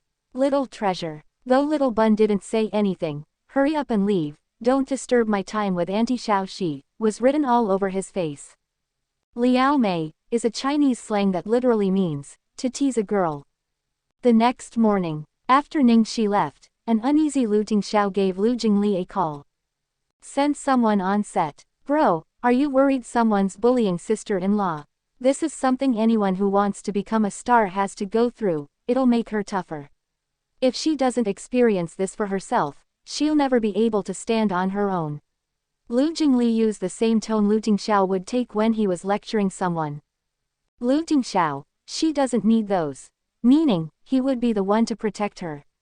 Lu Jingli, hee. Lu Jingli's heart was desolate at his brother's biased treatment. Last year without saying a word you threw me into the mess that was Glory World, and wouldn't even let anyone help me. Okay, I'll arrange for someone to be on set to make sure not even a single strand of her hair is harmed. You can take a week off next month, Lu Tingxiao suddenly said. Huh, bro, what did you say? Lu Jingli couldn't believe his ears. You're letting me take time off, and it's even a whole week. You haven't let me take leave in 3 years. Don't want it. Want. Of course I want it.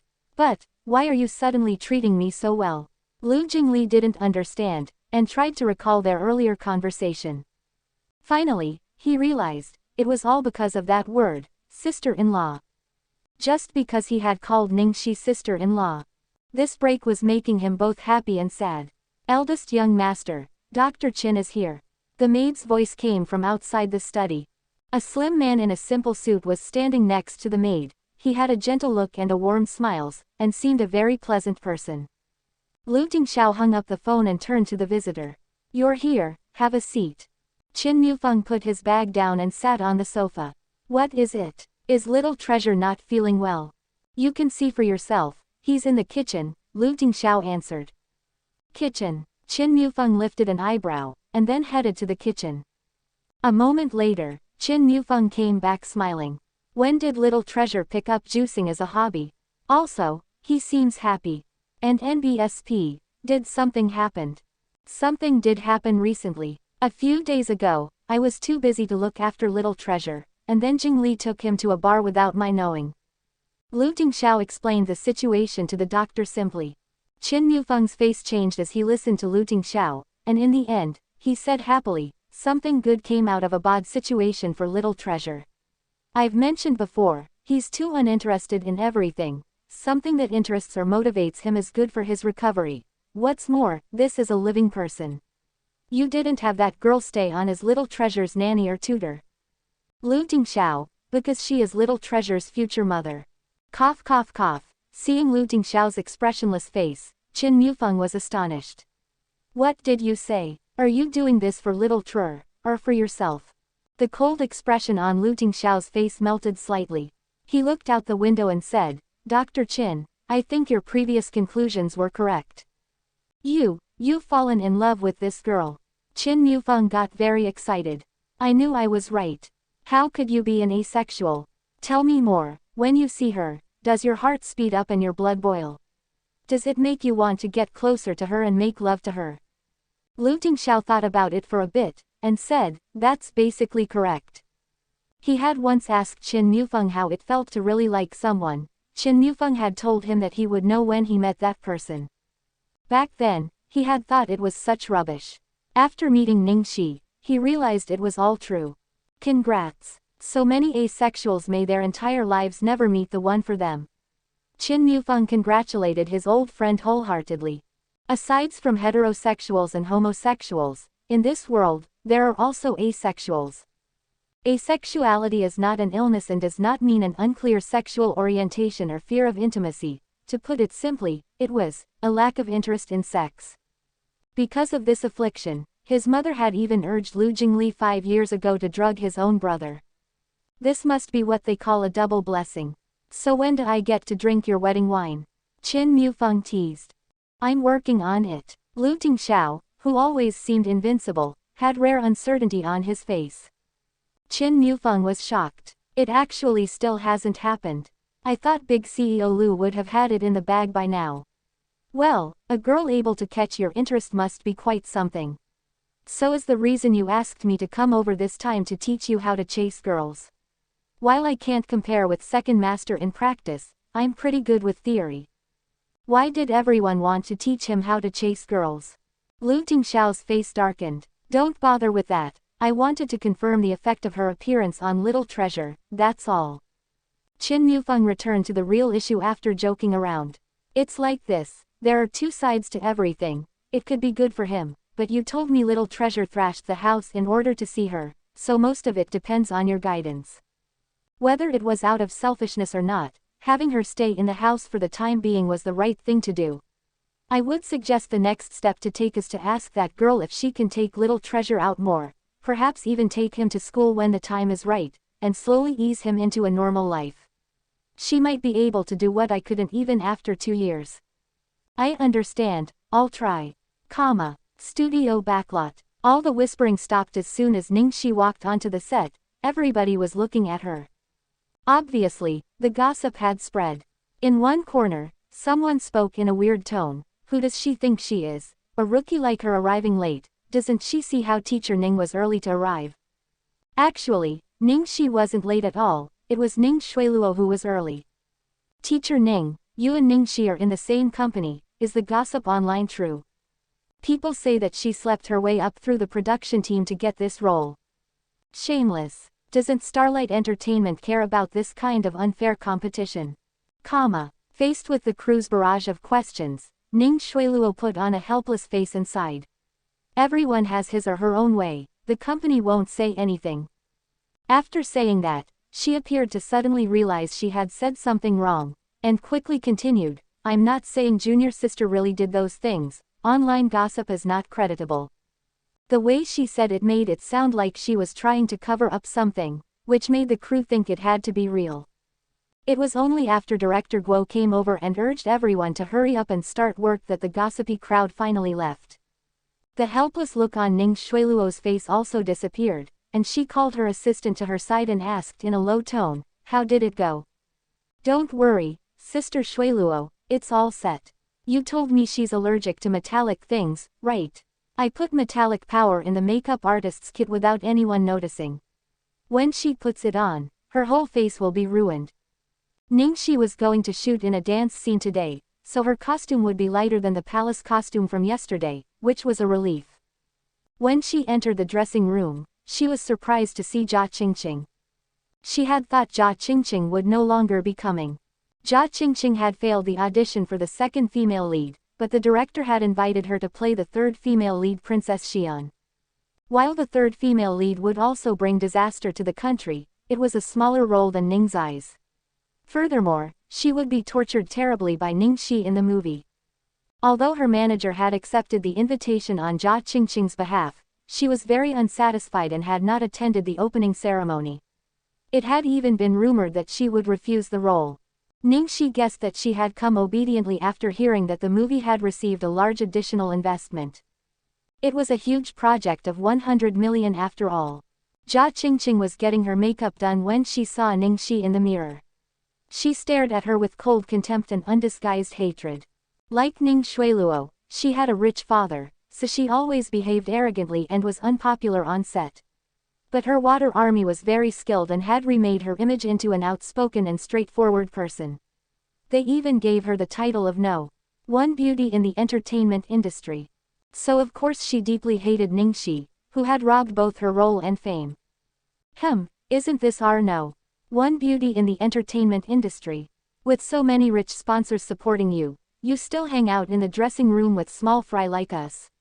Jia Qingqing sneered. Ning Xi leisurely found a chair to sit on and began to read her script, completely unaffected. She was the type of person who would wholeheartedly focus on work as soon as she arrived on set, and wouldn't be affected by anything or anyone. Ning Xi, are you ignoring me? Jia Qingqing dropped her comb with a clatter. Ning Xi continued reading her script as if she hadn't heard. At that moment, the makeup artist next to her couldn't hold it in any longer, and coughed. Ning Xi is wearing earphones, so she may not have heard you. Only then did Jia Qingqing see the two little white earbuds in Ning Xi's ears. She felt like she had just been punching cotton. Who knew whether she was doing it on purpose? Of course Ning Xi was doing it on purpose. The moment she saw Jia Qingqing, she had taken out her earphones and put them in so that she could pretend she couldn't hear her. Because in this case, no matter who was right or wrong, as long as there was conflict, it wouldn't be good for her. It was better to just avoid trouble altogether. Miss Jia, it's done. Are you happy with it? The makeup artist spoke cautiously, obviously aware that she was dealing with a difficult client. No, do it again, Jia Qingqing said without even one look. Which part are you dissatisfied with? The makeup artist asked. Everything. The makeup artist's face was stiff with anger, but she could only remove the makeup and start again. Seeing how Ning Xi completely ignored her, Jia Qingqing became angrier, and continued to find fault with everything the makeup artist did. The makeup artist dared not show her attitude, so she could only glare resentfully at Ning Xi sitting in the corner. She also knew that Jia Qingqing's aim was Ning Xi and she had just been dragged into it. Apart from the male lead and female lead who had their own dressing rooms, everyone else shared one room, so if Jia Qingqing wasn't finished with her makeup, Ning Xi would have to wait interminably. At last, it was only when Lu Tingxiao's manager came in to get her that she left reluctantly, not forgetting to throw Ning Xi another angry glare as she did. Literal translation of shui jun, which is internet slang for individuals or groups who are paid to post online comments to help shape or sway public opinion on an issue. In this context, to punch cotton is to do something that is a useless gesture, i.e. doesn't have any real effect. When it was time for Ning Xi to get her makeup done, the makeup artist banged things around and called in a loud and cold voice. "Ning Xi, come and do your makeup." Ning Xi put her script down and walked over. "I appreciate it."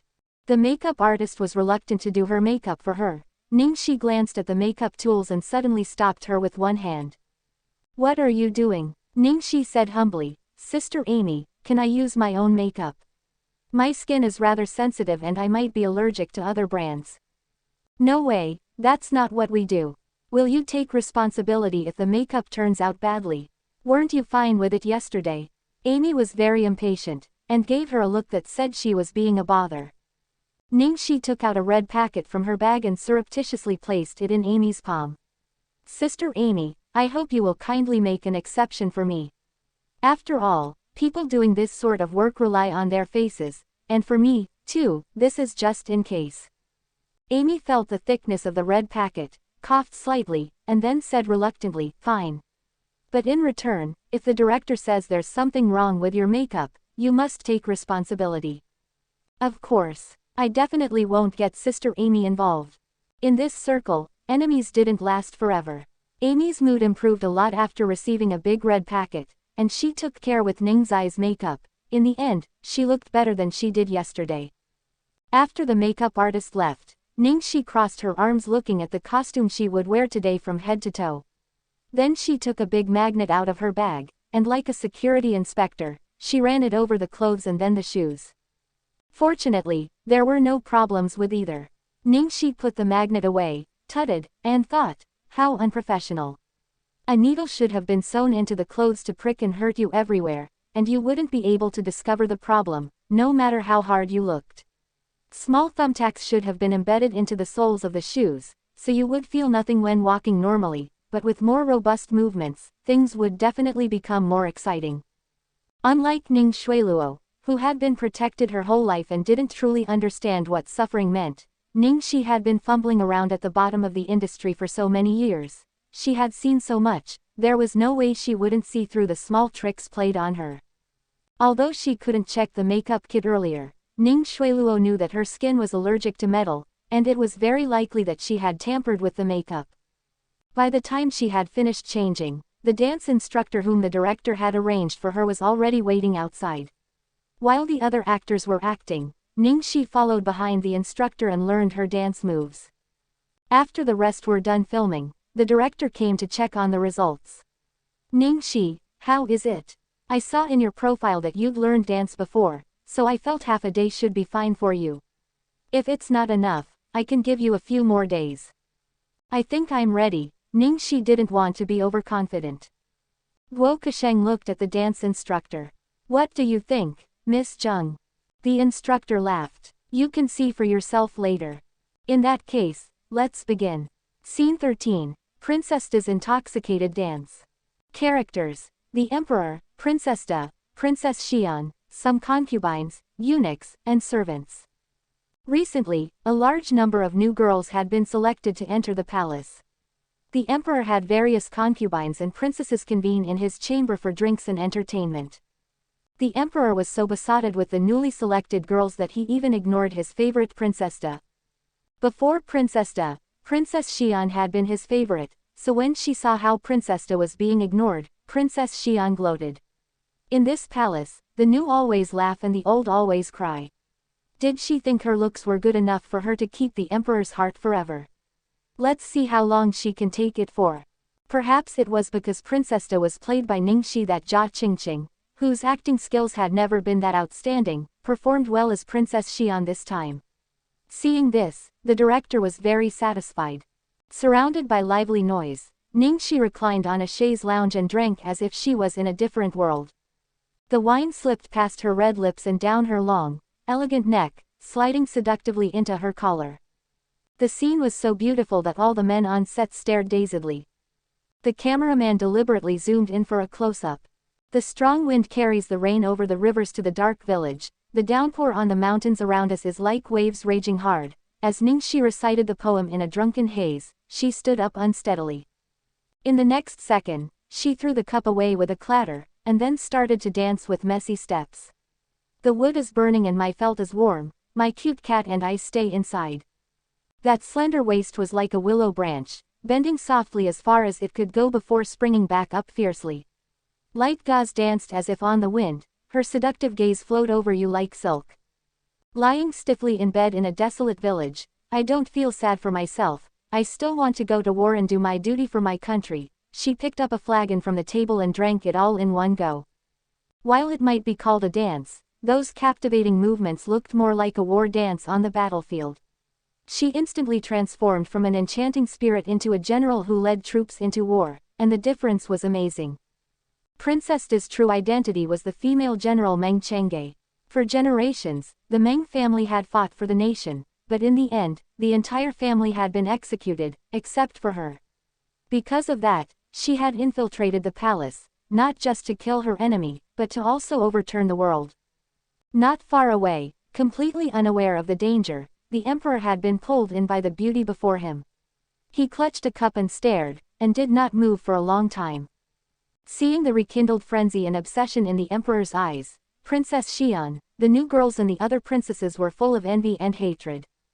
Lying down in the depths of the night and listening to the wind and the rain, I dream of riding an armored horse to cross a frozen river. I dream of riding an armored horse to cross a frozen river. I dream of riding an armored horse to cross a frozen river. Ning Xi recited the last sentence 3 times, once vaguely, once sorrowfully, and the last time resolutely. With that, she leaned alluringly into the emperor's embrace, bewitching him. She was determined to continue on her road to vengeance. Once the scene was over, the director almost forgot to yell, "Cut! Cut! Fantastic!" Guo Kasheng was the first to clap his hands. Ning Xi danced well and was very professional. The hardest was expressing what I wanted. Everyone's expressions were also very good. Old Feng, I don't need to mention you, and the rare one was Qingqing, your expression just now was perfectly on point. Jia Qingqing's face was as black as the bottom of a pot. That was her real envy and hatred, of course it would be on point. The emperor was played by Feng Yibo, a veteran actor who always played emperors and had worked with countless beauties. He couldn't help but laugh as he said, "Director Guo, that wasn't an act, I really was stunned." Just as I said, Junior's sister is very capable. Next to them, Ning Xueluo joined in the praise, but was actually about to grind her teeth down to nothing. When it was over, Ning Xueluo drew her assistant aside to question her. "What's going on? It's the afternoon already, there's been no reaction at all." The assistant looked frightened. "I put it in myself, in the blush, the eyeshadow, the highlight powder, I put a bit in all of them. Maybe it's a late reaction." Ning Xueluo stared at her.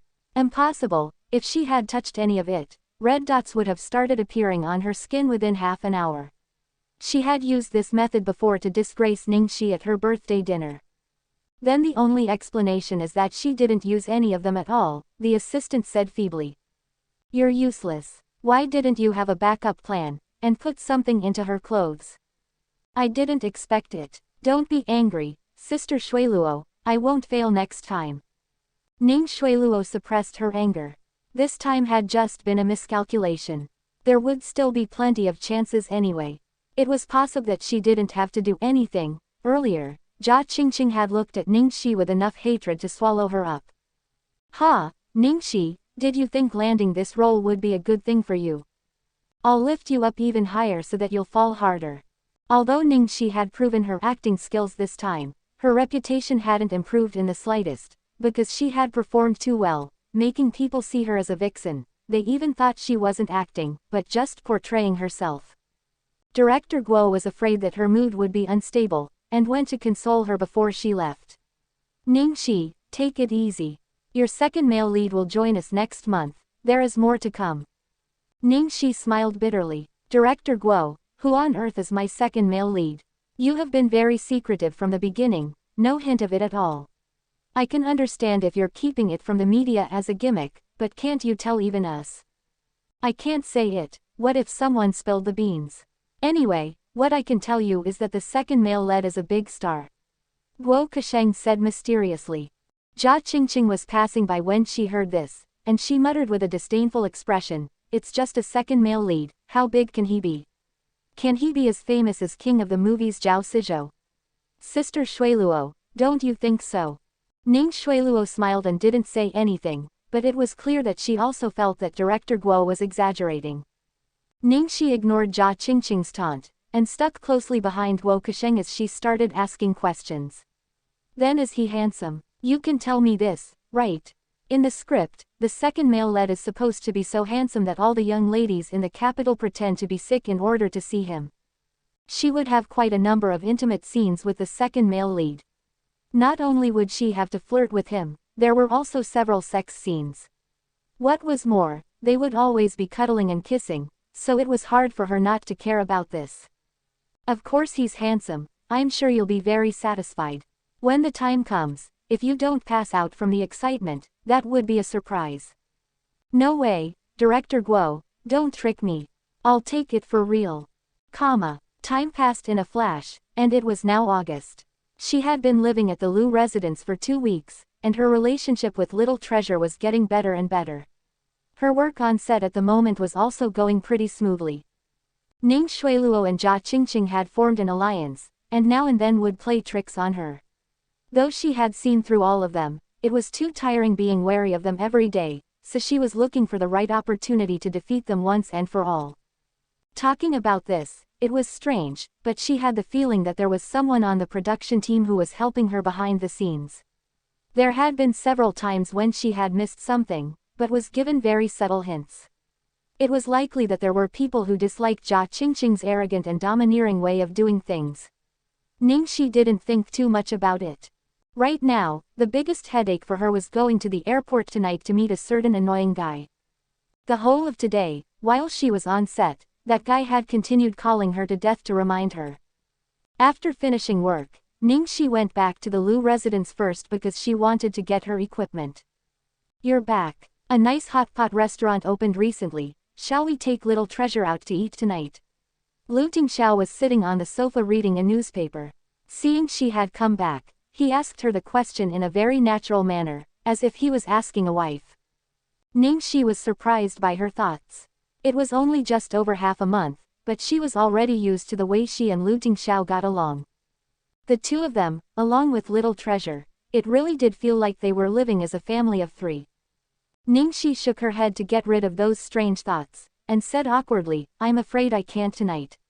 I'm just about to go to the airport to meet someone, and I'll probably be back very late. Does Little Treasure want to have hot pot? Why don't you take him out to eat? If you're not here, he won't go out with me." All right, then let's have it next time." Lu Tingxiao put down the newspaper and looked at her with dark, deep eyes. "Meeting a friend?" "Well, kind of," Ning Xi nodded a little reluctantly. "Man or woman?" Wasn't this question overstepping a boundary? It wasn't that Ning Xi hadn't noticed that Lu Tingxiao's attitude towards her was unusual, but Lu Tingxiao always stopped at the right point. If she overreacted, it would unavoidably seem like she was assuming he had feelings that might not actually exist. So as if she was hearing a normal question, Ning Xi gave a normal reply, "Male." Lu Tingxiao narrowed his eyes imperceptibly. "Are you coming back tonight?" This question, hearing it sounded more and more like. Ning Xi brought out her acting skills, and pretending this question wasn't ambiguous at all, she said nonchalantly, "I'm not so sure about that. When the time comes, I'll call you. I'm running late, I'm going upstairs first."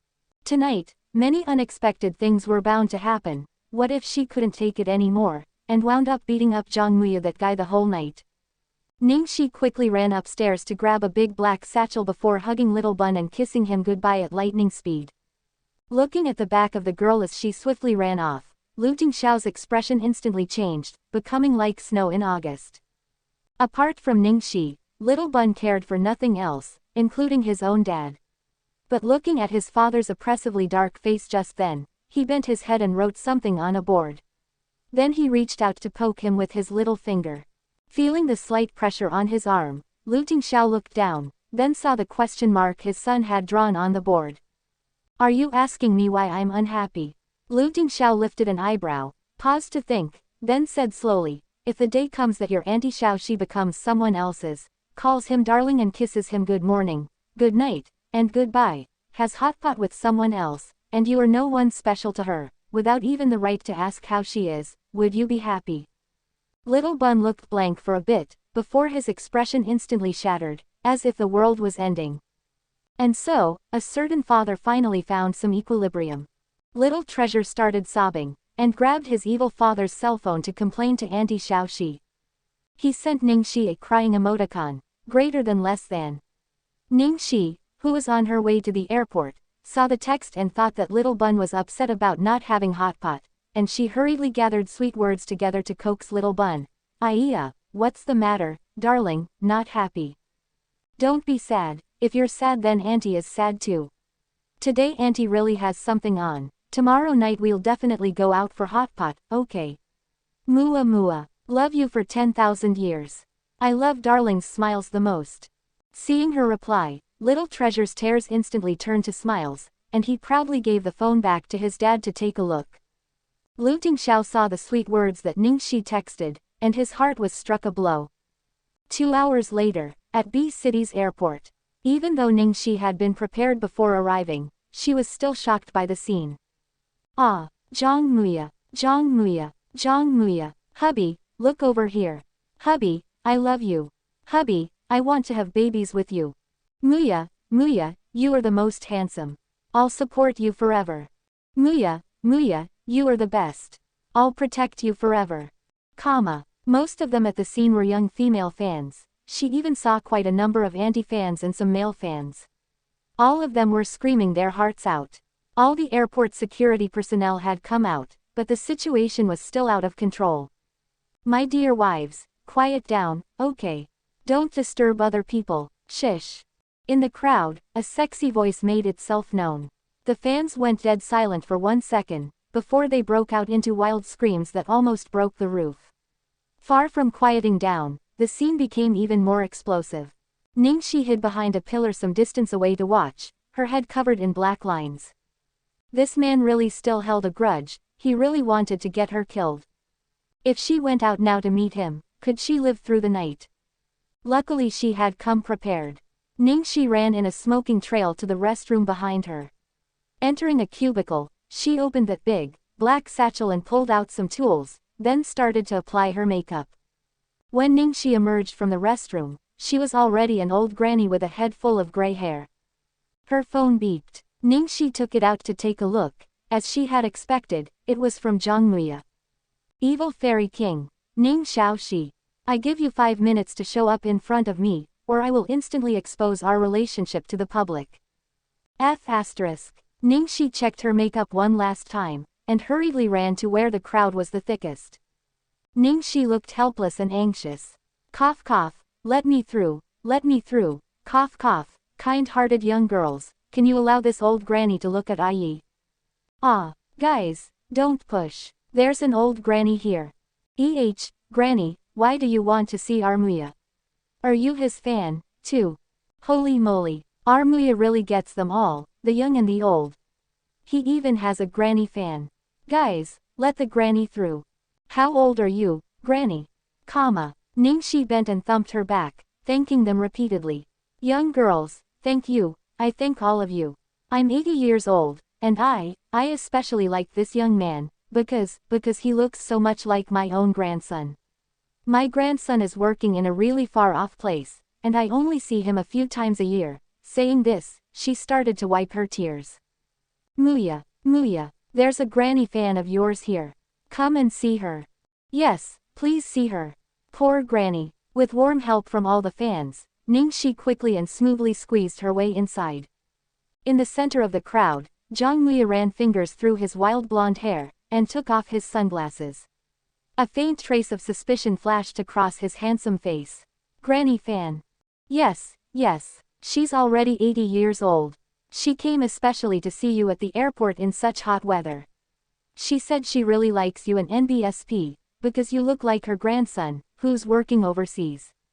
Once the fans stopped speaking, Zhang Luya followed the path that the crowd had made for him, and saw an old granny with a wrinkled face, wearing dusty, rough clothes, and leaning on a walking stick. Zhang Mai's expression instantly became twisted. Phew. He had enough sense left to swallow the rest of that F word, and stared hard at that granny, with an expression of wanting to strangle her.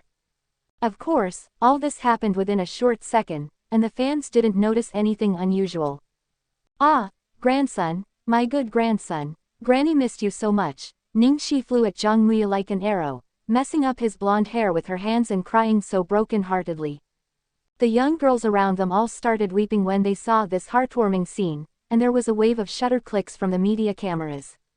Ning Xi, just you wait, till tonight. Zhang Luya gritted his teeth and said angrily in a low voice next to her ear. Ah, grandson, grandson. Why do you look so skinny? Granny's heart aches. Ning Xi was fully into her character, and Zhang Mai's hair, which he valued the most, had already turned into a chicken nest. Seeing that Zhang Luya was about to explode, his manager Lei Ming hurried over to save the situation.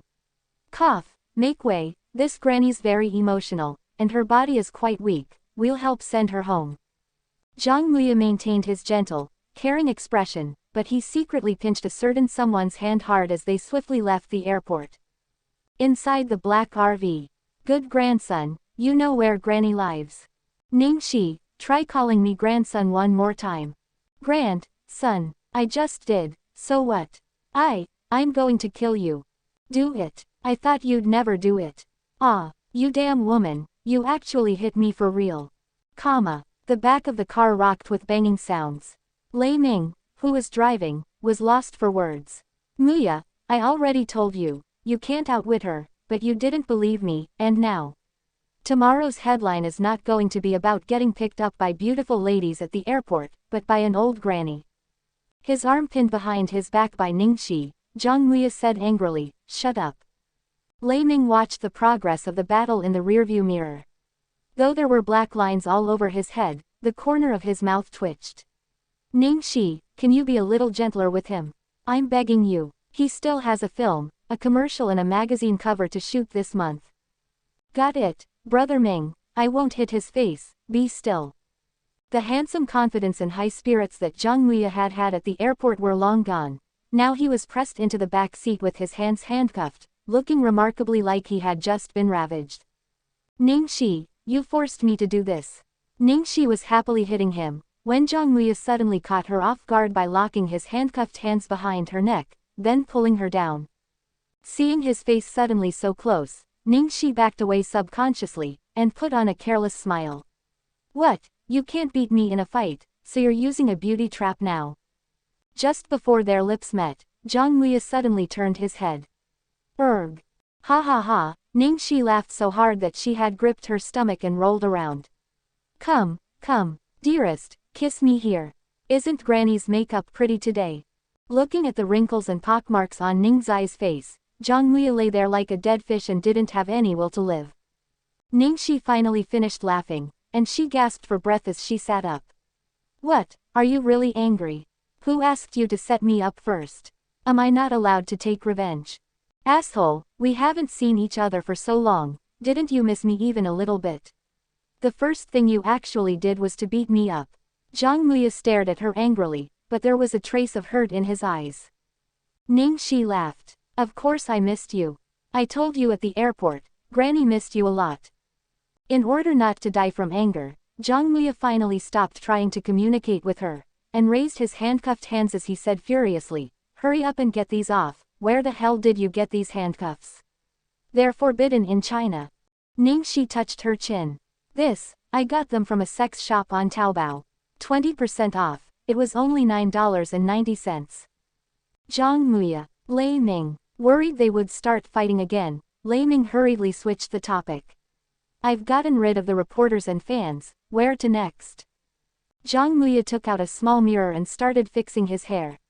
He didn't even raise his head as he answered, to my villa in the outskirts. Ning Xi instantly lifted herself up. Then drop me off on the roadside, I'll take a cab back myself. Hey, you think you can run away tonight? Let's see where you can run. Zhang Muya gritted his teeth with an evil expression, and locked the car doors. Ning Xi's head was covered in black lines. She knew this would happen. On their way, the further they traveled, the more Ning Xi felt something was not right. Why was this direction so familiar? Tycoon Zhang, you have property in B City. Might it be at the Platinum Palace, by any chance? Ning Xi tested by asking. Zhang Muya humphed. It is, so what? It's too late for you to hug my thigh now. Unless you call me grandpa. At this moment, Ning Xi was feeling a little despondent. What was this coincidence, that Zhang Mai's villa was at Platinum Palace too? For some reason, the do sound of an alarm started to play in her head, giving her a bad feeling that something terrible was going to happen. The car drove through the main gate, and Ning Xi asked casually, Zhang Muya, what number is your villa? No, 6. Ning Xi's expression was slightly stunned. It was actually number 6. Villas at the Platinum Palace were divided into different classes. The best was undoubtedly Big Demon King Lu's No 8 castle. It covered the most territory, with a big lake and flower garden behind it, and a personal golf course. The next was Lu Jingli's number 7 villa. Number 6 was of the same standard as number 7. Nobody knew who the owner of villa number 6 was. She hadn't expected that it would actually be Zhang Muya, this guy. Seeing Lei Ming about to go right, Ning Xi instinctively reminded him, Brother Ming, don't go this way, it's blocked. How do you know it's blocked? Zhang Muya asked instantly. Ning Xi's heart thumped, but on the surface, she calmly gave him a haughty look. Didn't you see the warning sign on the side? Actually, some drunk rich heir had had an accident on that road. She had seen it with her own eyes when she passed through there yesterday. Zhang Muya saw the construction ahead sign by the side of the road, and said, oh. Ning Xi secretly breathed a sigh of relief. Even though she had a proper reason to stay at Lu Tingxiao's, it was still too troublesome and too complicated to explain. She might as well save herself the trouble. When they arrived, Ning Xi was feeling bitter. How she wanted to sneak home directly and hug little treasure. Lei Ming got out of the car and said to Zhang Muya, you can move in directly since someone has been keeping it clean while you were gone. Do you want to stay here or at the apartment that the company arranged for you? If you stay here, it might be a little inconvenient for you to get around. Quote. Nearby, Ning Xi was thinking privately, don't stay here. What if one day they ran into each other? I'll see, let's decide later. Zhang Muya waved his hand impatiently, and looked at Lei Ming as if urging him to get on with it. Lei Ming sighed as he looked at both of them, and gave a worried reminder. Don't stay up too late, the both of you. Muya, don't forget tomorrow, you have. Got it, got it. Zhang Muya didn't pay much attention to him, and dragged Ning Xi inside the house, like a bandit vanishing in a wisp of smoke. Lei Ming, he already knew the two of them wouldn't be able to get up early the next morning. After entering, Zhang Muya pulled his fingers one by one, with the face of someone preparing for battle. Don't listen to Brother Ming, Ning Xiaoxi, you have to fight 300 rounds with me tonight. See if I don't torture you to death. Ning Xi looked at him disdainfully. Hee, as you wish. You've already suffered defeat at my hands, you still dare say such big words. I'll make you beg to call me Granny. You wish. You are the one who's going to call me Grandpa. Zhang Muya buried his head in his huge travel case as he searched it. I brought back the latest equipment from overseas, no need to thank me. Saying this, he looked at her in pain. Can you go and freaking wash your makeup off, it's killing my eyes. You want to use this to lower my fighting strength. Shameless. I'm telling you now, if I lose, I won't admit it. Lower my butt, I'm the one who had to lower myself, you think I enjoy being like this. Ning Xi took the heavy wig off with a harsh pull and unbuttoned her collar. This was a lose-lose situation for both her and him equally. Zhang Muya turned on the mega screen TV in the living room, and started to hook up the cables. I have clothes in my room, go and look for something to wear yourself. Hurry, hurry, my battle soul can't endure the thirst and hunger anymore. Ning Xi looked speechlessly at his excited appearance. Other people would look for a hot girl to hook up with after returning from abroad, but this guy had dragged her here by all means necessary to play games with him, and even wanted to play through the night. What a... Zhang Muya expertly set up all the game equipment, grabbed a few bags of jelly, chips and dried fish from who knows where, and took out a bottle of good wine from the wine cellar while he hummed a happy tune. Everything was ready, and he sat on the floor with his legs crossed and rubbed his hands together. Just as he was about to familiarize himself with the game, the doorbell outside suddenly rang. Zhang Mai's face immediately turned black. He didn't answer the door, and instead, directly called Lei Ming and said bad-temperedly, "Stop ringing. I've already promised I'll be on time tomorrow morning, isn't that enough? Every day bossing me around like I'm a pet, not even letting me play some games, you don't believe that I won't be able to take it anymore and quit." "Ah, ring what?" On the other end of the call, Lei Ming was utterly baffled. Zhang Muya choked and paused. "You're not outside ringing my doorbell. I'm pretty far away from your place now, and I'm driving." Lei Ming was innocent.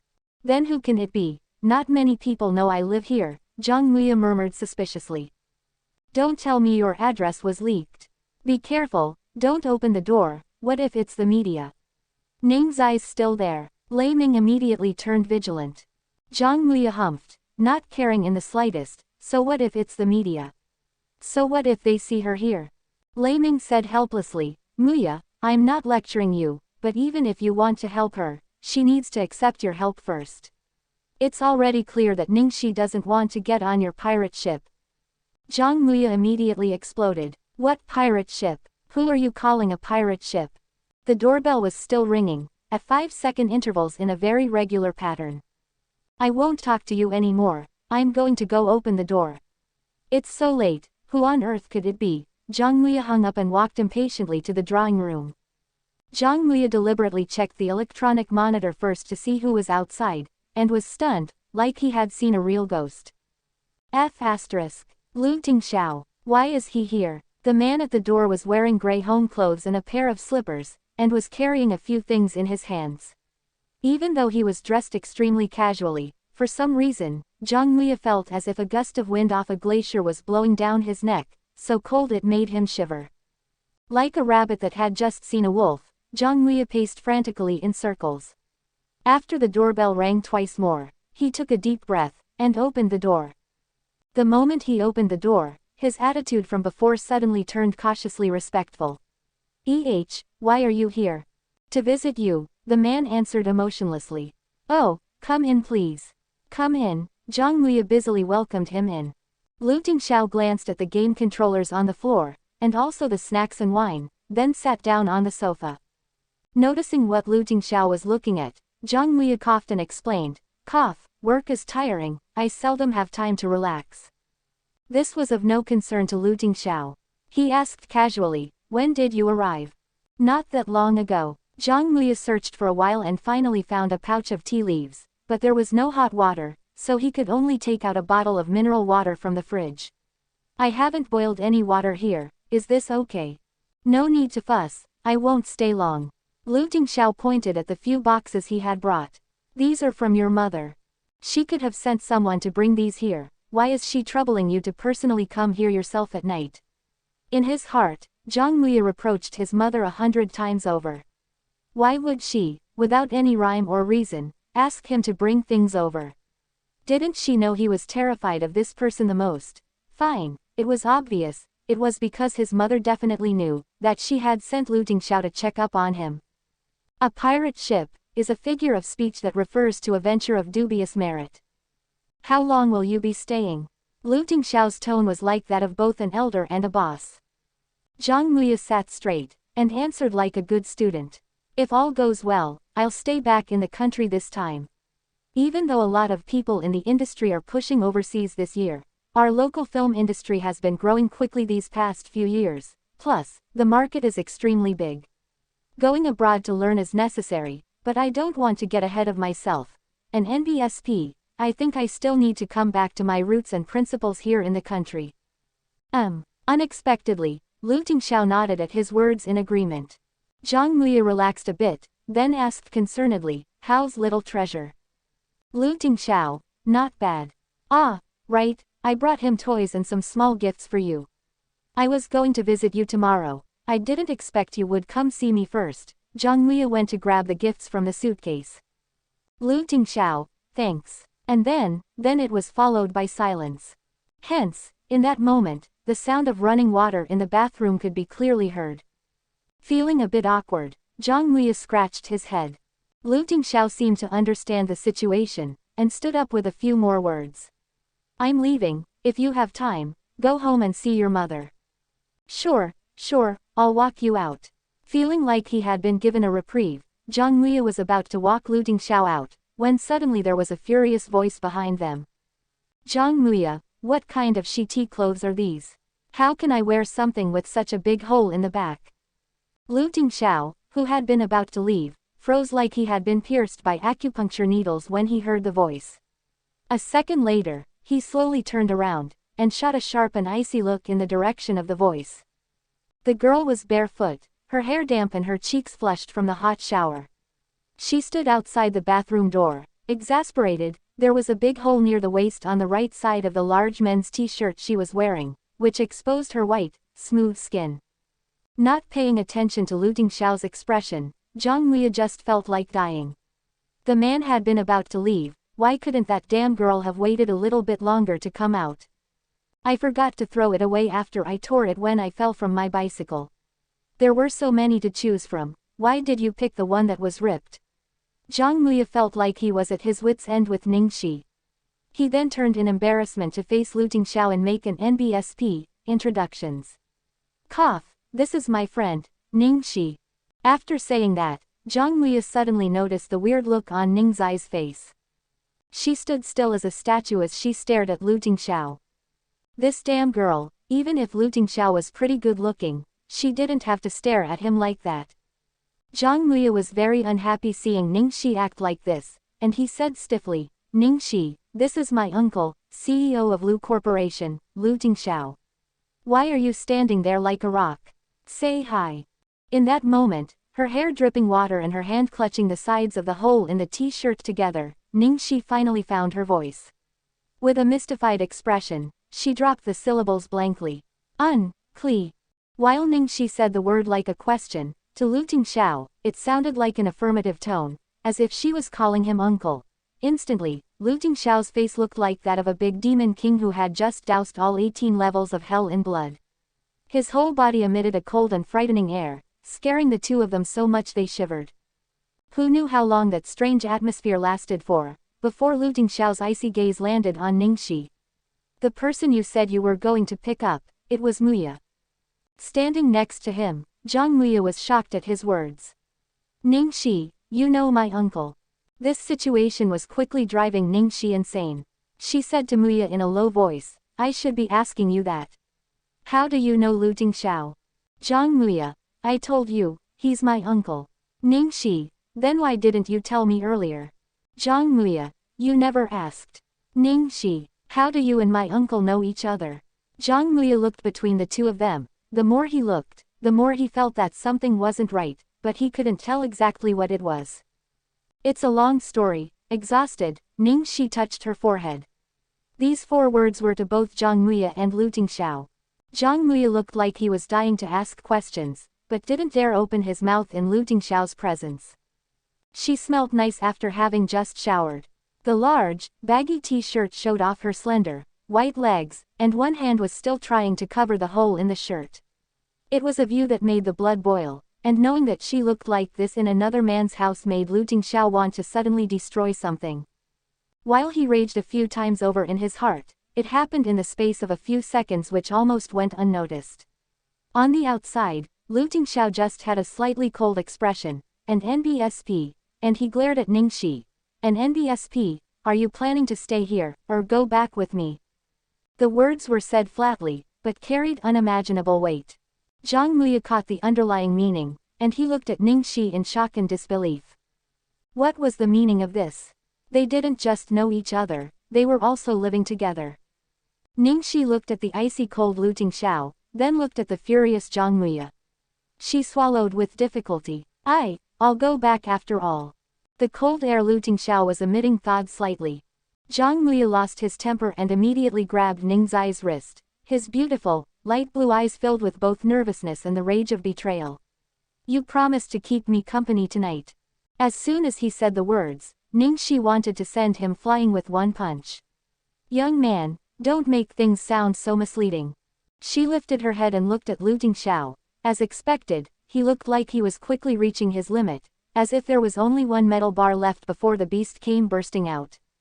Ning Xi took back her hand and held onto her temper as she persuaded, Muya, I need to film tomorrow. Didn't Brother Ming say you also have something on in the morning? Let's wait for a day when we're both free, then I'll play PC games with you another time, alright? Ning Xi emphasized, play PC games, on purpose. After she finished speaking, she quickly grabbed her big, black bag, and without changing into something else, she ran for her life from this troublesome place, hands still covering the hole in the shirt. Lu Tingxiao looked intensely at Zhang Muya before catching up to Ning Xi. Seeing the backs of the two as they left together, as well as Lu Tingxiao's provoking look as they left, flames burned in Zhang Mai's eyes. Damn it! No wonder that woman knew that road was blocked. Ning Xi, how much are you hiding from me? At that moment, Ning Xi was trembling as she ran back. When the weight in her hand was suddenly removed, Lu Tingxiao was helping her carry her bag. Then she felt something settle on her shoulders. Lu Tingxiao had put his coat on her. Thank you, Ning Xi thanked him in embarrassment. Lu Tingxiao's face remained cold, and he didn't react at all. Any reaction would have been good. As long as there was one, she would know how to respond. This lack of reaction made people the most nervous. Lu residence. After returning to her room and changing into her pajamas, Ning Xi ran with lightning speed to look for Little Bun. Little treasure, Auntie's a little afraid of the dark tonight, can I sleep with you? Little Bun was of course very happy, and gladly gave up a huge space on his bed to her. Thank you darling, good night darling. Auntie's lucky charm, I'm trusting you to keep me safe tonight. Everything that had happened today had been too exciting, her heart was still beating fast. She could sense that after today, the hazy barrier between herself and Lu Tingxiao was already so fragile that it would break with a single touch. If it broke, she really wouldn't know how to deal with the situation. Luckily, Little Bun in her arms was a great sleeping aid. She huffed for around half an hour before gradually falling asleep. Ning Xi had Little Bun to help her sleep peacefully, but one particular person couldn't sleep. In the middle of the night, the study was full of smoke so thick they were like clouds.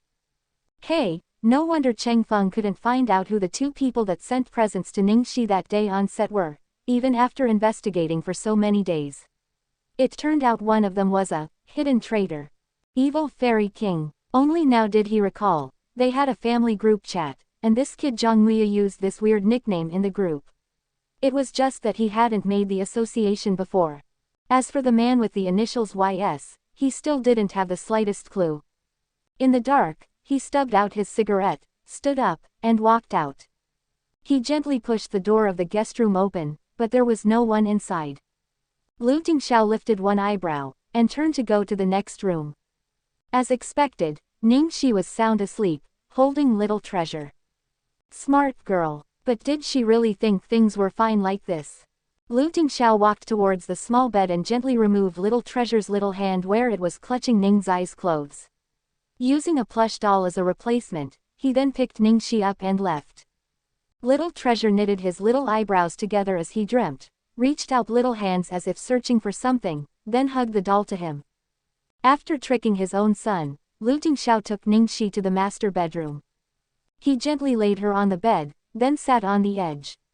With a slightly rough hand, he gently stroked the girl's hair, her eyes, her cheeks. He was like a wild beast about to eat. He was patient as he savored this moment before feeding.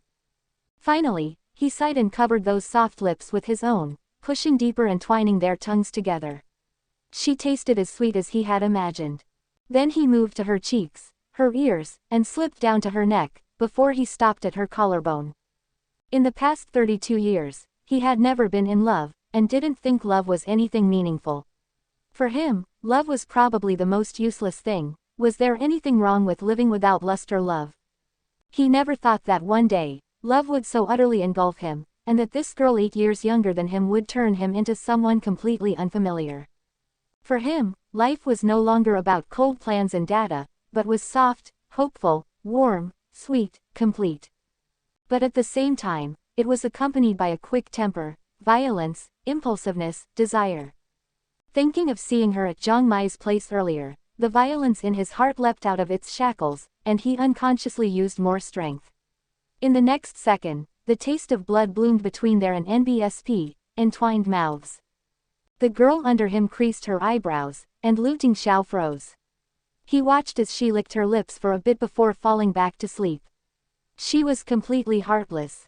Lu Tingxiao gently touched her lush, red lips with one finger, flaming desire in his eyes. Impulsively, he wanted to ignore the consequences and just kiss her awake. Ning Xi slept all the way to the next morning, and woke up naturally. She slept so well last night, but something didn't feel right. Why did a part of her tongue feel sore? Did she bite her own tongue in her sleep when she was dreaming? To bite herself was really too vicious. Everything was as usual at breakfast.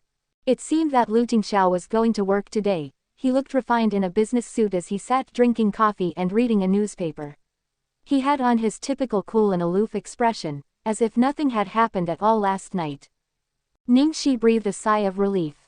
Maybe she was being too sensitive. Lu Tingxiao might have some vague feelings for her, but surely not to the point of jealousy. Let alone being jealous of his own nephew. Lu Tingxiao's expression looked normal, but Little Bun looked a little strange. Little Bun had been sullen the whole morning, as if he had been robbed of something.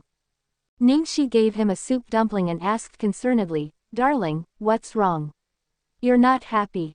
Little Bun looked at his nonchalant dad, his expression becoming angrier, but remembering that Auntie Xiaoxi liked his smile the most, he tried hard to smile to show that he was fine.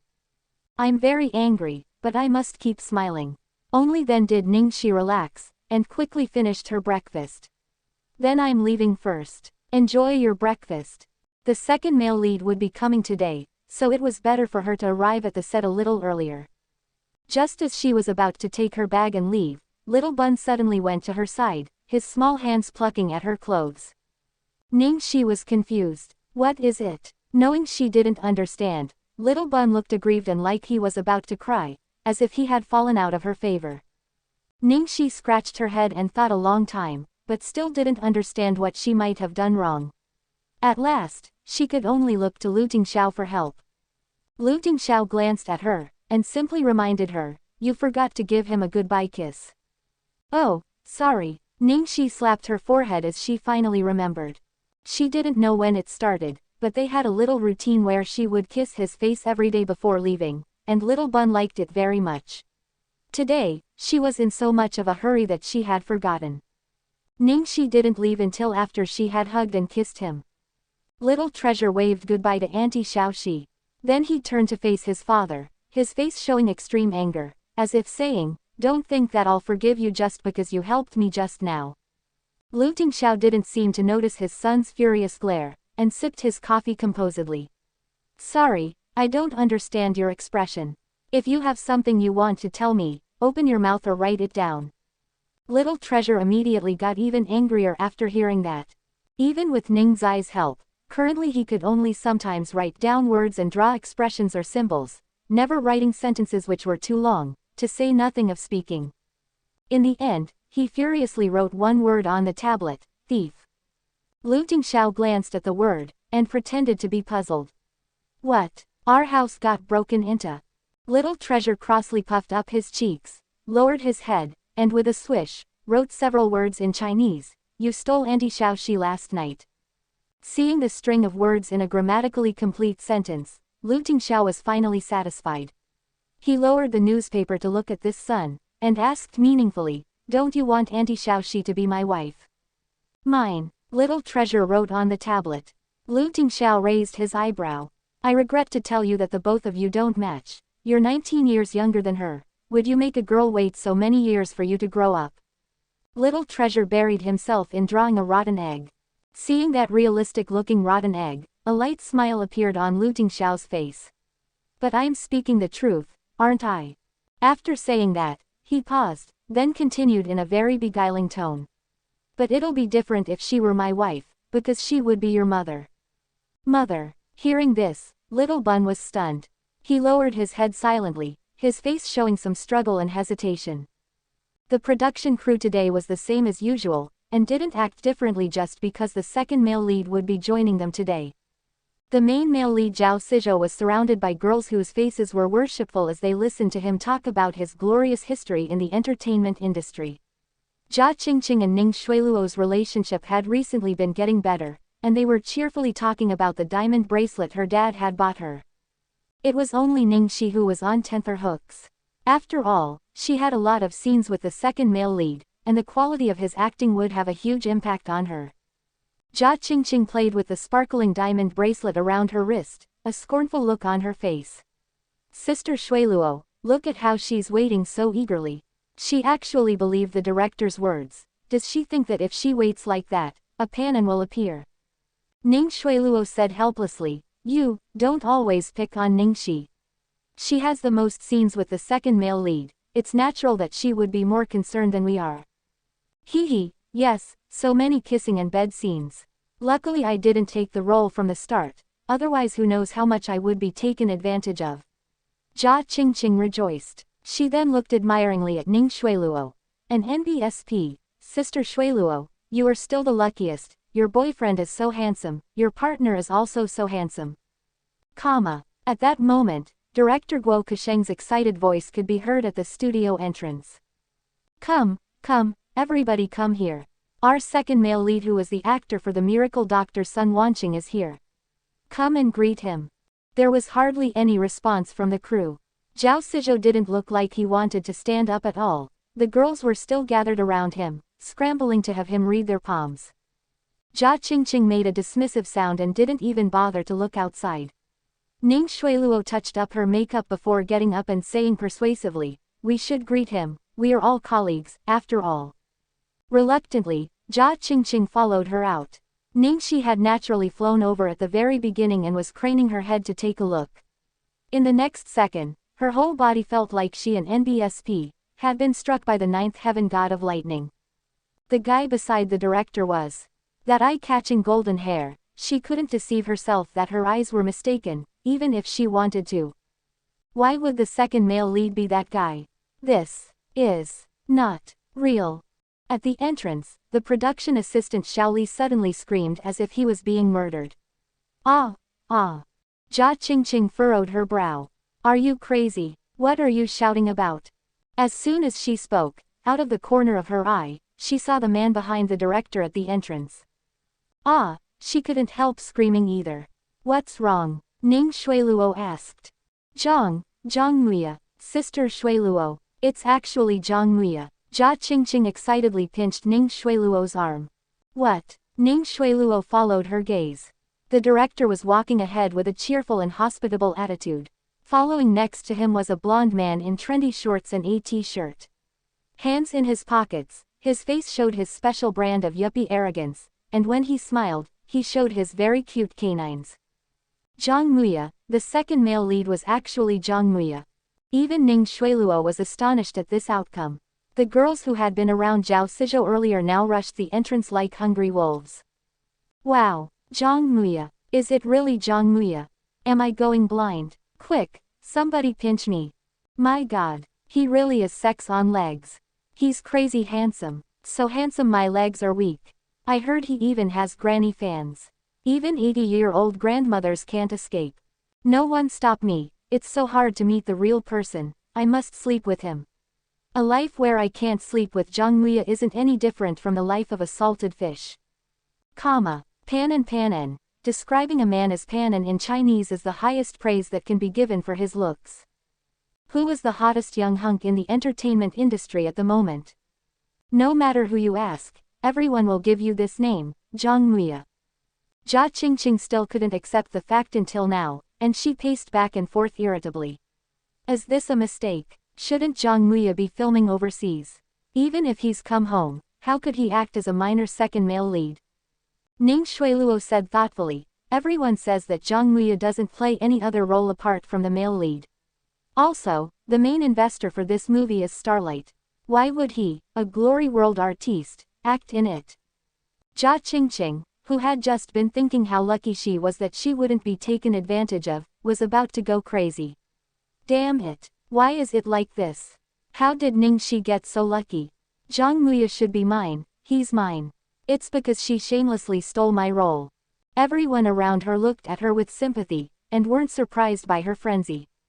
Because everyone in the entertainment industry knew that Lu Tingxiao liked Zhang Muya, she had publicly expressed her affection for him before on Weibo. Even though Zhang Muya paid no attention to her, she still frequently forwarded information related to Zhang Muya on Weibo like a fan. It took Guo Kasheng a great deal of effort to finally calm the crazy girls down. He couldn't help teasing, "Muya, look how you've captured our girls' hearts. A handsome boy is really treated so well." Zhang Muya went along with the director's teasing and joked, "Director, didn't you hear it just now? They only want to sleep with me, so you must protect me." "Ha ha ha, relax, your partner is the goddess of war Meng Chang'e, she can protect you." "That's right, where's Ning Xi? She kept hounding me before about who her co-star would be. Why hasn't she appeared yet?" Guo Kasheng looked around. Zhang Muya gave a strange half-laugh. "Don't tell me I scared her away. That really is possible, almost all the girls are your fans, and Ning Xi might be one of them." Perhaps she was surprised at seeing her idol, Guo Kasheng said with a smile. As they talked, Ning Xi came over. Within a short time, the expression on Ning Xi's face had become impenetrable, and she offered her hand to the person in front of her with a smile. "Senior Zhang, hello, I'm Ning Xi. I'm honored to be able to work with you." Although they were the same age, Zhang Muya had started his career earlier and was her senior, so he should be treated with more respect. "Hello," Zhang Muya smiled and gently gave her his hand. In the next second, he almost threw her hand away. This damn girl, she almost crushed his bones. It was an effort for Zhang Muya to maintain his cool expression, and he pretended to suddenly realize something. "Ah, Ning Xi, it's you. What, you know each other?" Guo Kasheng was surprised. Not just the director, now the rest of the film cast and crew had their eyes fixed on Zhang Muya. He smiled meaningfully, naturally. Hearing his flirtatious tone and seeing everyone stare at her strangely, Ning Xi was so angry that her hands started shaking. She almost couldn't control the primal urge to hit him. Noticing how her face paled with anger, Zhang Muya said slowly, "We worked together before on The Bluebird." Why didn't Ning Xi mention that? Guo Kasheng was surprised. Ning Xi felt like she had just had a narrow escape, her back was drenched in sweat. She answered humbly, "Director Guo, I was just the martial arts stand-in for the first female lead. I never thought that Senior Zhang would remember me." Guo Kasheng was pleased to hear that. "Oh, who knew the two of you would share such a fate? That's good, since you've worked together before and you know each other, you shouldn't need too much time to get used to each other. Shall we directly try a more intense connection?" Ning Xi, connection. More intense. "No, director, they're not familiar with each other." Zhang Muya smiled joyfully. "Okay." Seeing his evil